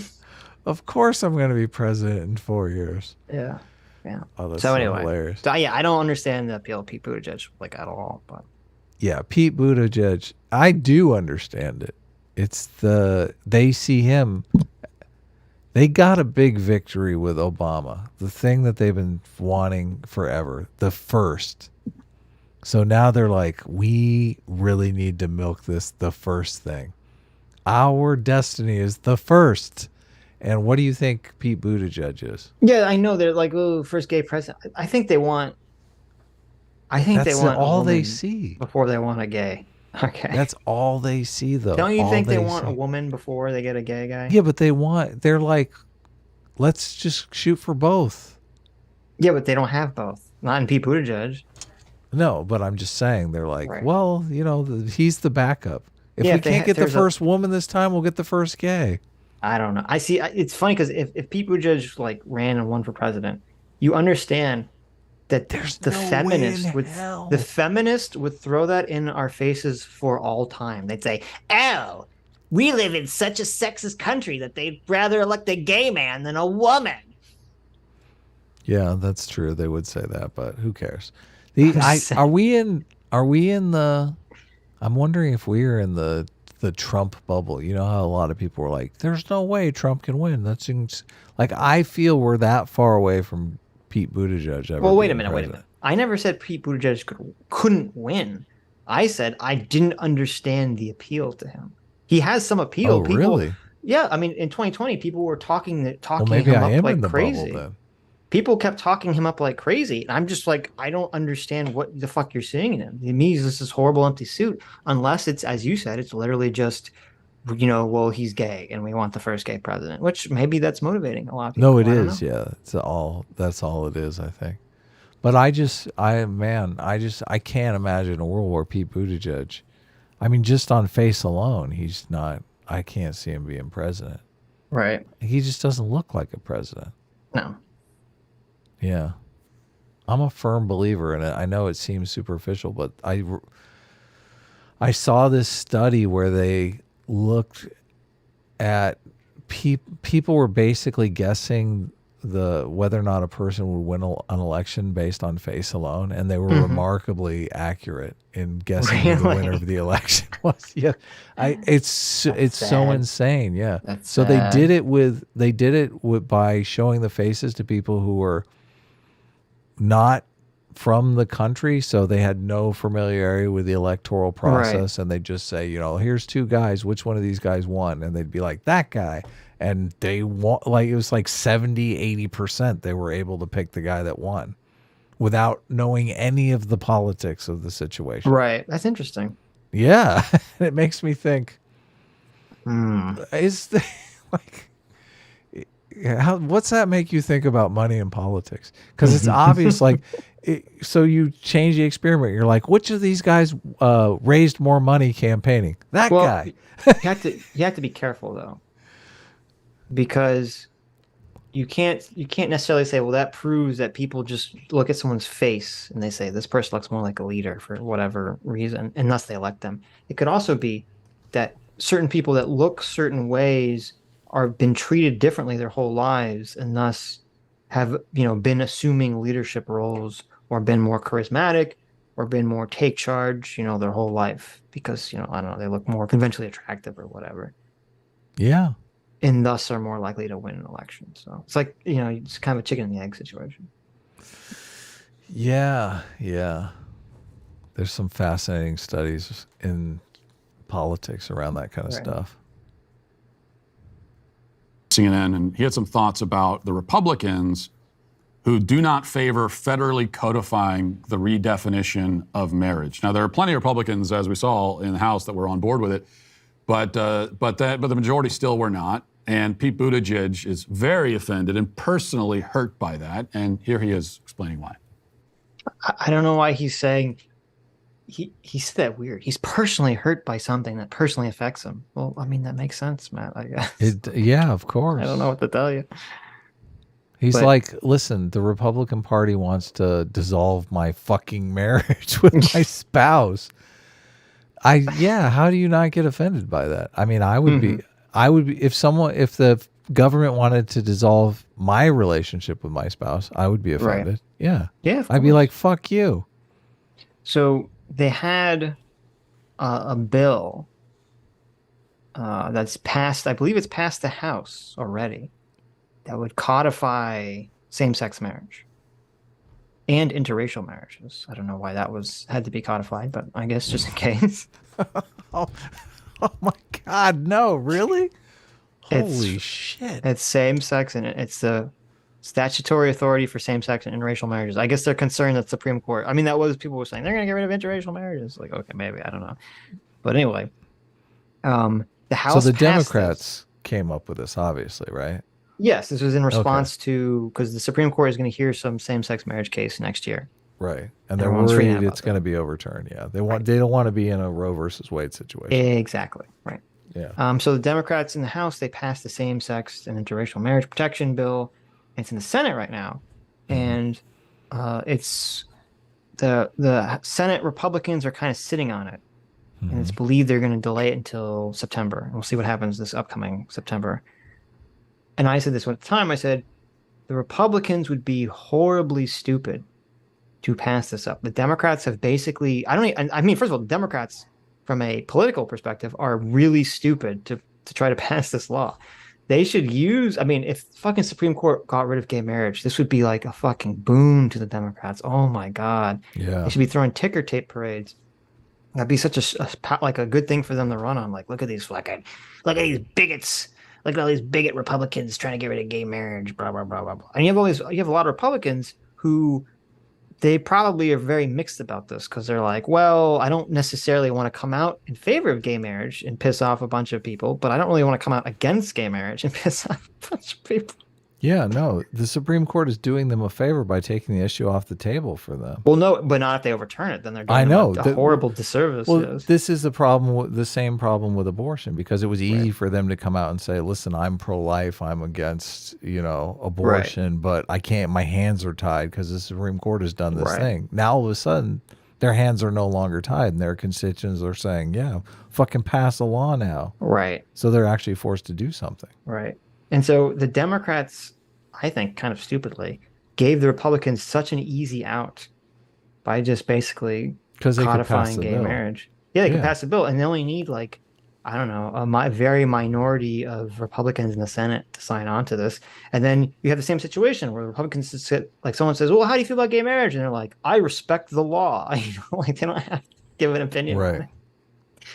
So whoever all the conservatives in the super conservative states don't need to sign on, and the ones who can survive passing the bill could pass the bill. Right, the ones in the more purpley districts, will sign on to it. I'm predicting, this is my prediction, that they're going to slightly modify the bill to make it abundantly clear that religious institutions do not have to perform any marriage ceremonies they don't want to.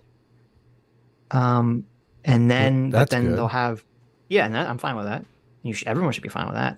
And then they'll have just enough Republicans to sign on the bill to pass it. And we don't want to get in a bake the cake situation where you got a bunch of LGBT activists going into the Catholic Church and saying, marry us. Right. Now you may have a situation where the Republicans put on some completely reasonable limitation, saying that religious institutions don't have to perform marriages or something.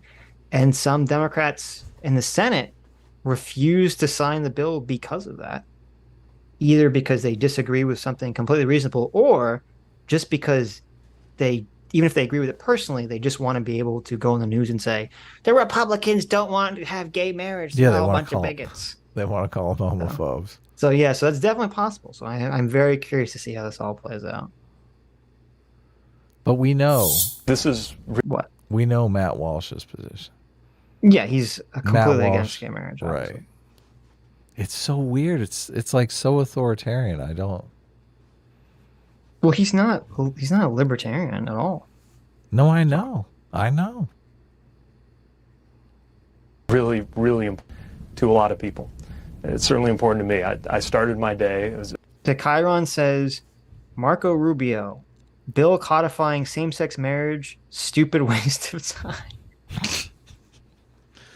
Little Marco said that? Let me see if I can find the full quote. Gay marriage, waste of time. It's so they're like, how does that even make sense? If it's a stupid waste of time, then why don't you just sign off on it, Marco? That's such a lame criticism to give someone. Pete Buttigieg is, they have it in their mind. It's so weird to me that so many people believe that the elites can just get whatever they want, and that the people have no say in what happens or how things shake out. When you look at Pete Buttigieg and Kamala Harris, and these people, nobody wants these people, but the elites keep forcing them into positions of power. But I don't necessarily think because Pete Buttigieg is the transportation secretary that's his path to the presidency. I don't even know if Kamala Harris's path to the presidency is being vice president.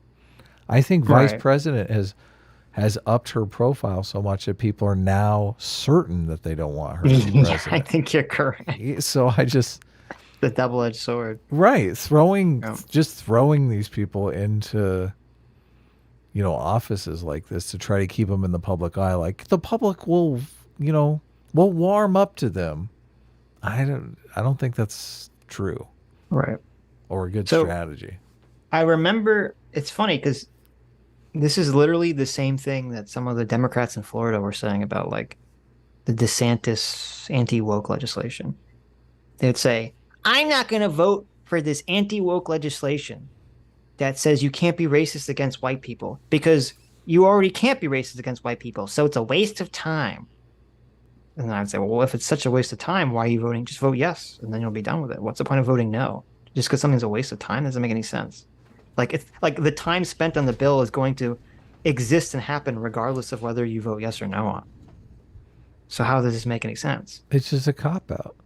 It's a total cop-out. And that's the route Marco Rubio apparently took. He told a CNN reporter that he would vote no on the same-sex marriage bill because and then he called it a stupid waste of time. So there's a little Marco. Because he had to go vote no. He didn't have to vote. Yeah, I don't know. It's really stupid. Save your time. Does it call him Little Marco in the story? That's what I want to know. He should. As awesome. I try to do on weekends.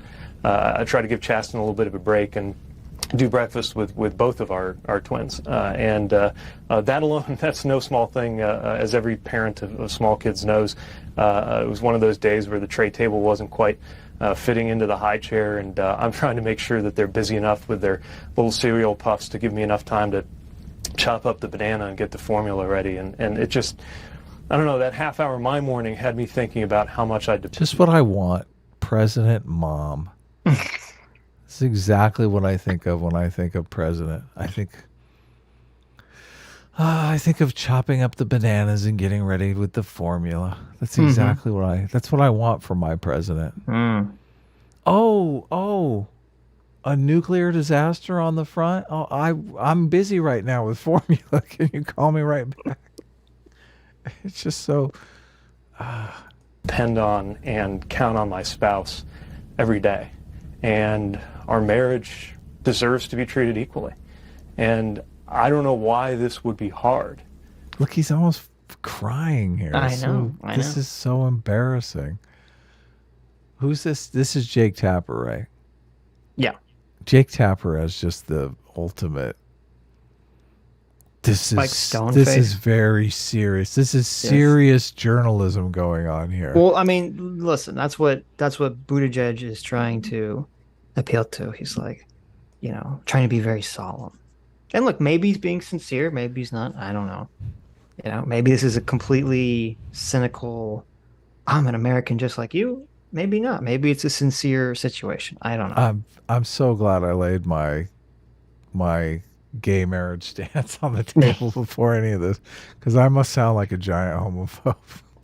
Well, no, I mean, you could say, care. Listen, you could say that you think he's acting here and still be in favor of gay marriage. Those two things are completely no. I think he's sincere, to be honest with you. I just think it's like you just think it shows weakness and not something you'd want in your president. Yeah, I think. Okay. I don't disagree with that. You want stability, yeah. Well, I was thinking, has there ever been a president? I mean, I guess there probably has been a president that had small babies, like keeping them up at night. Well, I'm sure the first lady would take care of that stuff. I guess, but usually presidents, because they're older, they have older children, not someone that requires that kind of attention. How old is Barron? I think wasn't Trump's kid like 6 when he went in, and like 10 when he went out? I think he had a 6-year-old. No, I think no. He was older than that. Are you sure? He's 16 now. Oh, he is? That means okay. He was 14 in 2020, so that means he was 10. Right. So he had a 10-year-old. Yeah. Yeah, but 10-year-old is not a baby. You're right. No, I know. Yeah. So. Still a kid. But anyway, well, we'll see. We'll see what Matt Walsh's critique of this is, because it goes in a direction I didn't expect or even understand. I have not seen this at all either, okay. So I didn't watch it. I think you sent it to me, but I didn't watch it. For a senator or a congressman, I don't understand how such a majority of House Republicans voted no on our marriage on as recently as Tuesday, hours after I was in a room with a lot of them, talking about transportation policy, having what I thought were perfect. See, this is, I gotta say, this is total bullshit, because he does know.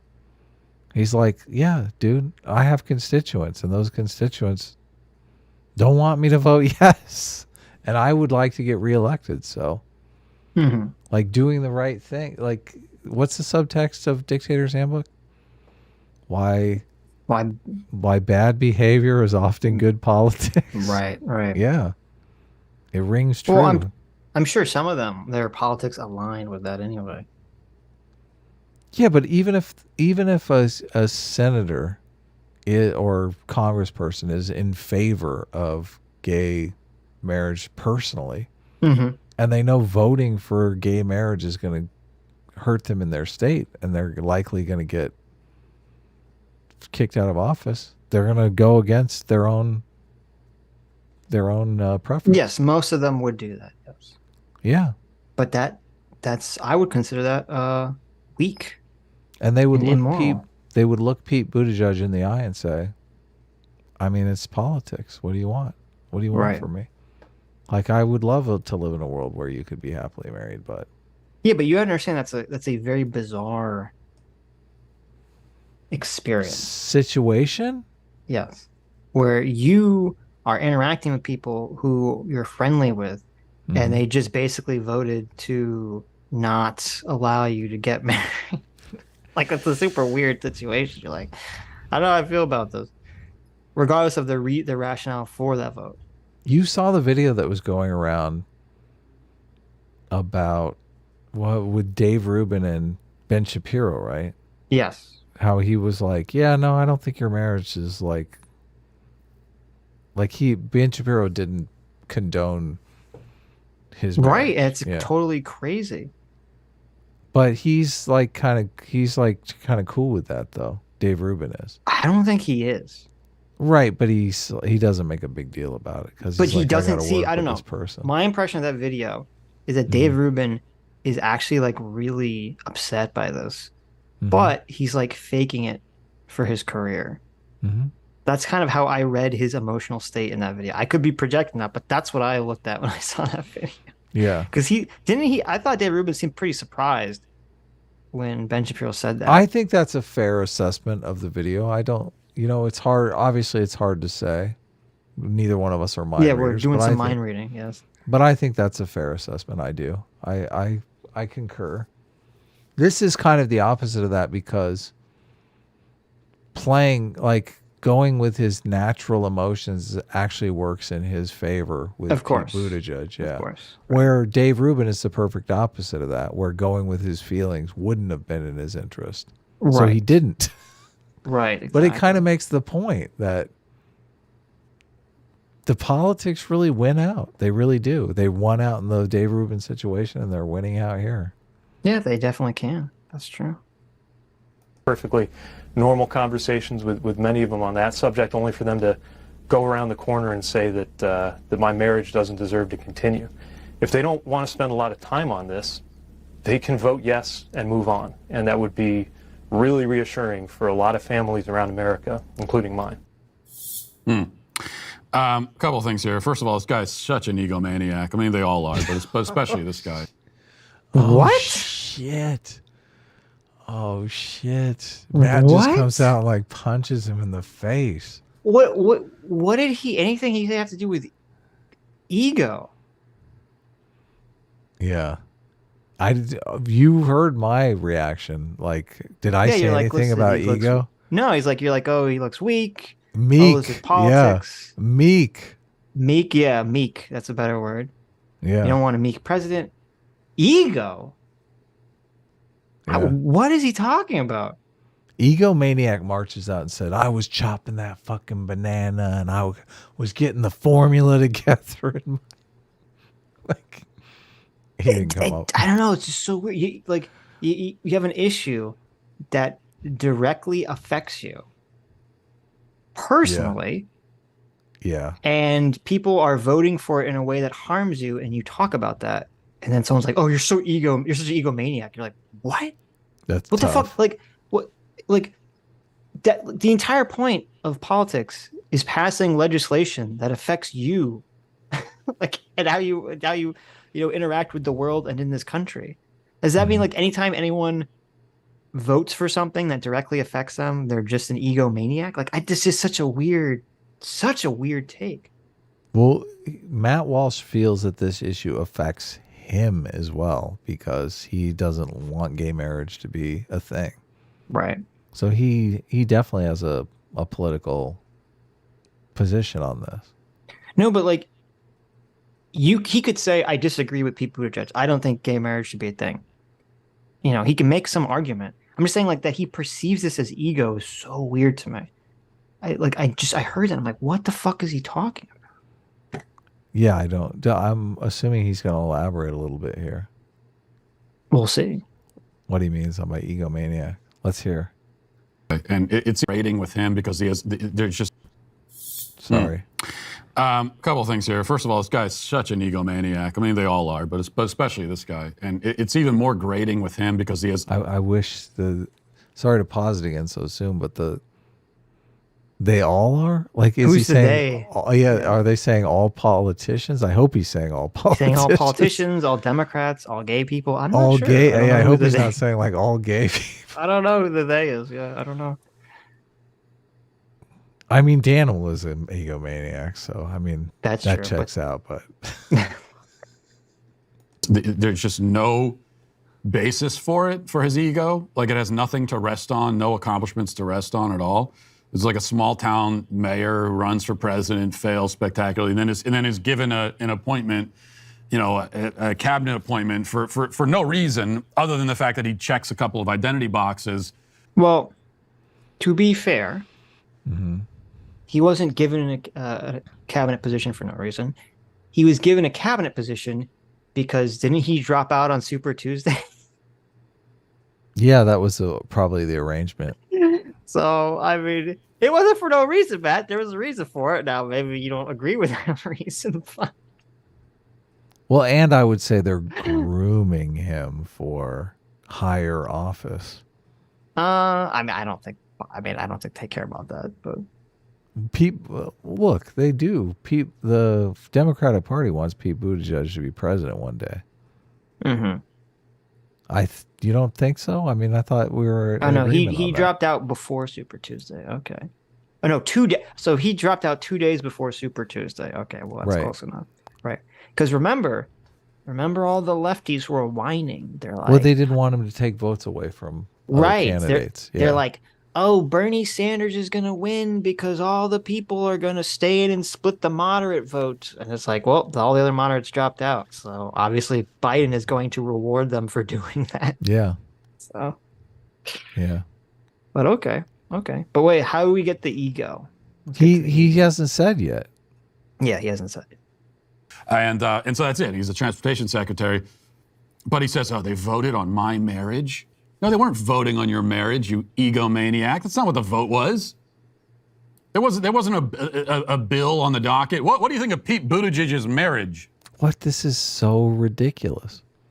Yeah. This is so ridiculous. It's like such a bafflingly low quality point. An argument. They are literally. I mean, it's like a technicality. It's just. Yes, they weren't voting specifically on his marriage, but they were voting on his marriage, were they not? Yeah, exactly. Because they weren't voting on specifically Pete Buttigieg's marriage, but were voting on the classification of Pete Buttigieg's ability to get married. Therefore, he's an egomaniac for making it about himself. Matt, this is a bad argument. Okay, this is a horrible fucking argument. You did good on the what is a woman stuff here, but this is baffling. Not so good. Yeah, this is bad. Well, I mean, this is a perfect example of how, and I've said this before, when logic is on your side, everyone suddenly becomes a logic master, right? They're all like, "Oh, let me use logic and facts and evidence to explain why you're wrong." Like when it happens to conform with what they want. But since we know that people don't generally make their opinions or positions because of logic or facts, they generally have some intuition, and then all the logic and facts come in after the fact. That's why you can get like the same person who then when they're on the other side of an argument that's not logical, all of a sudden it's like that all just goes out the window. Of course, yeah. The logic is against their intuition. Yes. This is, and it really is simple for me. It's like, I understand the Matt Walshes of the world are going to sleep a little, disgruntledly that gay people can get married. But I feel like I feel like the gay people not being able to get married are going to sleep like a lot harder, right? I mean, sure. They're not even able to, accomplish their goal. Well, he doesn't care about that.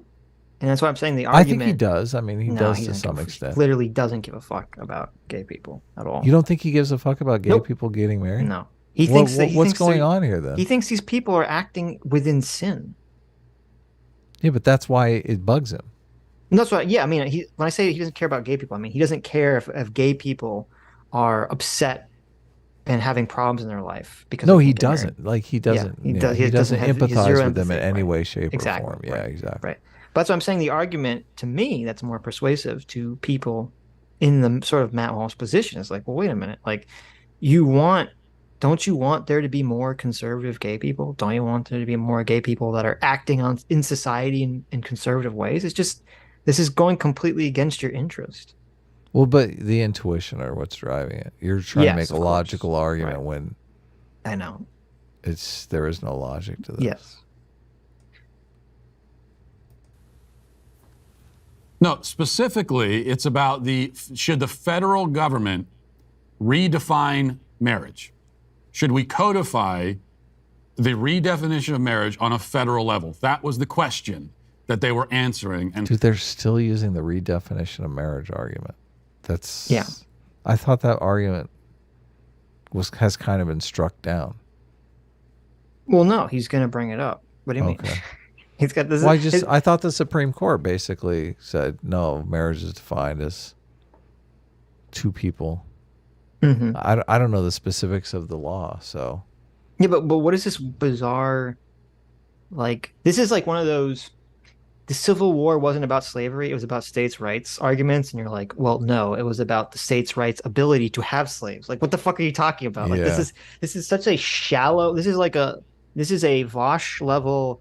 Water, it's not water, it's agua argument. Mm-hmm. Like, let's hide the ball here in this shallow, pedantic language. It's like, it wasn't about whether gay marriage should be legal. It's about whether the federal government should say legally that marriage can be between gay people. There's a difference there. I'm not going to explain to you exactly why it's, conceptually different, even though the outcome's the same. But trust me, it's different.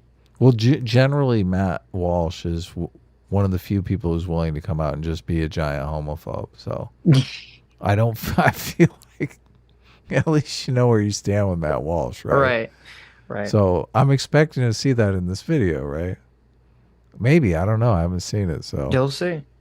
And some of them said no, as they should have said. And by the way, the people who answer no to that. Yeah. Well, there's a number of reasons why you might answer no specifically to the question of should the federal government codify. Mm-hmm. One of those reasons is you're a giant homophobe. So I just want you to acknowledge. I want you to acknowledge that one reason, right? Why? But why would it be up to the states to make that determination? Like, if you have federal law that's based around marriage, which we have, then obviously it would have to be a federal question. Yeah, I have a marriage license. I'm not sure if it's a state or a federal marriage license, to be honest with you. So I don't know. Yeah, but like when you're married, that affects your federal taxes. It affects your state taxes too. So yeah, that's what I'm saying. It affects both of them. So it can't just be like, you're right. What kind of it's got to be bizarre fucking situation would we be in if like, oh, the state recognizes your gay marriage, but the federal government doesn't. Right. Like, or the inverse of that. Well, that was the problem, because I do think there were some states that recognized gay marriage early, but yet you couldn't travel to a state where gay marriage was still illegal, and that's why they had to make it a federal system. Yeah. Right. But for the people who are critics of the whole, of the redefinition of marriage on any level, they're not saying that your marriage doesn't deserve to continue. What they're saying is that your marriage can't exist because marriage is a particular thing, and your relationship does not fall into that category. That's the argument. Now, that's a terrible argument. It's a terrible fucking argument. Look, this argument's baffling. Look, we can go round and round. We can go toe to toe with a social constructionist over biological sex categories, right? Yes, right. Marriage is 100% a social construct. Like, there's no ifs, ands, or buts about it, right? Marriage is something an institution we have constructed. Right. So, yeah, we can change that at will. Well, it's funny because, and I think part of the reason he's using redefining is because he's trying to hearken to the redefining what a woman is. I know. But if you actually think about it beyond the surface level, it's literally the opposite. He's actually on the opposite side. He's on the we need to redefine women side. Because in the what is a woman argument, you have basically the trans activists. They're trying to win the argument they're trying to win by using a word argument. Yes.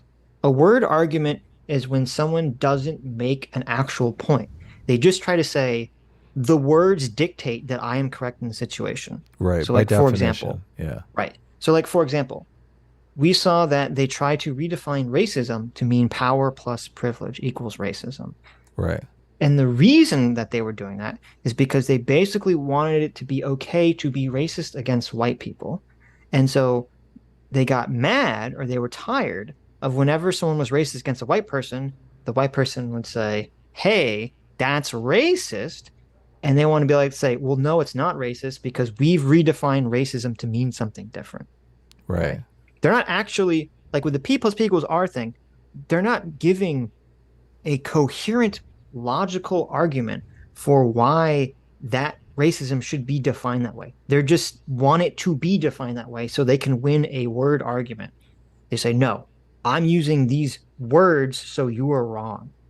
And that's exactly what was going on with the what is a woman argument, is that you have sort of the trans activists want to say there's no categorical difference between a trans woman and a cis woman. They're the same thing. And you say, well, wait a minute. Logically, they're not the same thing. You need to construct some kind of argument to explain why they are the same thing. And they say, no. We're not going to do that. There's no logical argument here. It's just a word argument. They're just the same thing. And that's why whenever Matt or anyone would ask him a question like, well, can you define what a woman is? They couldn't actually do it because there was never an argument to begin with. Yeah. Because they just want to win a word argument. And now Matt is on the exact opposite side. Right. Because you can say, well, here's a series of logical reasons why we should allow gay people to get married. Increases stability. It definitely conforms with liberal principles of individual rights that our country is founded upon. There's actually no reason, under our current legal system or even culture, why you would be against this. You could, you list off like a series of reasons of why you want, gay marriage to be legal. Monogamy is good. Monogamy is good. Right. It's going to create stable environments for children, human rights, blah, blah, blah, blah, blah. You list all these reasons why you would want to do it. Mm-hmm. And then Matt Walsh's defense is not to list logical reasons to counter that. It's to say, but words, it's defined this way. Words, you can't change the words. So he's literally making the same argument as the people he was fighting against in his What is a Woman video. Yeah, that's the irony is not lost on me. This is crazy to me. I guess if all you have is the word argument, you're like, fuck it, I got to do it. We can't change it because someone somewhere wrote a word on a piece of paper, so we're not allowed to ever change anything. Well, this is like, okay. What?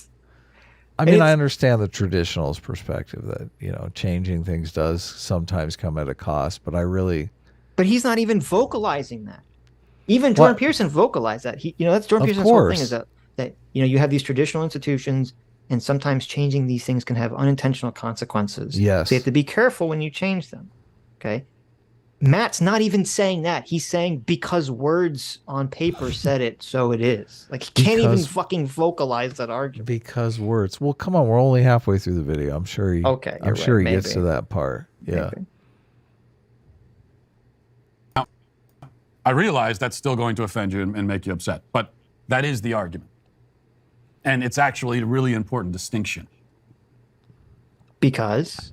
Mm-hmm. Tell us. As I tried to explain last week, and as many people have attempted to explain, this is all a question of definition.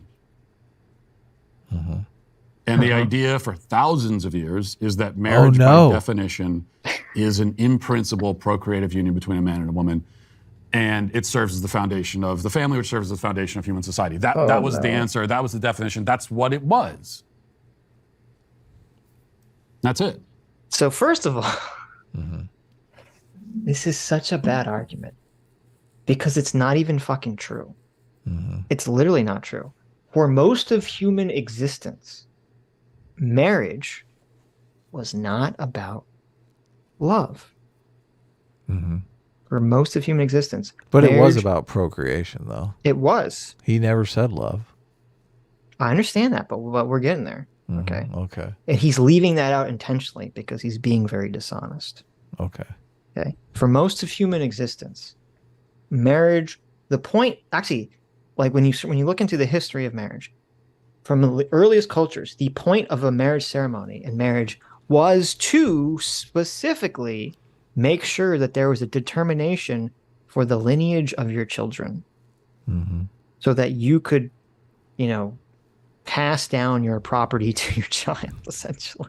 Well, and know that your actual lineage was getting it. Yes, and then make sure that it was actually your child getting it.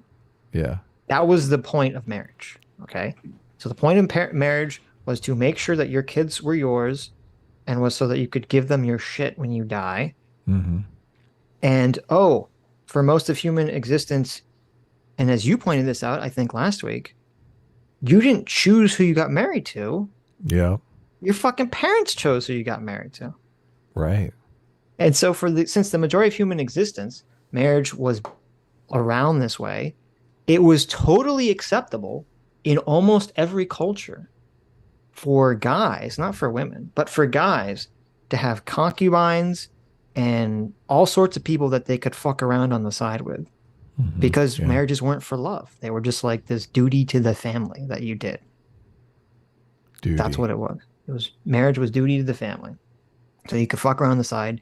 No one really gave a fuck, really, in a lot of these cultures at all. Yeah. And a lot of these cultures, if you were gay, you would still get married and have kids, and then you just fuck a bunch of dudes. And everyone's like, all right, whatever. I don't care. As long as you get married and have kids, they don't really give a shit. This is why this is so... And then on top of that, for a lot of human history, at least once we moved out of the hunter-gatherer phase, almost every culture had allowed for the rich upper class to engage in polygamy. Yep. Where one man was able to marry multiple women, including the fucking Bible. Yep. Now the Christians were more finicky about this, but under the Old Testament, you could definitely have multiple wives. So this idea. So knowing all this, this is what marriage was. Okay, but what is marriage now? Marriage is nothing like that now. Marriage has nothing to do with any of the original principles of marriage whatsoever. People do not walk around getting married because they say, who can I create a family alliance with? Who can I create good breeding stock with? Yeah. No, people get married because they go out on dates and they say, hey, I love this person, and I think I want to spend my life with them and have a family with them. I want to be with them. Our current concept of marriage is so fucking removed from the historic concept of marriage that this argument is complete dog shit. Thousands of years, Sitch. thousands of years. For thousands of years, marriage has been nothing like it is right now. No, I know. Like it wasn't even until like I think it was like the 1300s or the 1600s that the concept that people should get married for love was even like a thing that people thought about. Yeah. It wasn't even conceived of for thousands and thousands of years. No one even conceived of the idea that people should actually get married for love. Yeah, I'm sure it happened like occasionally, and people were like jealous of the people who were in love, and they wanted that for themselves. Back in the day, if you loved your wife or you loved your husband, you were lucky. You fucking lucked out. Of course. You lucked out that by chance your parents chose a suitor for you who you turned out to be compatible. Yeah. Like, this is the dumbest fucking argument. Marriage in modern America looks nothing like old traditional marriage. Nothing. But no. This is the argument we're going to appeal to.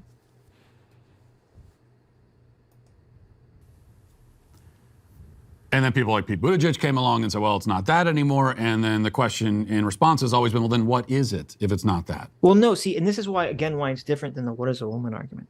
The what is a woman argument is people just making a declarative statement. They're saying there's no difference between cis women and trans women. They're both the same. I'm not going to explain it. I'm not going to give you any rationale or logic to it. I'm just saying, I'm just declaring that it is. The gay marriage proponents, they're not making a declarative statement. They're saying marriage should be allowed for gay people. It's a completely different argument. And then they give you a bunch of reasons why they think it should be. And Matt Walsh is the one who's saying, no, marriage isn't because it isn't. It's not as complicated as the adult human female argument. It's like, the marriage is a union between two adults is fine for me. I mean, I feel like that pretty much sums it up, right? No, but even with so it's not like, incomprehensible. The trans activists, they're not even saying trans women should be women. They're saying they skipped that part of the argument. Right. They say they're saying that they are, right? Right. No one skipped that with the gay marriage argument. No one said gay marriage is marriage. But we are redefining marriage as the union of two adults, where it used to be the union of but there's an actual adult argument man being and an adult made, woman, right? But one side is making the argument and giving some rationale for it, right? Matt Walsh is giving nothing except for an appeal to tradition, which doesn't even fucking hold up, right? At all. Yeah. We've always done it this way, which is just not true, right? Yeah. No, this is the thing, because no parent would ever choose a gay partner for their son or daughter, because the whole purpose of choosing was for procreation and economic gain. Back in the day. Yeah, exactly. So if your parents are deciding they're not going to choose, your gay lover for your married partner. I mean, but we live in a world where you can. Is Matt Walsh going to be a fucking Pharisee? Is Jesus going to come in and say, listen, this is the way, we should change the Bible, or we should change, things to be like this? And he's going to be like, fuck you, Jesus. We've been doing this for 2,000 years before your smug ass, your egomaniacal ass came in here and told us to change things. Well, the argument, and I don't know if he makes it in this video, but the argument they will make is that the gay marriage is what's facilitating the trans conflict. Yeah. He doesn't make that argument in this video. He doesn't even make that. I don't think he does. I don't think he even makes that argument in this video. Yeah. Well, he would be the guy to make that argument. That's not even, it's funny because remember when gay marriage when it was like the hot topic that people were discussing, no one ever said this is going to lead to transgenderness. They said this is going to lead to people marrying animals. Animals, yeah. Bestiality. Right. And you're like, what? And that hasn't even remotely happened. Yeah. So.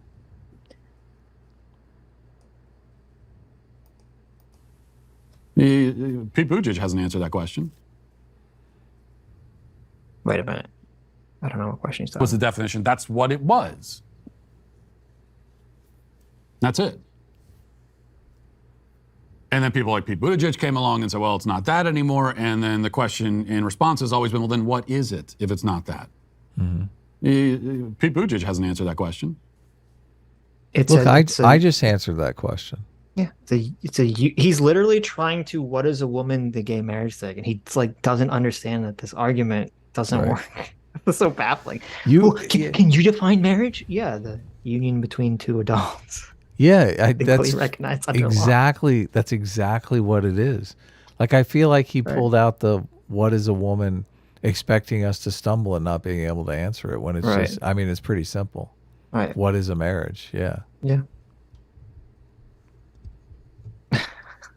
Let's move on. That's so weird. He says, well, my marriage deserves to be treated equal to other marriages. Well, but equal means the same. And is it the same? Is it the same? Your relationship with Chasen, is it the same as? Is it in principle, in its substance, in its function? Is it the same as my relationship with my wife? And the answer is no, because my relationship with my wife has the potential to create new human beings, and yours doesn't. So, first of all, this is so fucking weird. If you look at the law, here's the law. Okay, it says, in determining the meaning of any act of Congress or of any ruling, regulation, or interpretation, the various administrative bureaus and agencies of the United States, the word marriage means only a legal union between one man and one woman as husband and wife.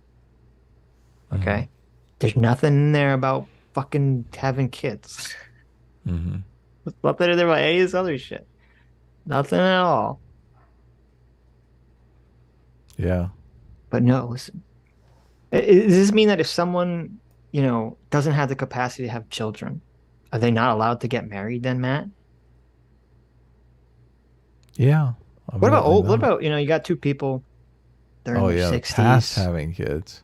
You got two people that are in their 60s. So dumb, They've got married. Maybe, their spouses have divorced them or they've died. They meet and they want to get married. Or should they not be allowed to get married because they're both past their prime? I mean, what's the point of them getting married if they can't have kids? Just pointless. We should have a separate category. We should call it old, the old people marriage. I think actually the second a woman, loses her eggs, she uses all her eggs up, and the second a guy becomes infertile, boom, it shouldn't be called marriage anymore. There should be a completely different fucking word for it, right? Could you imagine if we did that?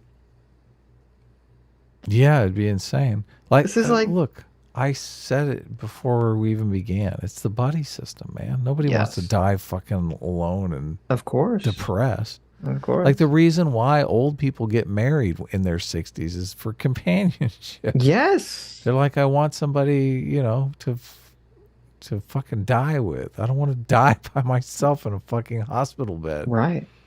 Come on. And should that marriage not be considered a marriage the way Matt Walsh's marriage is considered a marriage? Well, I feel like, people feel safer knowing that, their roommate can't move out because they're fucking married. Right? I mean, it's like marriages, you do feel it adds security to your life. Of course it really does. You're like, right. And I mean, even in the situation, and they've done studies with this, the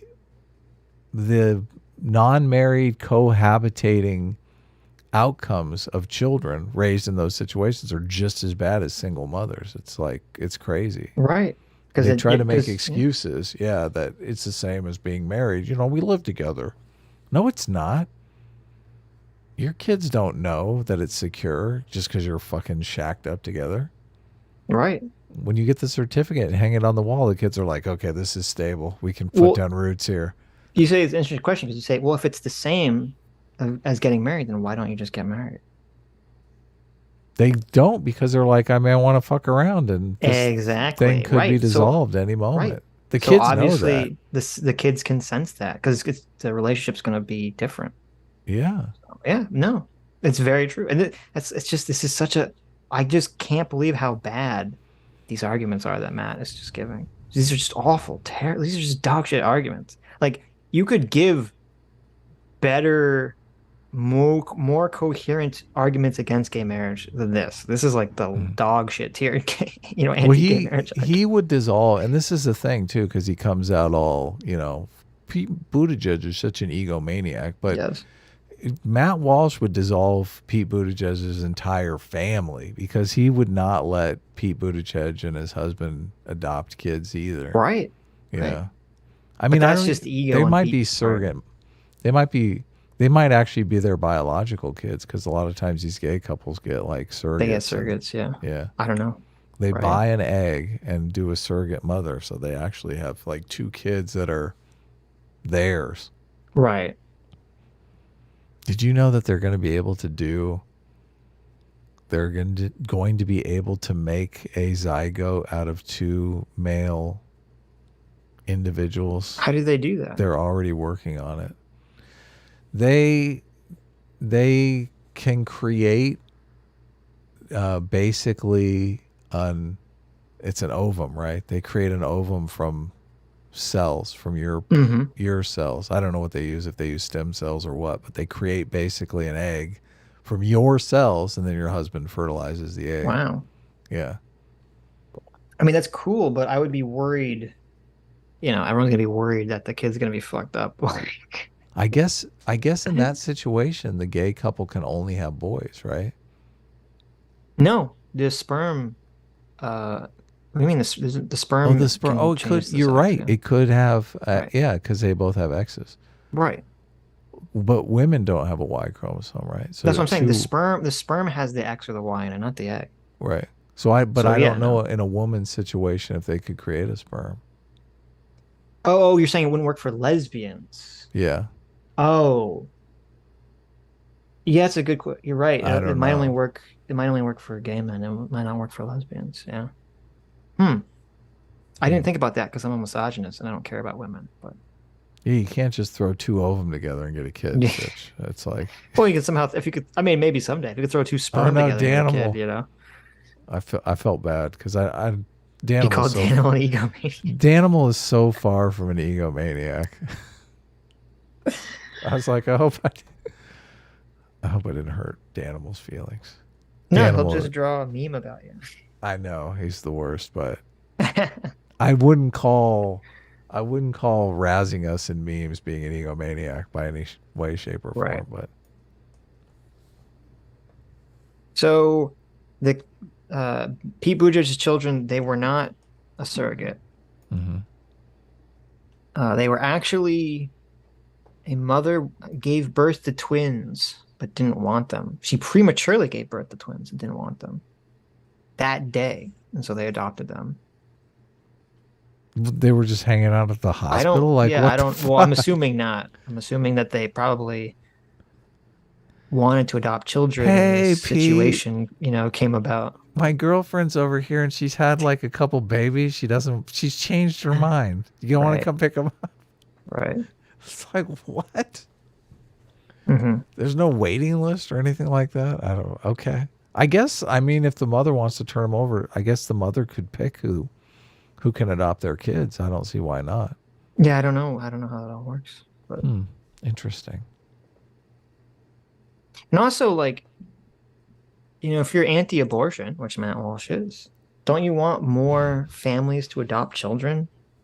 I mean, what are the odds that like single, gay people or lesbians are going to adopt children versus ones that are fucking married? This is the thing too. You'd have to ask Matt. Like, if Matt would say, no, I want, couples to adopt the kids. But the question is, if it's between going unadopted or being adopted by a gay couple, would you consent to that? And I don't know what Matt Walsh's answer would be. Yeah, I don't know. I would rather, to be honest with you, I feel it's safer to have kids in a home with gay parents than I do trans parents. Is that wrong? I mean, I feel like we haven't really totally figured out the trans thing. Obviously there's some observable phenomenon going on here that we don't quite understand, but the social contagion stuff. Right. When you mean safer, what you mean is it'd be far more likely that a child would want to emulate and get a false positive. Yes, from for being transgender. Parents. Yes, based on their parents, right? Which I would agree with that. Have you seen the video going around of the trans? I don't know if it's a boy or a girl, and the mom is basically lip syncing what the kid is saying, like the kid was totally coached. Yes, I know what you're talking about. Yeah. Right. That's just I mean, a weird situation. We've all seen those videos and read those articles where there's like, the parents who are, often trans or something like that are not always, obviously, but, often. And they're sort of like pushing this on the child too. Like, oh, my 3-year-old's trans. Like, oh, really? Your 3-year-old is trans, huh? Yeah. Like, oh, it's a little sus. It's a little sus, if you ask me, but okay. I feel like, yeah, I don't know. I guess I really don't know enough about trans or homosexuality to really understand the emergence of it. I have a major bias because obviously when I hit puberty, I became a huge like horn dog, girl crazy. Like I can't imagine it any other way. So that's my own personal bias. Right. But again, if someone thinks they're gay and then they're not gay, it's like, so what? So they're not gay. Like it doesn't, it's not like, oh, I thought I was you're trans right. Yeah, and I obviously took hormones and did surgery and now, it's like it's a big fucking deal if you have to go back. Like even if they imagine that there could be gay and then, they kiss whatever the same sex. And they're like, yeah, I'm not really into this. Yeah. They figure it out, right? Like, all right. And it's not we'll like figure it out. Not a big deal. You didn't cut like half your arm off and form a penis. Yeah. There's like you change your Tinder profile. That's all you do. It's like right. Yeah, you're done. That is a difference, right? That's a difference. We can all agree. No question about it. That's a difference. He has a Christian tattoo on his arm. Did you notice that? I don't know what that tattoo is, but I saw it. Yeah. I think it's a Catholic tattoo. Okay. Is it an important difference? I don't know about Christianity. I know in Judaism, you are like 100% not ever supposed to get a tattoo or anything like that. Oh, really? That is not allowed. Yes, you're not allowed to mark your skin permanently in any way. Good. So, is it a definitional difference? I would say, absolutely, it is. Not according to the law, which is what people are talking about. There's nothing in the law that says anything about having babies at all. Right. And and again, having babies is not the stated purpose of marriage for our society at the moment anyway. Yeah, like I said, it's the buddy system. Yeah. I mean, you go into the military, it's the same thing. It's the buddy system. They're like, recruits. Find somebody that's going to watch out for you, right? It's funny, yeah, right. But he's literally giving, like the bullshit argument that, Vosh and those kinds of people give, where they say, you have to define the word woman that encompasses all women, and if there's any variation, then you have to give in to my definition of woman being whatever the fuck I want it to mean. Like your definition's the trump card. Right. He makes this, when we watched that video, Vosh made this bullshit assertion, I should say, that, the definition of woman has to include every woman possible. Mm-hmm. And Matt's saying, that's literally Matt's argument. He's saying, well, because there's some difference between your marriage and my marriage, then it must be, a different thing. My definition of marriage must encompass all marriages. You're like, what are you talking about? Yeah. That's not the way any of this works. I mean, we're just talking about conceptualizations, but I mean, obviously, businesses are conceptually the same, but they don't all do the same thing. So yeah, right. There are all kinds of different situations where, like, they don't have to be identical carbon copies of one another. No, listen, whenever we use a word for something, everything must be identical. All doors must be the same. All chairs must be the same. All TVs, all computers. Anytime you use a word that describes a category of object, they all have to be the same. Well, would this be a workaround for Matt? Could they just make a law that is like a carbon copy law that is just like it's illegal for a man and a woman to marry, or a woman and a woman to marry? Like, they could make 3 laws, right? Just so here's the lesbian marriage act, here's the gay marriage act, here's the heterosexual marriage act, and like, there you go. Look, you got your 3 definitions.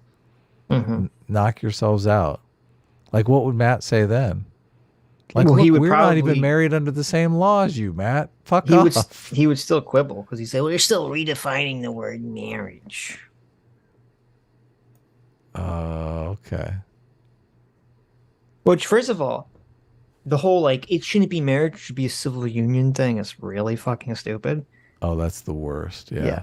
But I don't even think I would guess that Matt Walsh wouldn't even agree with that. Yeah.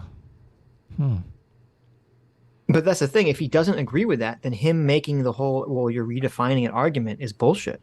Because you could say, well, what if they're not going to redefine it? What if they're going to create a separate category? Would he suddenly be in favor of it?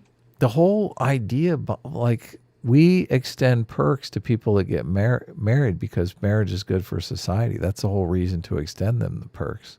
Yes. So the whole idea, I guess you could come up with a contract on your own and get into like a business arrangement with someone that, you know, for all intents and purposes looks like a marriage, but you don't get the perks. Which is the reason why people want this change. They want the perks.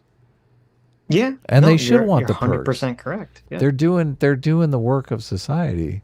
You know, like we said, stabilizing society, making things more peaceful, more, stable. I said stable twice, but I'm tired, so it's okay. Let's see what's Matt got to say about this. I found some 3-minute video from Matt called "Facts, Logic, and Matt Walsh: Why Gay Marriage Can't Be the Same as Marriage," and it's like a very, very sweaty Matt Walsh standing at a podium. Really? Like, I don't know why he's like just dripping in sweat. Like, it's just like, this is the preaching stuff. This is dripping in sweat, and he's making the exact same argument. I'm looking at the transcript, right? He's just literally saying all the same things. All of these arguments, I mean, they work because people already want to believe this. Like, their intuition is, yeah, gay marriage should be illegal or whatever. Right. They think that's their position for intuitive reasons. So any argument will do. And Matt Walsh makes that argument for him. I'm curious because I'm very curious as to what his response would be to someone saying, well, are you in favor of civil unions? Because his entire argument relies on this like weird definitions thing. Like, oh, they're just different. It's like, okay, so if we create a different category, is that fine? I remember totally fine with that. I remember all this from years ago because this was like the thing. And the definition argument just seems weird on its face. It's just like, we change definitions all the time. I guess, I mean, I see the utility in changing the definition of marriage. I don't see the utility in changing the definition of racism. But I feel like I can articulate why those two things are different. Like, Matt just does not comprehend that what he's doing is putting people out. I mean, it really is. He's basically saying no.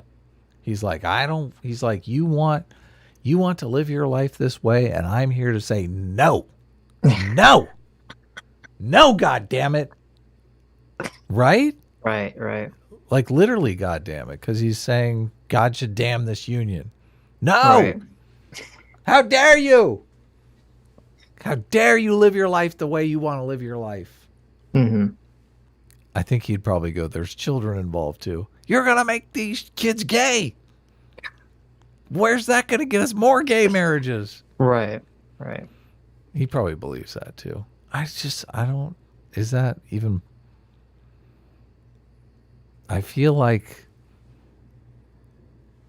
there's enough gay people that just the sexual attraction... sexual attraction is just, it pops up in puberty and you get what you get. Yeah, you get what you get. I don't know. This is weird. It's interesting to me that, I'm Googling Matt Walsh civil union. I can't find him ever talking about this. Ever. Anywhere. When that was such a hot topic some years ago. I'm just shocked. For someone who's been so anti-gay marriage for so long, he's never been questioned about this. He's never responded to this. Mm-hmm. Which I would attribute to the fact that he can't answer it because he knows if he says no, it kind of destroys his entire argument. Oh, so he avoids the civil union thing? I would assume. Because civil unions is a total workaround for him. Right, because if someone says, well, what about civil unions for gay people? Mm-hmm. And if he doesn't come out in support of that, then everything he's saying about gay marriage is just a complete waste of time. J-Mac for $20 says, I voted against Prop 8 when I was in college. So that makes me a good ally. Suck on that, progressive. There you go. That's pretty funny. I voted against Prop 8 as well. And Prop 8 was a law in California to ban same marriage. Yeah, to ban gay marriage. It was completely funded by the Mormon Church, like a big funding push to get it on the ballot. Yeah. Right. And I believe it actually passed, which fucking floored me. I was like, what the fuck? Yeah, that's pretty surprising. It was in 2008. How crazy is that? In 2008, California bans gay marriage. Yeah, right. That's just, man, how quickly the world has changed. I don't even understand the legal argument too. How, like, under the Equal Protection Clause, I don't understand how you could ban same-sex marriage legally. I don't even understand how you could do it. Doesn't make any sense to me, but anyway. Let's finish this video. Of course it is. But even putting all that to the side, he says that, well, how could we talk about, they would sit and talk about transportation policy with me and then go and vote the way they did. Why should, so they can't talk about, you cannot have a productive conversation about transportation policy with someone unless they agree with your definition of marriage? Holy shit. Unless... Is he, like, really this stupid, or is he just pretending to be stupid? What's happening here? He comes off like a giant piece of shit to me. I just want to let you know that. Okay. Because obviously, if you're not like sub 80 IQ and you've ever talked to a human being before and you have experience with conversations and storytelling and just life in general, you understand that what Pete Buttigieg was saying was that he found it surprising or weird to him that he could interact with people who were friendly to him or nice to him, who he could have a conversation with, and then would go around and do something that he felt was a complete violation, or vote in favor of something that he considers a complete violation of his civil rights. Well, not only that, he doesn't seem to understand that this would destroy his fucking life. Like, what the fuck? What the fuck? This is like a giant wrecking ball to his entire existence.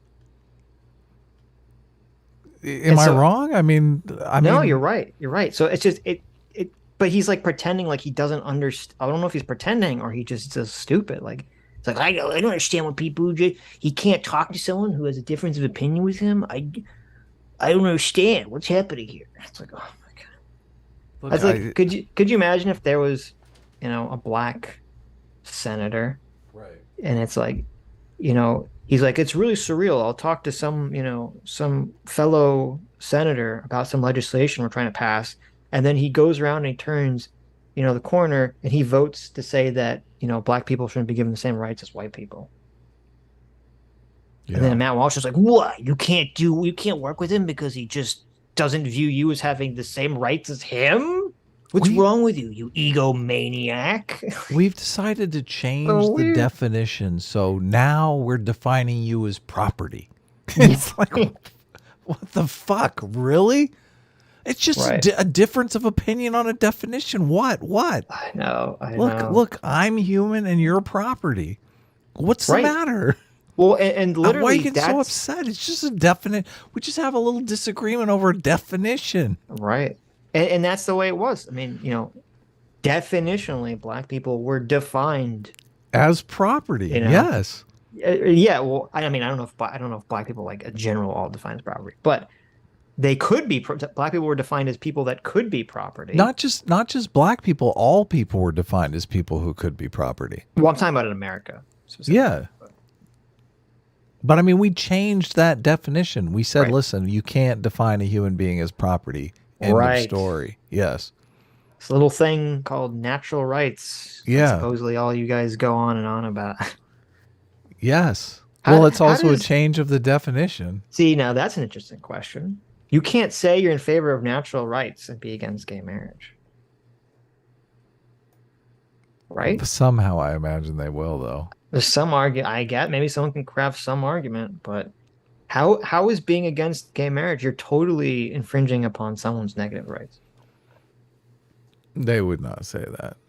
But you agree with me, right? It completely is. Yeah, but they would tap dance around it and say, sure. like, "Oh my God, no! Look, the state is the one."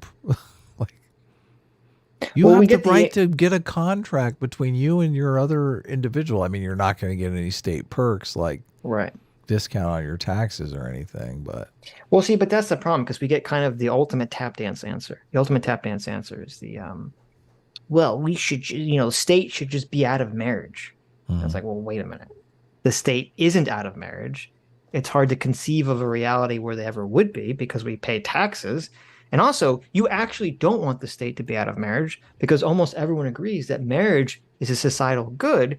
And you want the state to incentivize people to do societally good things like getting married. Yeah, I know. A lot of people don't get that, though. Right. They want the state out of marriage because they want gay marriage to be illegal or whatever. So, well, there's two things. There's some people that they're just lying. They just don't want gay marriage. But then there's also people that I think are just very, very libertarian and they just want to stay out of everything. So. Yeah. They are sincere, but I think it's misguided. Unless they affirm your relationship as a marriage, you can't talk to them about transportation policy. See, that's your problem. That's your hang up. It's not theirs. Unless they affirm your equal right to being a fucking human being in America. This is so distasteful. I can't believe it. Like, the levels of just not getting it they're off the charts here. That's crazy. It's like, this is such a bad argument. Just because I took a fucking wrecking ball to your entire life, we can't be friends? What the fuck? Dude, this is a level of obliviousness I've not witnessed in a long time. Right. This is like Vosh levels of obliviousness. Well, look. Yeah. They got the beard, the glasses. Partisanship does. I mean, it's bad news. It really is. What does it do? It binds and blinds. It does, yeah. And this is some major blinding we're seeing going on here. Yes. I don't understand how you could be.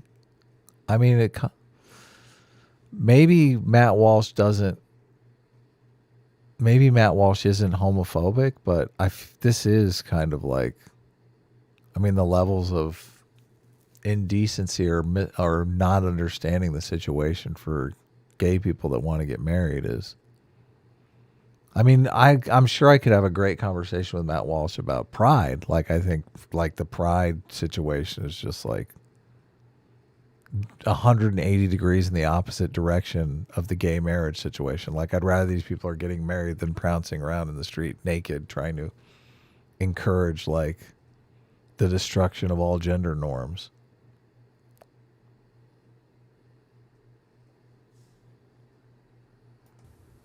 I guess for those Republicans, they figured, yeah, okay, well, I might not agree with this, but we can still talk about transportation. Why can't we?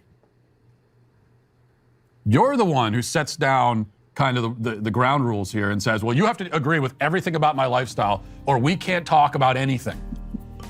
This is okay. Wait, this is insane, and it actually disgusts me because he's literally playing into he's literally doing the thing the leftist straw man everyone for doing.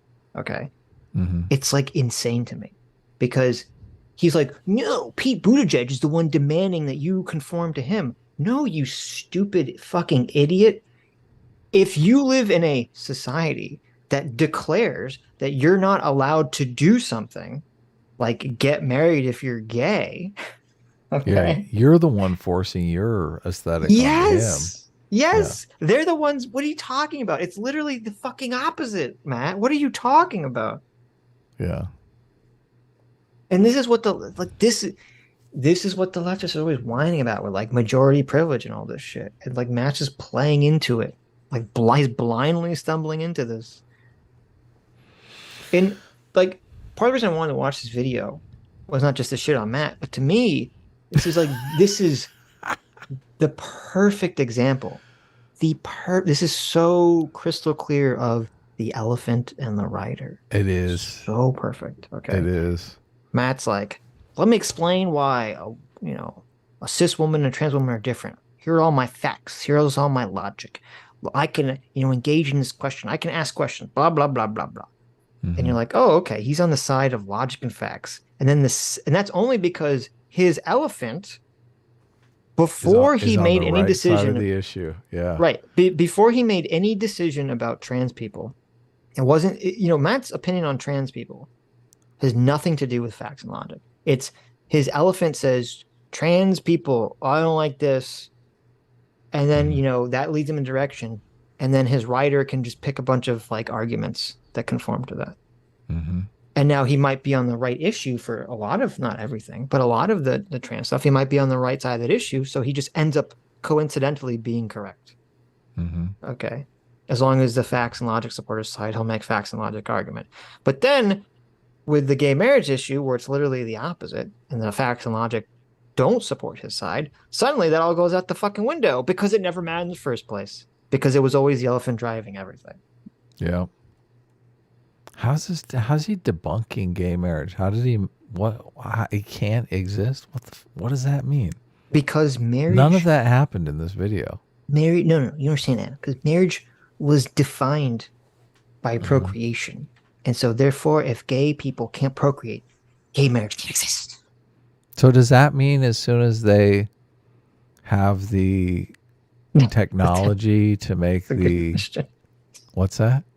That's a good question. Yeah, as soon as they have the technology you're talking about, yeah. Then they can procreate. Right. And will be procreating. Yeah. What then, Matt?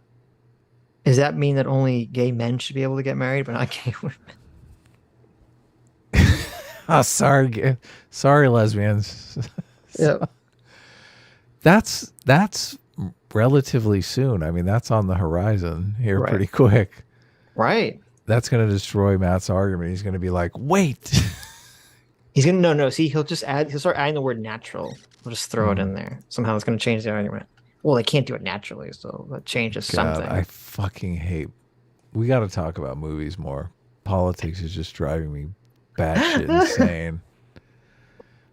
People are so fucking unreasonable. I know. I can't, I made a lot of fun of Pete Buttigieg in this video. Like obviously He's got a weak chin. He's 4 foot tall. He's never going to be president of the United States, right? I don't want to wreck the man's fucking home. Right. Look, he's got kids he has to make formula for. Why would you want to stand in the way of that? Mm-hmm. Look, he's Mr. Mom, and we got here this guy. I mean, this is sinister. This is sinister shit, Matt. Why are you doing this? Why are you attacking people? Because the word it's their words. Someone wrote words on a paper that said one man, one woman. And you know what? I'm sorry. I'm just gotta throw my hands up in the air. That's what the word says. I can't do anything about it. There's words on a paper. What it says. People are not like gay marriage is not a social contagion, Matt. Okay, you're wrong on this one. You're totally wrong. Okay. Yeah. I don't listen, Adam. If you allow gay marriage, before you know it, the kids are want to get gay married. Oh, it's to be out of control. Gay marriage is everywhere. And when there's all these gay marriages, none of them want to have kids. Nobody's having kids anyway. So look, because they're all getting gay married. No, it's because like everything's so expensive. It's expensive to be married. It's expensive to start a family. We need to work on that. We should be working on economic issues. You want the birth rates to go up? Put people in stable situations, the birth rates will go up. It's pretty simple. Mm-hmm. But yet Matt is like, no, if we just get rid of gay marriage, everything will be great. Like fucking, you can't buy a house in California for less than $1 million. And it's like, things are not going to be great. Okay.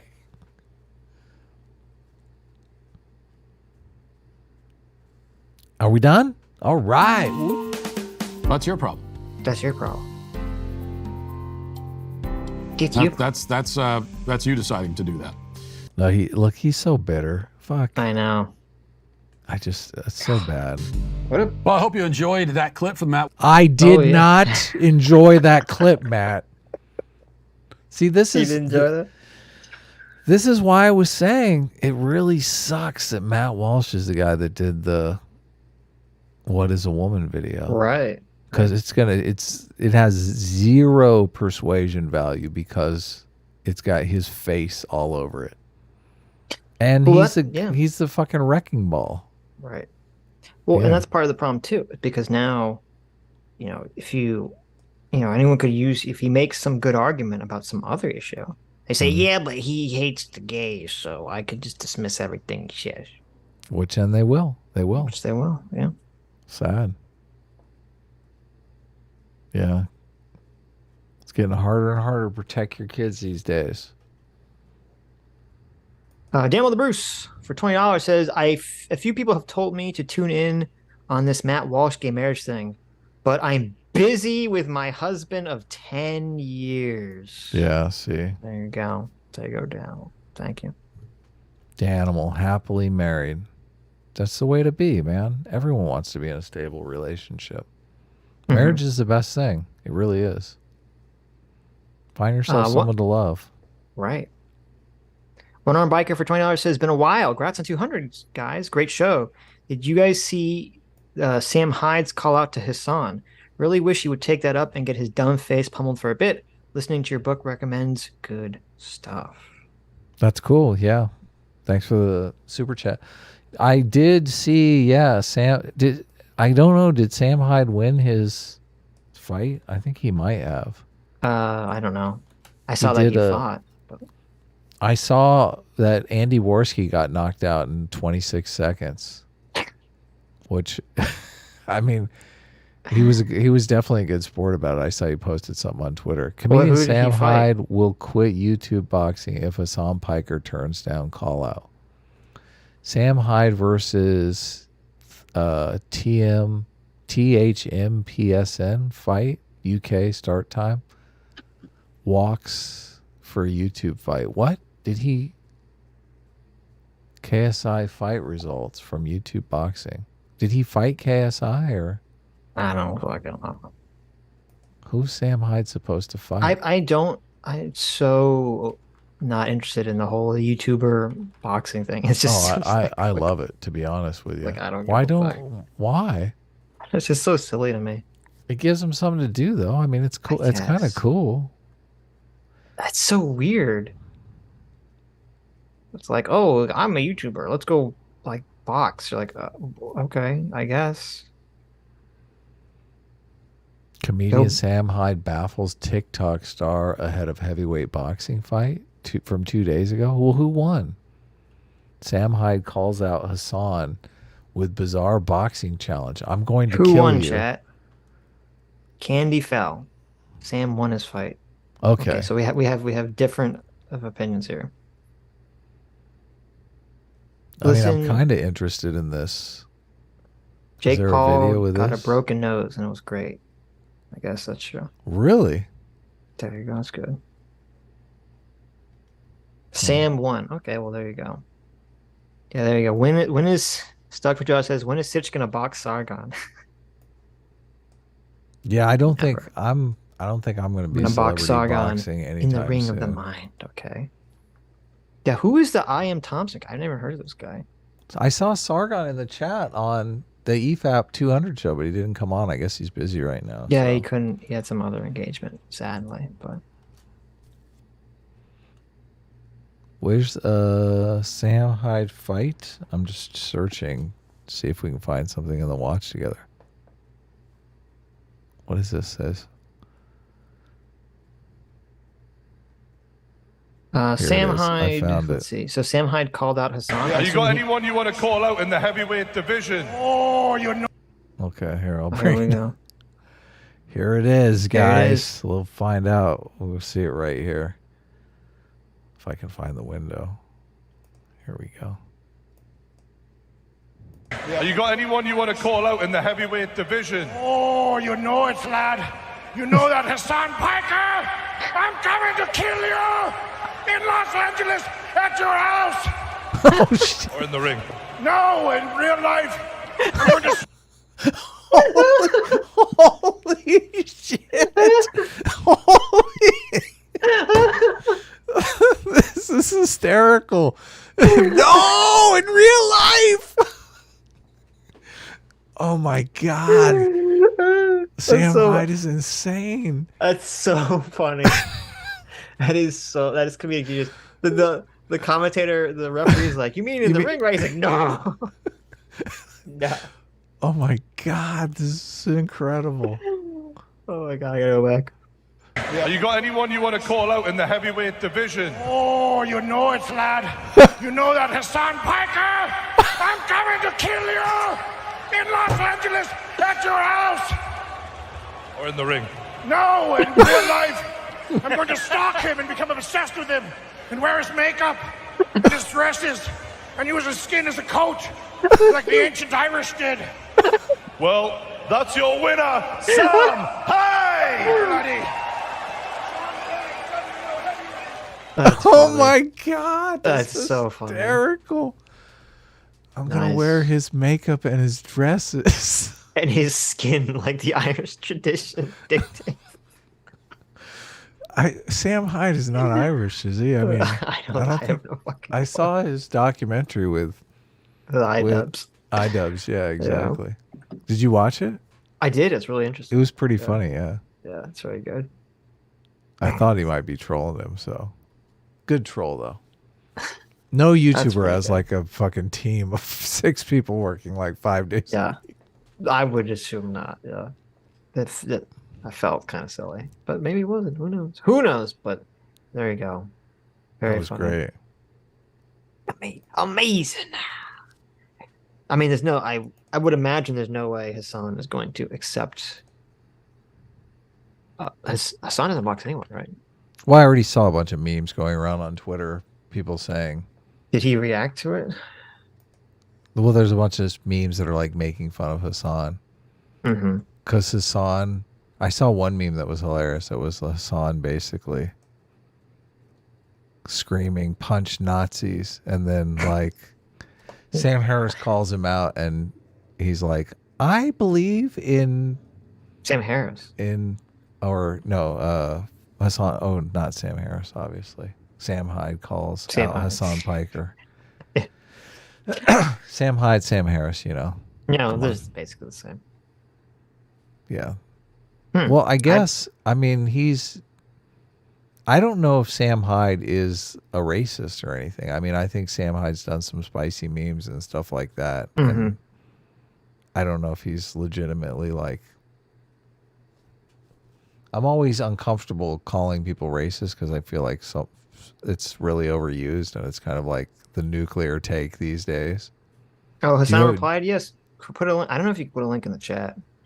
Send it me on Twitter or something. Yeah, bring it up. Because I'm going to run to the bathroom real quick. I'll be right back. You have something to keep you busy? No. There's no super chats? I'm just going to stare at the screen in utter silence. You could read some regular chats. No. Just going to stare, utter silence. No, if anyone has a link to Hassan's reply, assuming it's funny, if he just says like, ha ha ha ha ha, I'm not gonna fight mass murderer Sam Hyde. If you do, just tag me on Twitter and I'll bring it up. Investigator One Quim for $20 says, hey Sitch and Adam, have you guys seen that academic agent is now making a series of videos for his proposal for a sensible British government? It hasn't gotten crazy yet, but I hope it does soon. I haven't seen that, but there you go. Well, I guess we'll find out. Whatever happened with some people were telling me that Quack went totally crazy, simping for Joseph Stalin. So I have to accept your way of life, you egomaniac. How dare you? How dare you? Huh? How dare you make me accept your way of life, you egomaniac? Oh, you're right. I apologize. Wait, no, I don't. Fuck you. Yeah, exactly. So how we doing? So thank you to both IF91100 and Dr. Diddler, both on Twitter, sent me Hassan's reply. Okay, good. So I'll send it to you, Adam, and we'll do a 3, 2, 1 thing. Oh, is that what's got to happen? Okay. It's a Twitter video, yeah. We'll watch it. It's only 30 seconds. Of course he responds on Twitter. Yeah. But I know, yeah, whatever happened with the quackademic agent simping for Stalin? Was that all a meme? Was it all serious? Did he literally become a tanky? What's going on there? I'm curious. I don't know.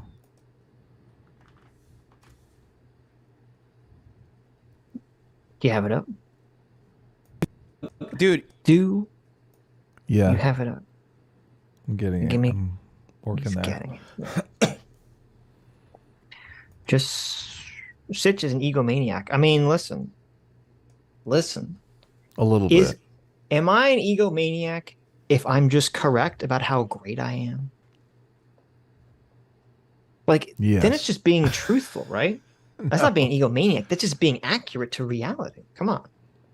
Even if you're great, you should always be humble. Well, I would argue that being an egomaniac kind of makes it impossible for you to be great. No, listen. If I'm humble, Adam, then I'd be lying to myself. Okay, and we're team truth here.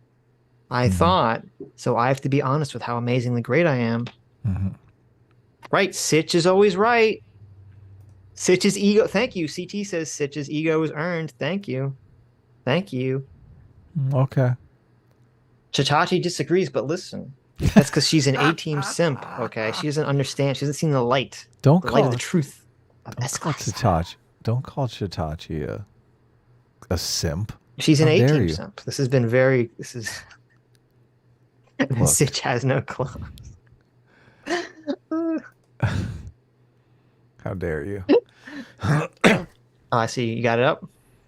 I do have it up. Let's go. 3, 2, 1, hit it.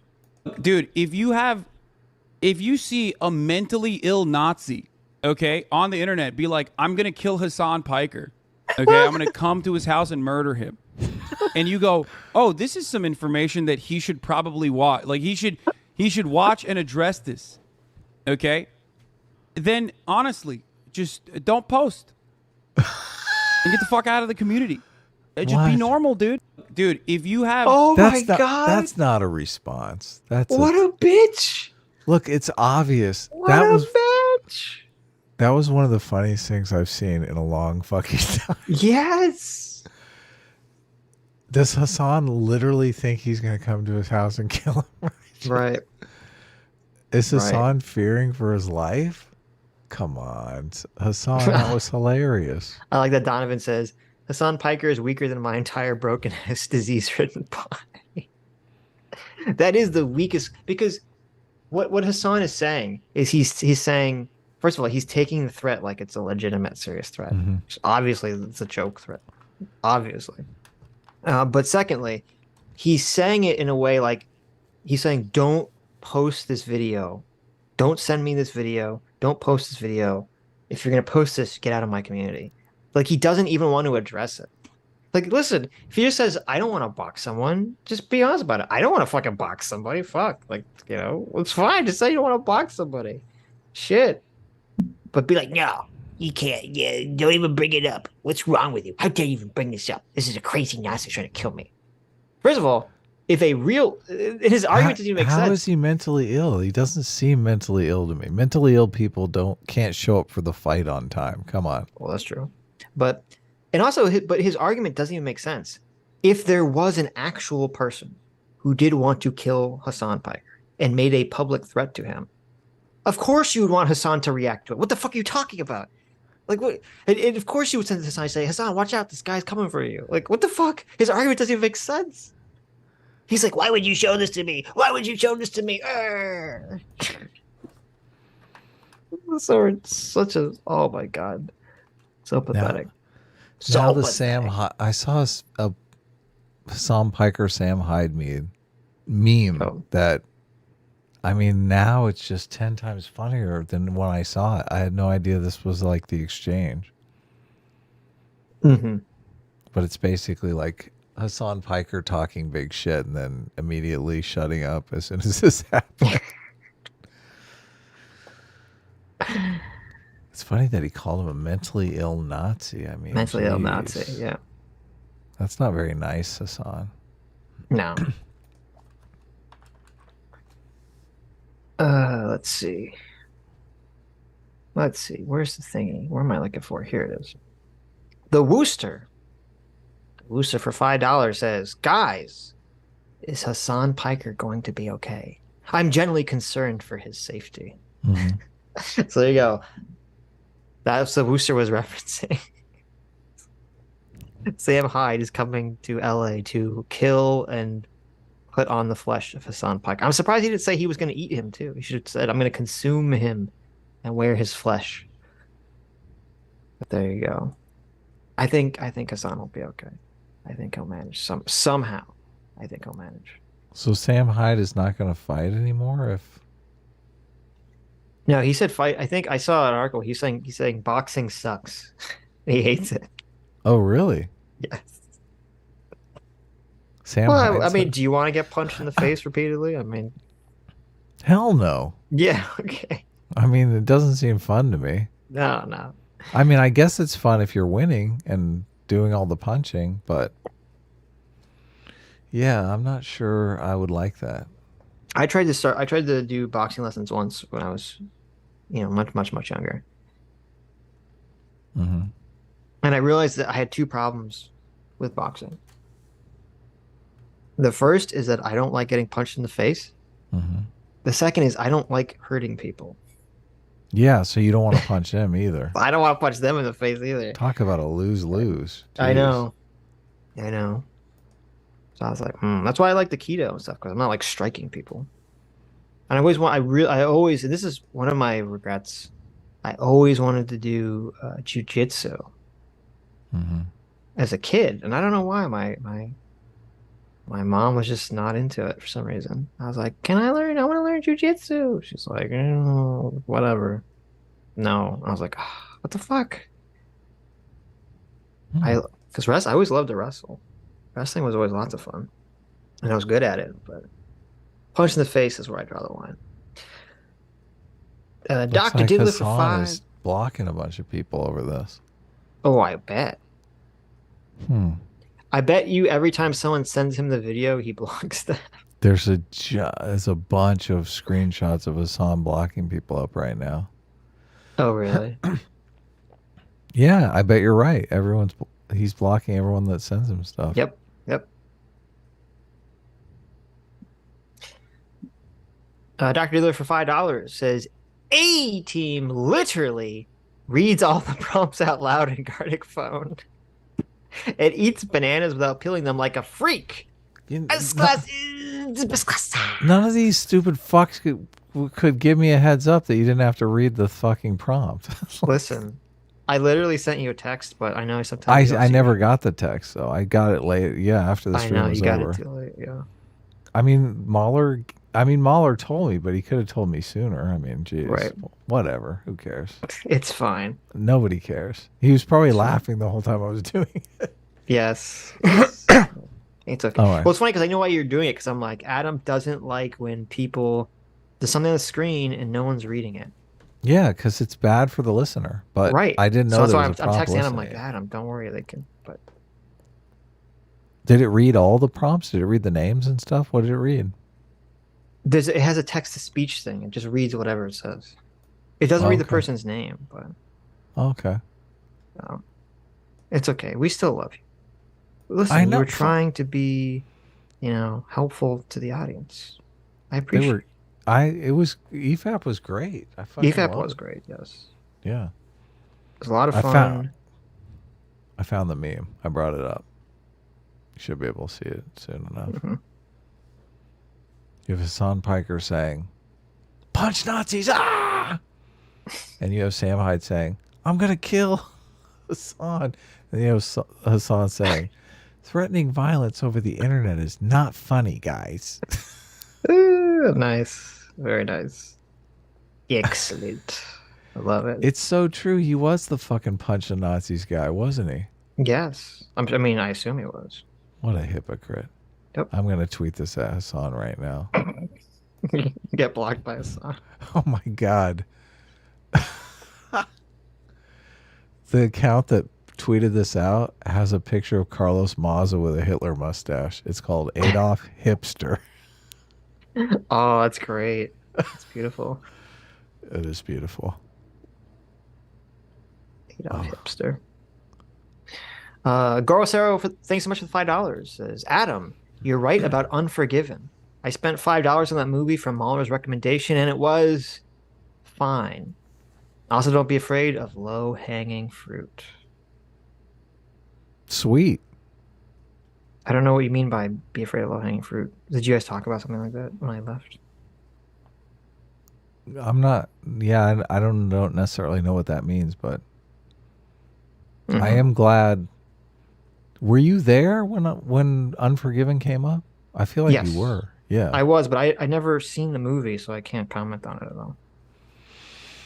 Yeah, Unforgiven, I was like, not only that, I've been on antibiotics. I have an ear infection, so I'm super like foggy.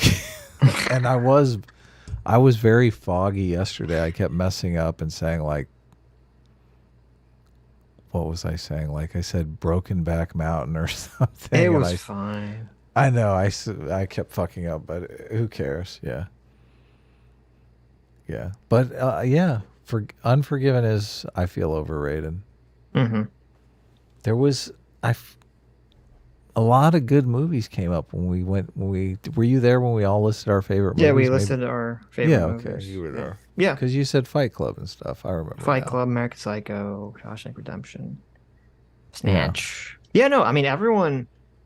See, that's what I think. I think asking someone like, "What's the best movie?" It's too complicated. It's too hard. Answer. Yeah, you gotta have a You gotta think. You're like, I'm on the record here.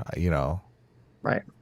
Asking, what are some good movies? I think is a lot easier. Yeah. What are your favorite movies? Because that's like, well, that's my just how I feel about something. Yeah. Yeah, and everyone basically had pretty. I mean, I don't know. There's some I didn't expect. Like I like Knight's Tale. That was one of Shad's favorite movies. I mean. It's not one of my favorite movies, but I like it. But yeah, I mean, everyone had pretty. I don't think anyone said a movie that I thought was just like a bad movie. I liked that movie, Eternal Sunshine of the Spotless Mind. You know, it's been so long since I've seen it. If I would, whether or not I would call it one of my favorites is an open question. I really was trying to think of what are some really good movies. In case this question comes up again, I want to be better prepared. But right. I like Eternal Sunshine, but I don't know. It's a little too to be like a favorite movie. It's not one of my favorites, but well, it's definitely like romantic comedy. Doomer yes. probably loves it, so Doomer probably does love it. That's a good point. That's true. Yeah. The Love Doctor 69 all day for $5 says the reason no one takes libertarians seriously, almost everyone fundamentally agrees that regulation is necessary to a degree. Sure. I mean, it depends on the flavor of libertarian, because I think, well, I would assume, I don't know this for a fact, but I would assume that most libertarians would acknowledge that some amount of regulation is required. But yeah, like the diehard, no regulations, it's kind of a silly position to have. So. Yeah. There's a kerfuffle on Twitter with the libertarians over the New Hampshire State Libertarian account has been tweeting out a bunch of super incendiary shit. Yeah, I saw that. I saw you respond to that. Yeah. It was someone was mocking the death of John McCain, right? Yes. Which, like the guy, don't like the guy. It's poor taste. Now he's dead. Like, I don't know. Seems weird. Like, of he's course, dead. I don't know what's going on here. He wasn't even like. What even did something bring that about? It's not like is John McCain in the news or something? Like, why was that even coming up? So I don't know. The whole thing was weird, but The Love Doctor 69 all day for another $5 says property rights are so important that the original draft of the Constitution had property rights as important as rights to life and liberty. Of course, because I mean, he gets directly the right to life and liberty, and they changed it with pursuit of happiness. But the right to life and liberty and property, well, I mean, that's straight from John Locke. Straight from John Locke. Yeah. Kenia X122 for $5 says, let's be honest, the socialist is just jealous that Batman is a billionaire and he isn't. That is true. Maybe so. Kind of cringe for 20 Mega Man X dollars says, Sitch, check your DMs for a poopy stoopy. I did see your DM and I will respond to it, but just, when I have time after the show is over. So, does anyone else find it weird that there are 3 separate Sitch and Adam logos on the screen? And then CT says they need more. You're right. There's so many. There's one at the top. There's one at the bottom. Wait, no. There's one at the top. There's one in the background. Where's the third one? Yeah, where's the third one? Is it the Supervillains Anonymous thing at the top? What's going on here? Listen, I think we need more. I think the entire screen should just be a never-ending, infinite loop of Sitch and Adam logos. Okay. Of course, yeah. That's what I think.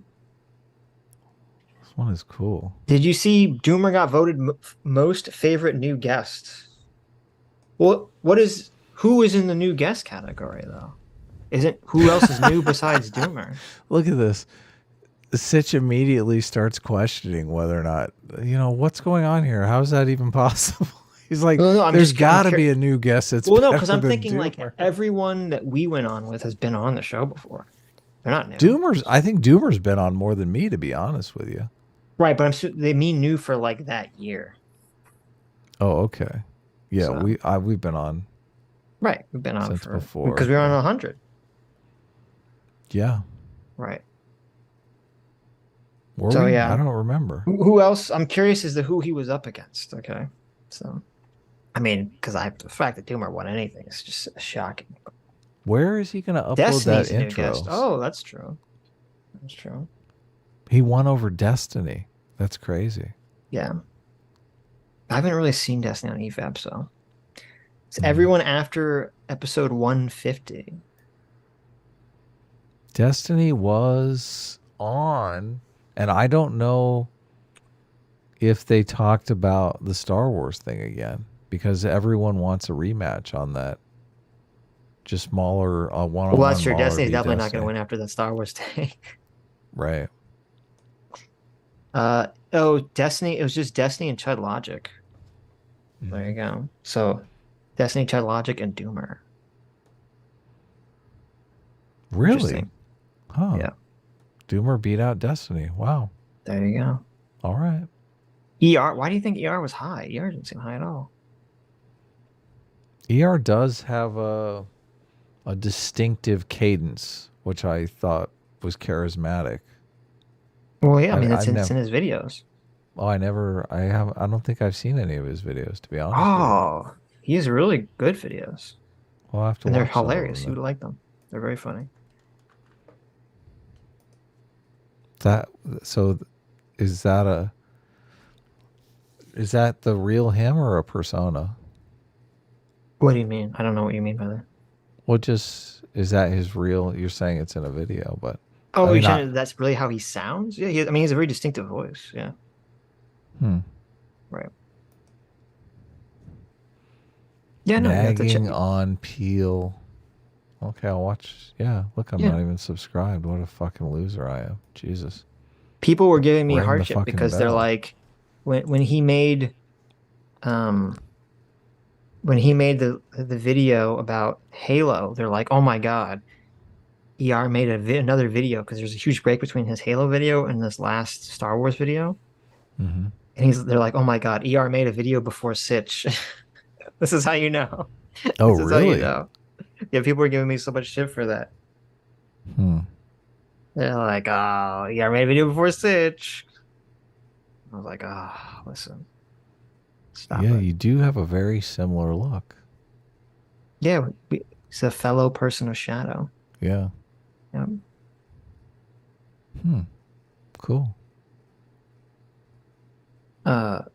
Electromaster for $10 says, after the Nexus mod Spider-Man flag fiasco, should I delete my Hades mod or move it to another site? What site should I move it to, or am I just being stupid and triggered? Thanks, boys. So, wait, let me answer before I forget. Let me answer this. Yeah, Dr. Diller reminded me. ER is the guy that PewDiePie recommended and then had to take back the recommendation. Do you remember that? Because they accused him of being a Nazi, though. But I mean, Right, they're always accusing us of being Nazis and shit. And I'm so far from a Nazi, it's not even funny. Well, if you look at, I mean, I don't think ER is actually a Nazi or anything like that. But if you look at his old videos, he made like lots of very spicy jokes. Right? Yeah. Which I mean, we right. might have been making jokes like Yes. that if we were doing. I made videos lots at of that spicy time. jokes in my original videos too. Yeah. Right. I will never stop waiting for the Watchmen video. I've been promised for years. Is that contrast? One day, my child, you will be rewarded for your patience. You made a bunch of Watchmen videos. They didn't do any business. It means my Watchmen comic video, right? Which I actually did make like 60% of, and then just never finished it because I wasn't happy with it. Yeah. But to go back to so there is this thing that, so there was a Spider-Man video game, Adam, where in the video game, the flag at the school had a pride flag on it. Okay. Do you know about this? In the video game, there's a pride flag at a school? Yeah, or some location. Yeah. Terrible. And so somebody made a mod that replaced the pride flag with an American flag. Oh, sweet. Okay. I like it. And it's funny because the mod didn't actually replace it. All it did was it would change like the location, the localizer to be like in the Middle East or something for the game. So what that means is that when they made the Spider-Man game, depending on your location, it would show a pride flag or not. So like this company is all like, yeah, we're so in favor of pride, but they're such pussy ass bitches that if the game is sold in a region where they think it would hurt their sales, it doesn't show the pride flag anymore. Which is pathetic. So anyway, virtue signaling all the way. Yeah, it's just so pathetic. So the website Nexus Mods, which is like one of the largest, if not the largest, website for mods on it, they removed this mod. Let's see. Let me read. I never read this. Let me read what it says. Recently, there's been some silly drama on our site that has sparked someone uploading a mod for Spider-Man Remastered. The mod replaced the very few pride flags the game actually has with the already prevalent USA flag texture from the game. The mod was removed from Nexus Mods, and the author was banned.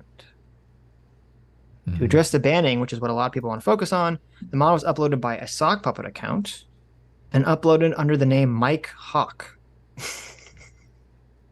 Mike Hawk or Mike Hawk.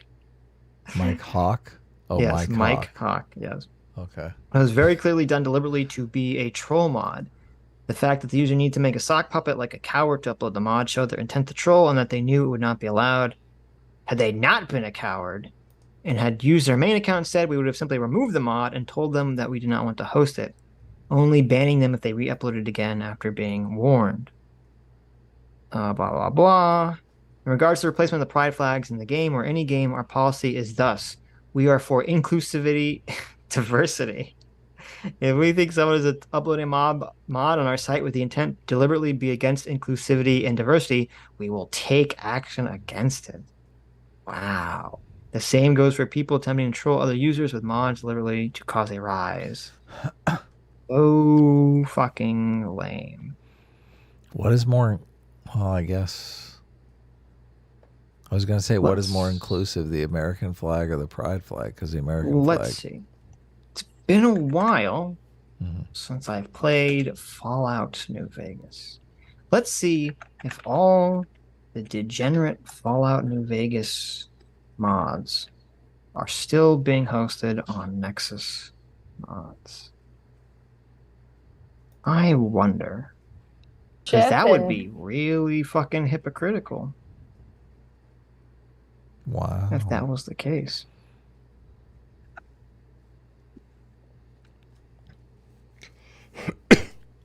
They're going to have some like weirdo rape mods, and they're not going to have and they're not going to have fucking like you can't replace the pride flag mods. Is that very inclusive? Are you watching Simpcast these days? What's this show, Simpcast? Have you ever seen it? Yeah, they still do. They still do. So how does this make any sense, Adam? The website that's promoting inclusivity says we have to ban mod that replaces the pride flag with an American flag. Yet they have literal rape mods for video games on their website. That doesn't seem very inclusive. They have literal mods where you can enslave NPCs and trade them as sex chattel. That's inclusive? Like, what? This is like insane. This is like totally fucking insane to me. Oh, it's so pathetic. My God, this fucking woke shit's so pathetic. Well, there you go. Anyways, but to answer the question, yeah, and I've never played Skyrim, so no, they have them on Nexus. I'm looking at them right now. But yeah, and supposedly Skyrim has the same thing, so that's very progressive. But to answer the question, should you delete your Hades mod, move to some other site? I don't know. What do you think, Adam? Should you delete your mod from their website as an act of principle? Because they deleted this other mod? Sure. Yes. Yeah, no, if you're giving them a free mod, sure, take it down. Why? Well, there you go. Just move it to a different... Up? Move it... There's, I'm assuming there's alternatives to Nexus mod. Or if it's a... Well, I know Hades... I don't think Hades has Steam mod support, unfortunately. So, yeah, you'd have to have a third-party site. But, yeah, put on another site. Fuck them. Fuck them. Move it to a different site. What are you laughing at? You know the new Young Turks girl, Jessica Burbank? No. Oh, she did she was doing a TikTok series that was the MMT Cowboy, which was pretty cringe, to be honest with you. I think she might be like a full communist. So MMT definitely has that problem, but she's reposted a tweet of Jeff Bezos. She's retweeted a tweet of Jeff Bezos. She says, "It's not possible for me to hate someone more." And it's Jeff Bezos saying, "My first job and still the same great burger. Happy Sunday." And it shows him eating McDonald's.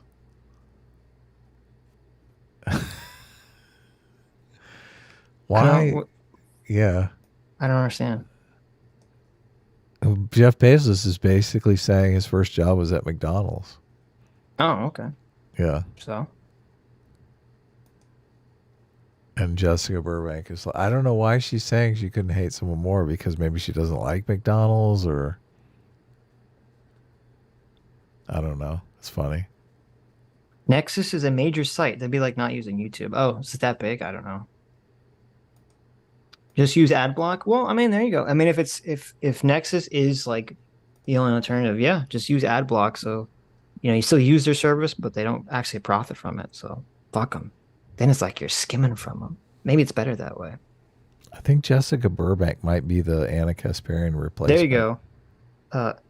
Someone said hear it's me? the same. It's this. Yeah, I can hear you. Oh, okay, good. I said someone said it's the same burger, like because the McDonald's burgers don't expire. It's literally the same burger. Did you find the tweet? No. What was it person's name? You don't have to. I mean, I'll send you a link. I'm curious to see it because I don't tweet. really understand what exactly their problem is. Okay, So it's Jessica something? Yeah, Jessica Burbank. Jessica Burbank. I don't think this is the right Jessica Burbank. Look, I'm just sending Just you send a it link. to me. Yeah, I'll send you a link to the tweet, dude. Send me a link. It's not possible. So I actually think Jessica Burbank followed me for 5 minutes because we had the MMT thing in common. That's funny. But it's so funny that she's working for the Young Turks now, and I think she is. I think they're positioning her to be the Anna replacement. Why? What's wrong with Anna? She's going off the rails too much. I think she might have aged out. I don't know. Jessica She's Burbank not hot enough to be a news skirt anymore. I know. Isn't that terrible? That's I mean, pretty Jessica bad. Burbank is pretty hot, to be honest. Yeah, with she's you. hot. That's true. Yeah. Wow, I'm like, her timeline is just her shitting on Elon Musk. Why does she hate Elon Musk so much? This is what drives me insane. It's so like you can't go after the Walmart heiresses that just sit around and fucking. Yeah. I mean, yes. I don't even know if they're that bad. If their money's invested in Wall Street and they're invested in companies that are innovative companies, I mean, really, it's just the rent seekers that drive me insane. Yeah, but you have so much more if you want to complain about the Walmart family who doesn't, sits around and just has shit tons of money. Okay. I'm not saying that they shouldn't, but I understand someone complaining about that more than Elon Musk, who's starting a fucking business and doing all this crazy shit. He's doing stuff. Yeah. The idea that it just thrills me to think we're going to have a colony on Mars one day. And I don't understand. People are like, that fuck, who cares? Right. What we really need to do is help the poor and homeless. I mean, can't we do both? I mean, it doesn't seem like just because we're working on a Martian colony doesn't mean we can't help the poor and homeless. And if you're a true environmentalist, I mean, backup planet should be high on your priority list. When Jeff Bezos was born, his mother was only 17 years old and in high school, and his father was 19 years old. Mm-hmm. There you go. My mom was really young, too. Well, it's not like he's not like he came from some like all this money or anything. They always throw that in Elon Musk's face. Jeff Bezos said, "My first job is still the same great burger. Happy." So he's saying he worked at McDonald's and he's happy that McDonald's quality tastes the same as it did 50 years ago. Okay. I mean, I eat at McDonald's every once in a while. Sure. It's the kind of food that you're like, you have to think about it. You just, as a kid, you just fucking dreamed of McDonald's. Oh my God, yes. McDonald's. Oh God. Yes. But as an adult, like, you eat there once in a while and you're like, it's okay. That is interesting because you're so right. When I was a kid, my God, fast food was like fucking holy shit. I know. So good. And now, like, I don't know, you just hit some age and you're like, it's kind of like whatever. I don't know. You're like, it's just something changes. Something changes in your taste buds and you're just like, it's food. Like, you're like, you're like, one day you're eating fast food and you're like, this tastes a lot greasier than I remember. And I want to say that. Like, I don't know about this. So, I don't know why this would make you hate Jeff Bezos just for the tweet. Just because he's praising McDonald's? Well, maybe because maybe she's worried McDonald's is going to be her first job too. Well, I guess she's already working at the Young Turks, so she's got that figured out. I've had Wendy's nuggets are okay. I mean, they're not bad, but just it's not the same. Like when you're a kid, you like crave that shit. You're like, oh my God, I crave that fast food. And I don't know, it just that went away. I'm not saying that it's like awful. I'm just saying it's just that craving has dissipated from my life. Mm-hmm. So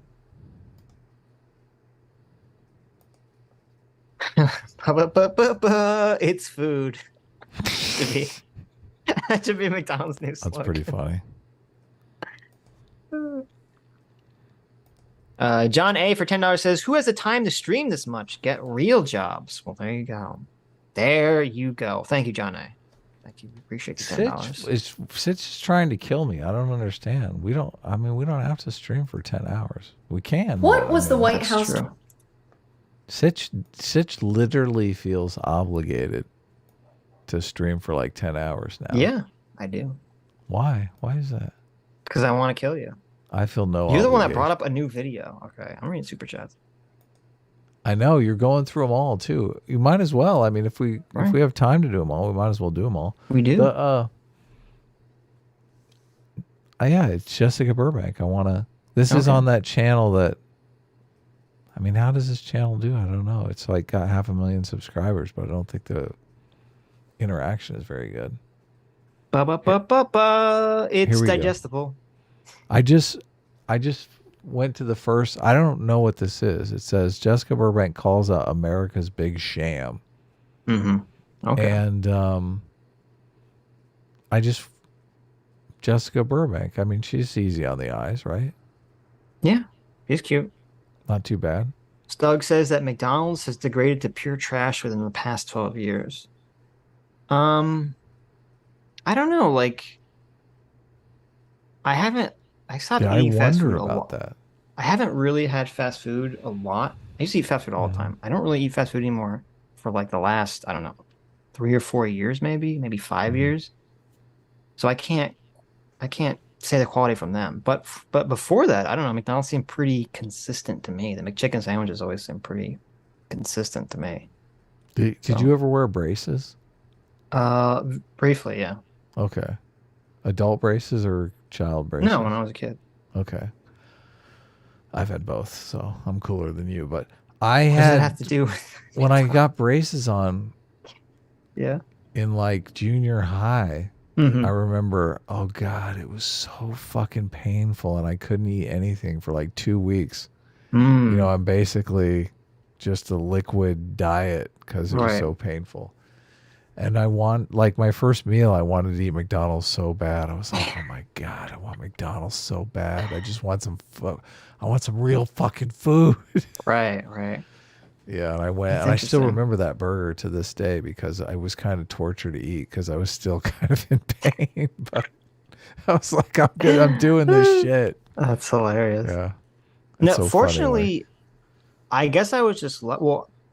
I had braces on it. You know how I got my tooth knocked out from playing hockey, and then they kind of shoved it in there, and they shoved it in shitty. And then when I got braces, the braces were the only thing that was holding the tooth in. So when I got my braces off, the tooth just literally just fell right out immediately. Yeah. But I guess I was lucky because my braces never hurt that much. And I don't know. I mean, I assume it like they have to tighten it to some specific degree depending on like what they need to do. So I guess I just didn't need it to be super strong. My teeth were like massively fucked up though, so that's why I think, That's the thing. I got lucky. They well, were I got very lucky because I also never had to have my wisdom teeth removed. Yeah, I never had that either. That's funny. okay. I didn't know that. Yeah, I got lucky there because everyone I know that's gone through that is fucking painful. The old impacted wisdom teeth. Yeah, my brother did. That seemed pretty awful. But all right, let's see what Jessica Burbank has. Street hockey. I used to play street hockey. Yeah. Ouch. Twitter page doing today. They were calling out wealthy people who got hundreds of thousands of dollars in their PPP loans forgiven. They don't have to pay that money back to the government. It was canceled. But those same people, politicians like Marjorie Taylor Greene included, are upset about Biden canceling $10,000 to $20,000 in student loan debt. The $20K is for Pell Grant recipients, meaning they're especially low income and going to college is hard for them. But no one earning over $125,000 a year is eligible for the program. No top earners will have their debt canceled. Remember that. We'll get to this in a second. But do they get the debt canceled before they get the $125,000 a year job? I mean, I would kind of do that. I mean, I had to fact check what she's saying. Yeah. But I don't know. I don't have a problem with that argument. I don't really care. But this video is kind of boring as shit.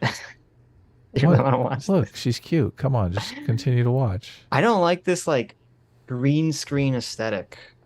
You have the thing behind you, and you're like a fucking ghost flittering about in front of it.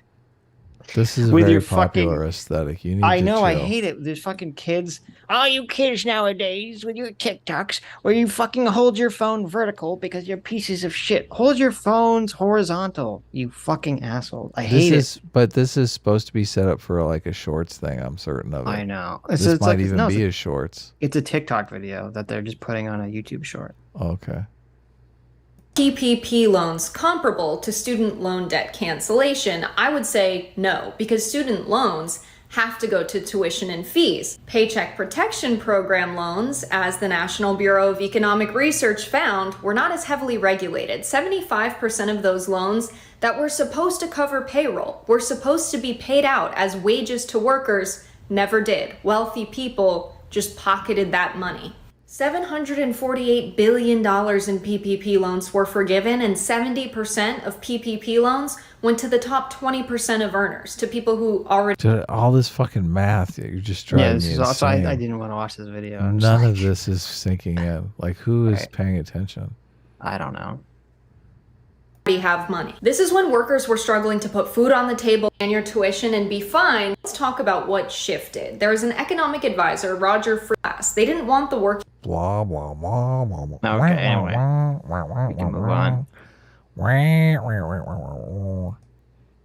Have you had Wendy's spicy nuggets? Yes. I mean, I did back then. They were pretty decent. They're like, this is too boring. Give it to the cute girl. Let's talk about fast food again. That was more exciting. Sammy G says, when you stop eating something, the bacteria in your gut changes. Thus also that changes what food you crave. The bacteria send signals to your brain about what food they want. Well, there you go. Yeah, my gut bacteria is dead right now because I've been on antibiotics for like the last 6 days. So, do antibiotics make you woozy, wheezy, nauseous? I don't know. It's been a while since I've had to take antibiotics. But lucky. I mean, I know they make you not feel great. Oh, which reminds me, I have to take my antibiotics soon. There you go. Take your antibiotics. Don't you have to take it with food though? Yeah, I'm gonna eat. J-Mac. I feel like we're wrapping up. I feel like We we're are pretty wrapping up. close here. JMac, our surrogate father, thanks so much, JMac, for $50 says, I once ate a 1-month-old McChicken I found under my seat. It didn't have a speck of mold on it. Don't feed that crap to your kids. No way. No way. Oh, that's awesome. Wow. That's totally awesome. Yeah. I mean, That's- I've left, I mean, I've gone camping before and just stopped at McDonald's and got like 10 cheeseburgers.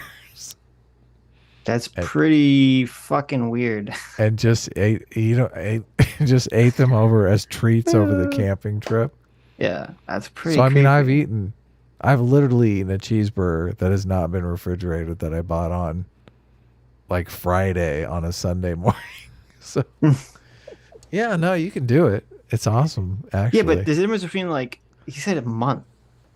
I know a month is a little A lot. month. A month is a little. I mean, I got to admit that's impressive. Right.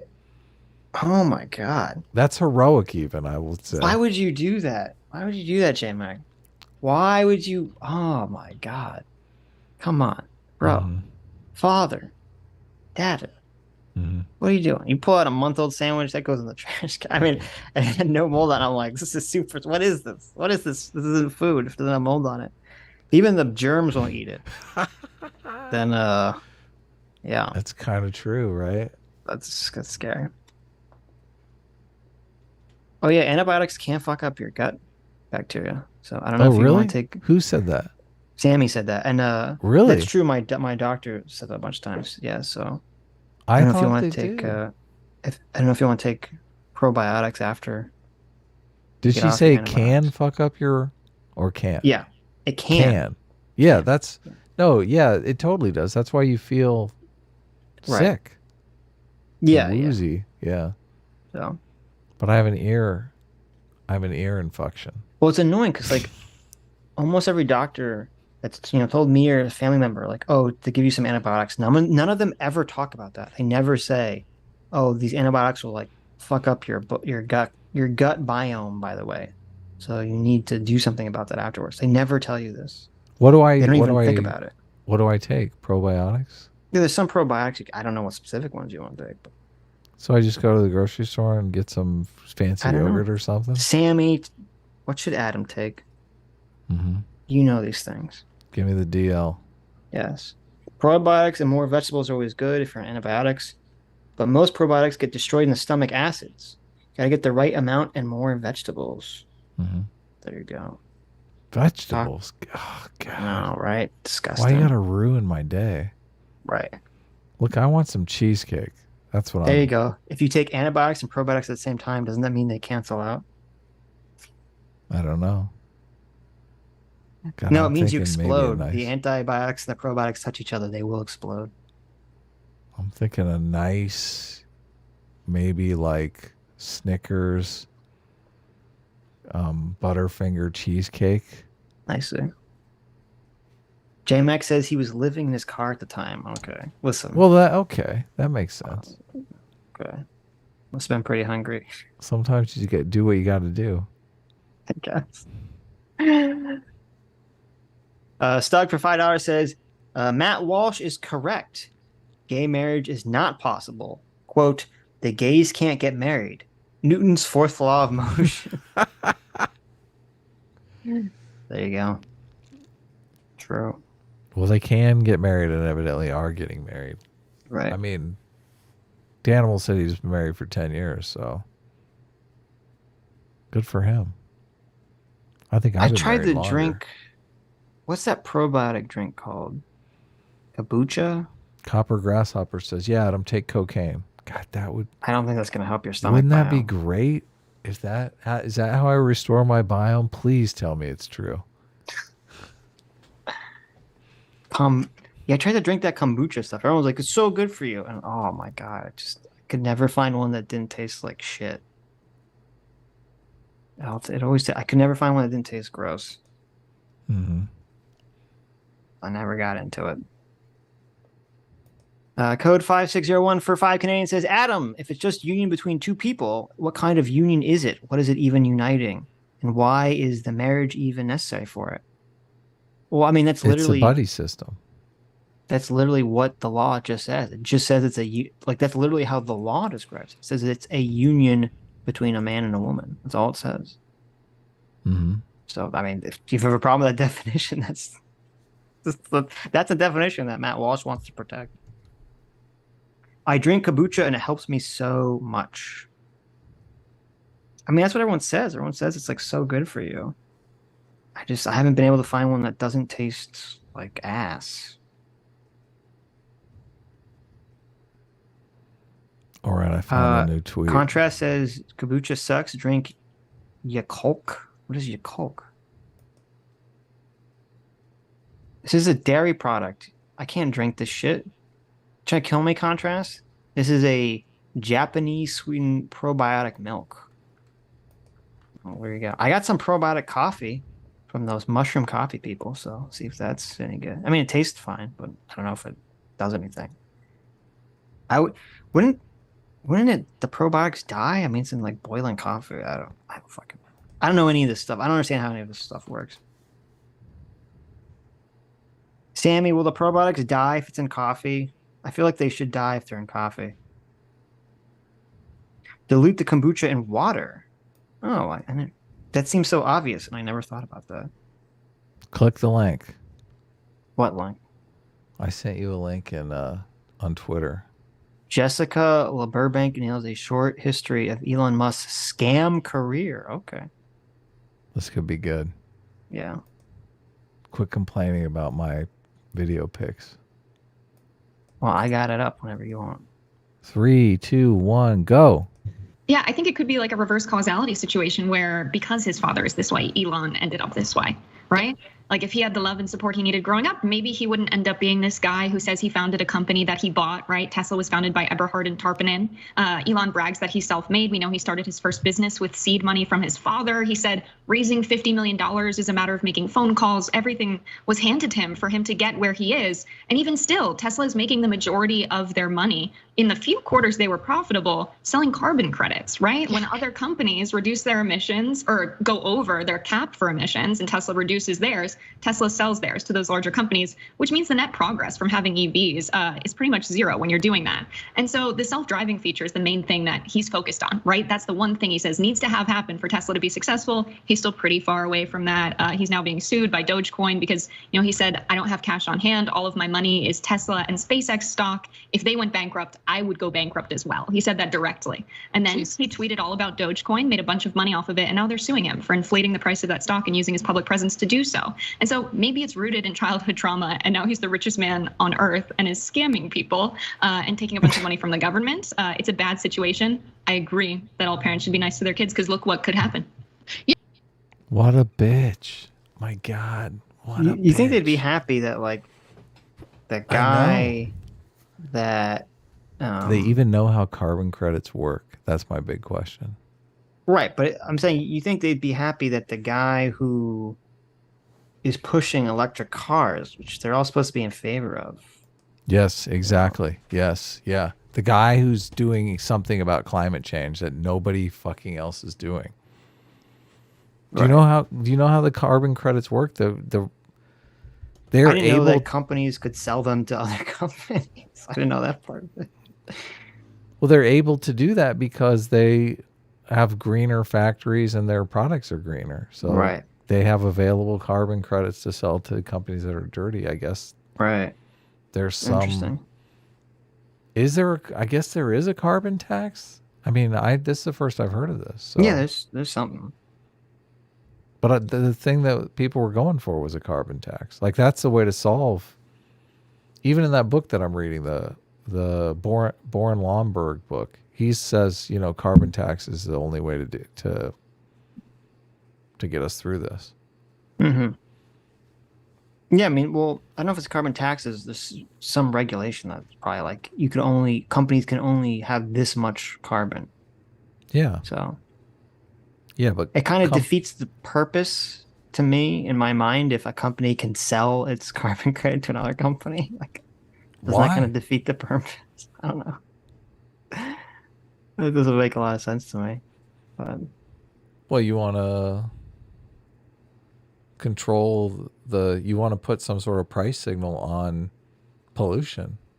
So you don't get the tragedy of the commons where people just pollute as much as they want. no, but right. But I'm saying if you have some limitation for how much you can pollute, if some company doesn't need to pollute, I don't think they should sell their be able to sell their lack of pollution to a company that pollutes a lot. Like that's Well, no, conceptually doesn't make sense. every single company gets the same allotted amount of pollution. I know, but that's what I'm saying. It doesn't make sense. Well, no, but if a company is going to produce more pollution and that's actually good, and another company is going to produce less pollution just because that's the business that they're in. I don't. Yeah, but the point necessarily is think that the that's a bad pollution is idea. not good. You're trying to get them to pollute Yeah, but the less. whole idea is there's a certain amount of pollution that is acceptable. Right. I understand. And they're just divvying that pollution up between. I understand You're the just concept. saying like it should I get be, the concept. Yeah. You're just saying it should be less. Yeah. I just don't think it. But in I don't that think it should be that way, so. in that situation though, no company would be allowed to pollute more. So you're actually putting a constraint on manufacturing, saying no manufacturing can happen above a certain level because this company can't go higher than the pollution cap. Yeah, but then then just change the law to make it whatever you want the acceptable level to be. No, I'm but not sure then the it system comes just up. doesn't make But then sense it to me. comes up in every single company. I understand. Like the I understand what you're beauty, saying. the magic of this is that if I'm a company that I need to pollute more because I have some innovation. Well, of course, you and keep I saying can- need, but Well, I mean, I think they would pollute less if it was feasible to do it, but right. some situations, I mean, the pollution becomes a cost in the manufacturing where before the pollution wasn't even included as a cost in the manufacturing. This is way better. This is like Boren Lomborg's idea. Probiotics need to remain. Probiotics need to remain refrigerated. Typically, the stuff you get in your coffee is most likely oil. I have no idea how it works. But wait a minute, is that true even for like? Because I see like they sell probiotics in like the little vitamin, bottles, and they're not refrigerated. Yeah, Are they I think it supposed could to be like refrigerated? Elon What's Musk up with it? totally hates this shit about the Tesla. Jessica Burbank lied in that thing that we just watched about. About what? Well, they want to say that Tesla was a functioning company that Elon Musk just purchased, and Elon Musk didn't do anything. Of course. Which is just, I mean, it's a bold-faced lie. Elon Musk was interested in doing an electric car. He started looking into doing an electric car, and they hooked him up with some other guy that was also working on an electric car. And I mean, he ended up doing a bunch of work and stuff like that. It's not like he just bought the company. True. I mean, I've heard him talk about this stuff, and he's just like, these lies that are being spread are untrue. So, yeah. One-armed biker for $5 says, "When I feel well, I feel that works as my contribution for the year. So see you next year when I listen to 2 or 3 more books and not listen to the show." Well, thank you. There you go, one-armed biker. Well, no, that's great. Like, listen to the books by all means. I encourage it. Yeah. Smarten yourself up. Stug for $2 says, "Ryan's Babe is clearly the best film of all time." Not familiar with this one. Ryan's Babe. It's like an interesting film. That's all I'll say about that. Dr. Diddler. Oh my God, Adam. What They happened? fixed Streamlabs finally. No way. It doesn't do the wraparound cutoff thing. I gave you a link that didn't do the wraparound cutoff thing like a million years ago. No, you didn't. I did. No, you didn't. Dr. Diddler for $2 says, when I was in high school, about 7 starters on the football team were arrested for breaking into cars and stealing, all of them upper middle class white kids. You could pump $30 million into the local community center and they've done it anyways. True. Well, I bet you too, if it was all football kids, it was probably some like rite of passage to be in the football team. Yeah. Break into cars or do some stupid shit like that. I mean, I did all kinds of stupid shit like that when I was a kid. Of course. Well, I never broke into a fucking car, but. Really? Yeah, I was a good boy. Lame. Look at this guy. I never broke into a car either, but we did bust a car windshield once, and I was like, I feel kind of bad about that, but.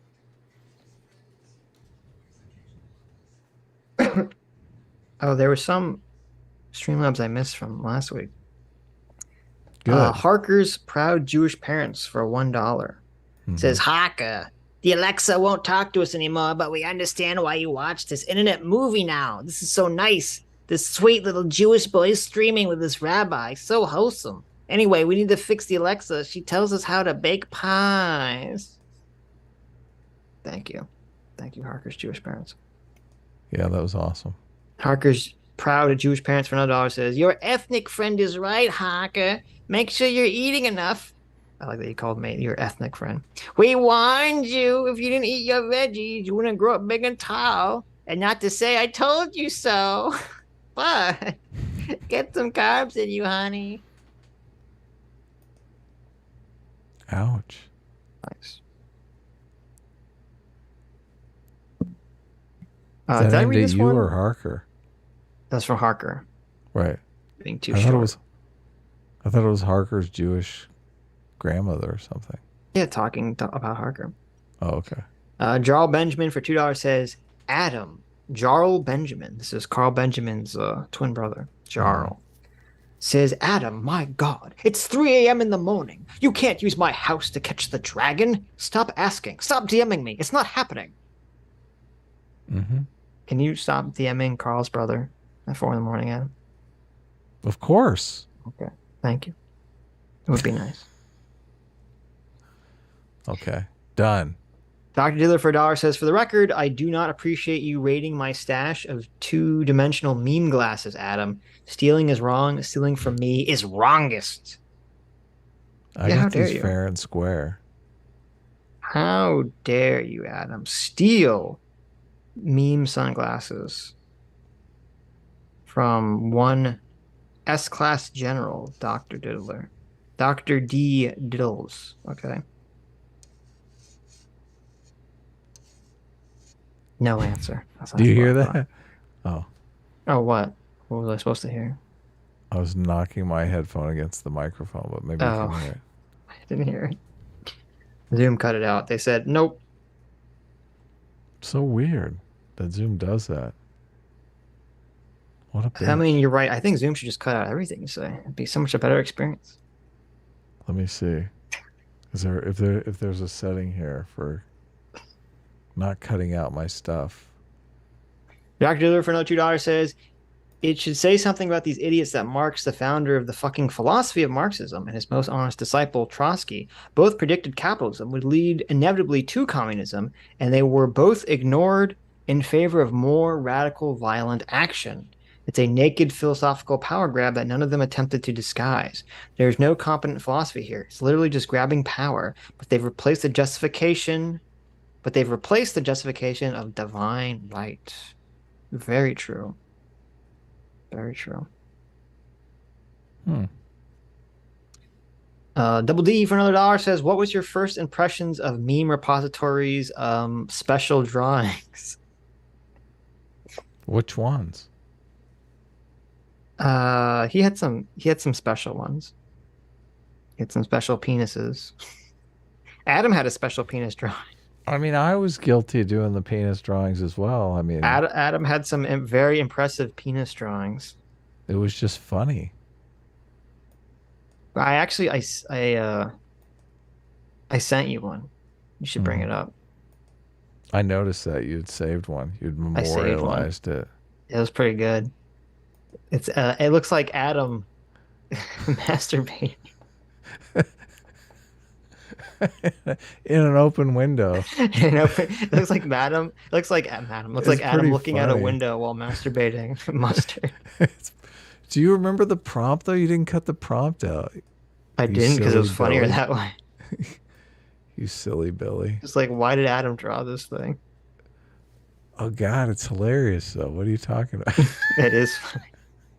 Should bring It's it not up. me. Why do you think it looks like me? It kind of looks like you. What? Kind of looks like you. Okay, here it is. Bring it up. Chat, doesn't that look like Adam?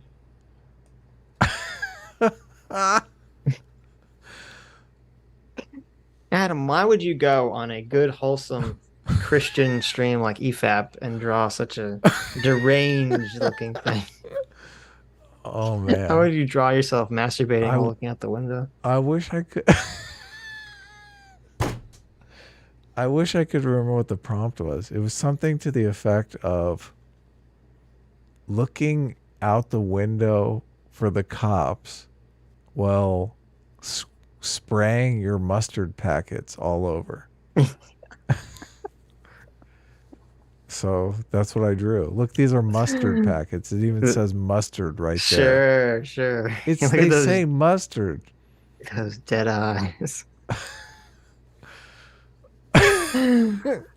Look, you're not looking out the window for the cops and you're happy about it, okay? That face perfectly says, where are the fucking cops?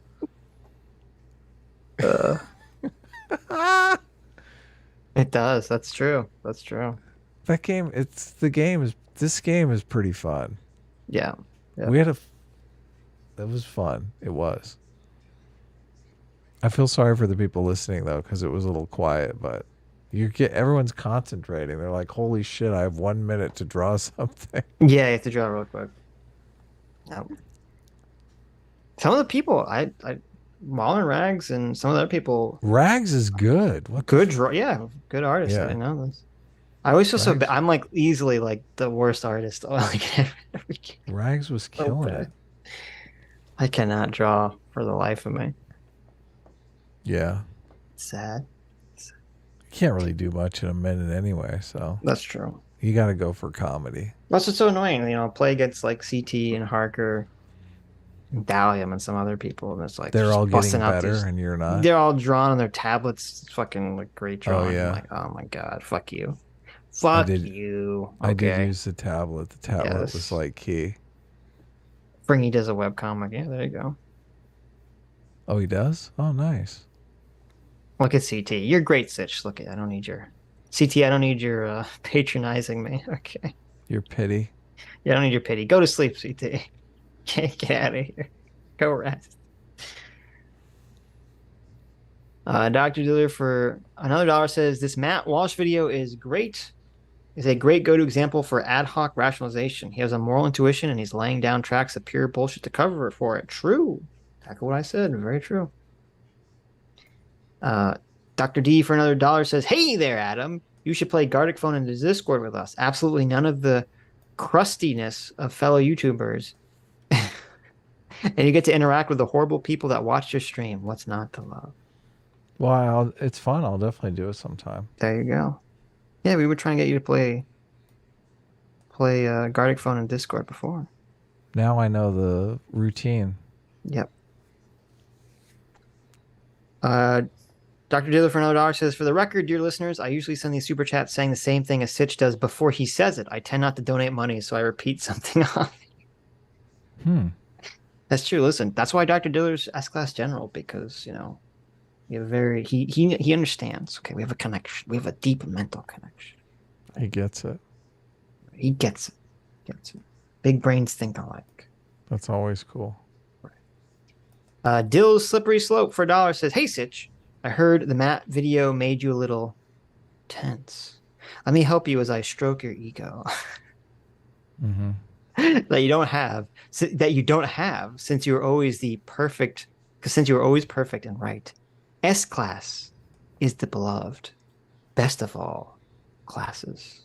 That's true. Thank you so much, Dill. Thank you. That's all very true. A team is a blinky-shaped butt plug, filthy and late. Oh, so sorry. Oh no. Why Oh, would no. you say something like that? There you That's go. so cruel. Wow. I like that Mahler's first prompt was what was it? It was the Adam and Sid show. Oh, I didn't know that. I didn't realize that was Mahler. That was Mahler's first response. Sweet. Dr. Liv for $2 says, at first I was disappointed with you, Sitch, for not listening to my hilarious advice of doing the voice changer thing on EFAP. Then I realized you were actually strutting your ability to avoid audience caching. Praise our glorious leader. There you go. Thank you, Dr. Diller, for that. Yeah, Dr. Diller DM'd me. He wanted me to use the Adam was very amused with the Sitch baby voice and the Sitch demon voice. I know, the demon voice. You should have done that. Right. I don't know. I didn't feel like there was an opportunity that presents itself. That wouldn't be short. Yeah, you could come off looking bad. Yeah. When you and I were on together, mm-hmm. I guess aside from like the favorite movies thing, we didn't really get a chance to talk too much. I feel like I got like you mean they to gave each other. Well, just in general, I Oh. don't feel like I talked a lot while you were on. It seemed like after you left. Yeah, you didn't. I felt like I talked a decent amount. Oh, okay. I didn't really talk much, but yeah. After you were out, I definitely talked a lot more. So. Well, we talked. I mean, you started talking a lot once. Mm-hmm. A couple people left, and then we started talking about consistency in movies, favorite movies, and all that stuff. Blah, blah, blah, oh blah, yeah, blah. yeah. You're right. Right. Yeah. So. I remember we were talking a lot. Right. Before you didn't comment a lot on the video we were watching, the Captain America Avengers video. Yeah, because that movie. It was like 10 years ago I saw that movie. What the fuck? What happened there? Yeah. You guys are commenting on movies that came out 10 years ago? I mean, I've seen them multiple times. I don't know. I remember. Captain America? You've seen multiple times? No, it wasn't Captain America. It was the first Avengers movie. Oh yeah, I haven't. Yeah, I need to rewatch. Right, it's good. First Avengers is good. Look at you. Did you hear that? I did.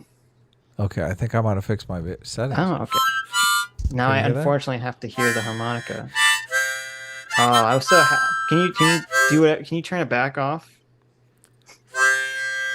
I don't like this. I don't like change. No.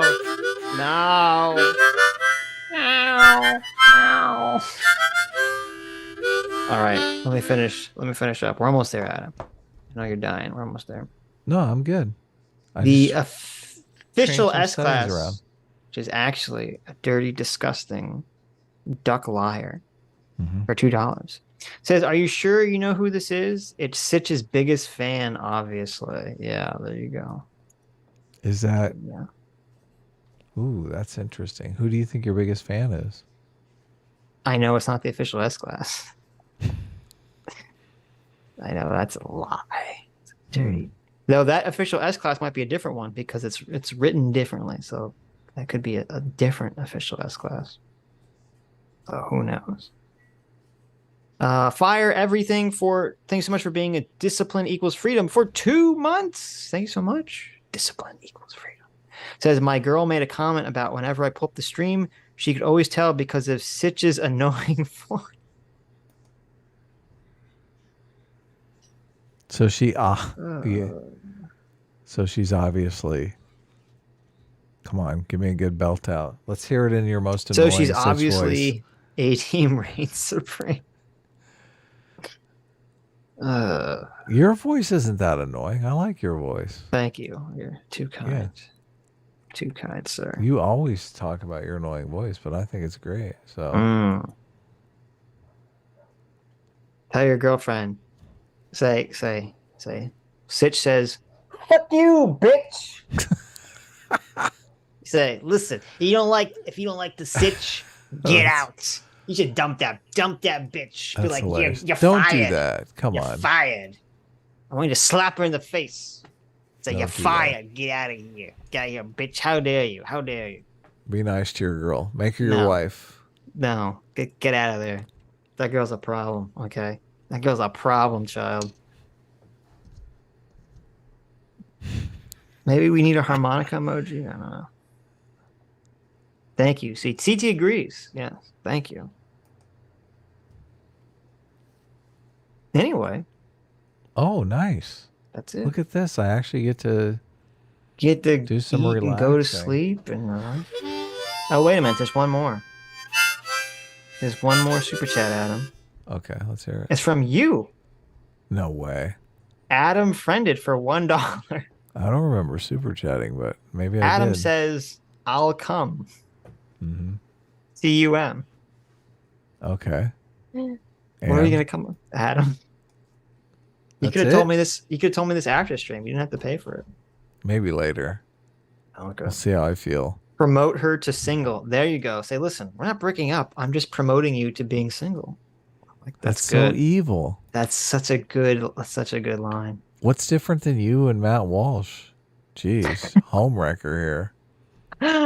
Yes. Because listen, I'm not judging her for the fact that she's judging me by some. I guess she is. She's judging me by an immutable characteristic. Okay, my voice.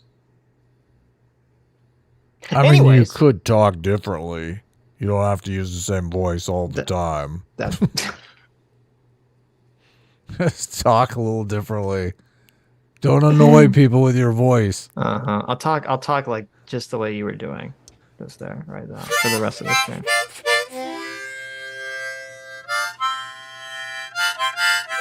Anyways, thank you so much for coming. Thank you so much for your incredibly generous donation. Thank you, and happy 200, Mahler. And thanks for having us on. It was a lot of fun. Thank you, Renegade Cut, for your terrible take. And thank you, Matt Walsh, for your also terrible takes. And thank you, chat, who've made it from beginning to end. You are the true heroes, the true free will seekers, the true saviors of our time and our generation. Hope you all have a fantastic Monday. See you all Tuesday. And JMac, for $100, our surrogate fathers, thank you so much, JMac. Says, sweet dreams, you two. I hope you and all of chat have a fantastic week. Well, thank you so much, Jay. How wholesome.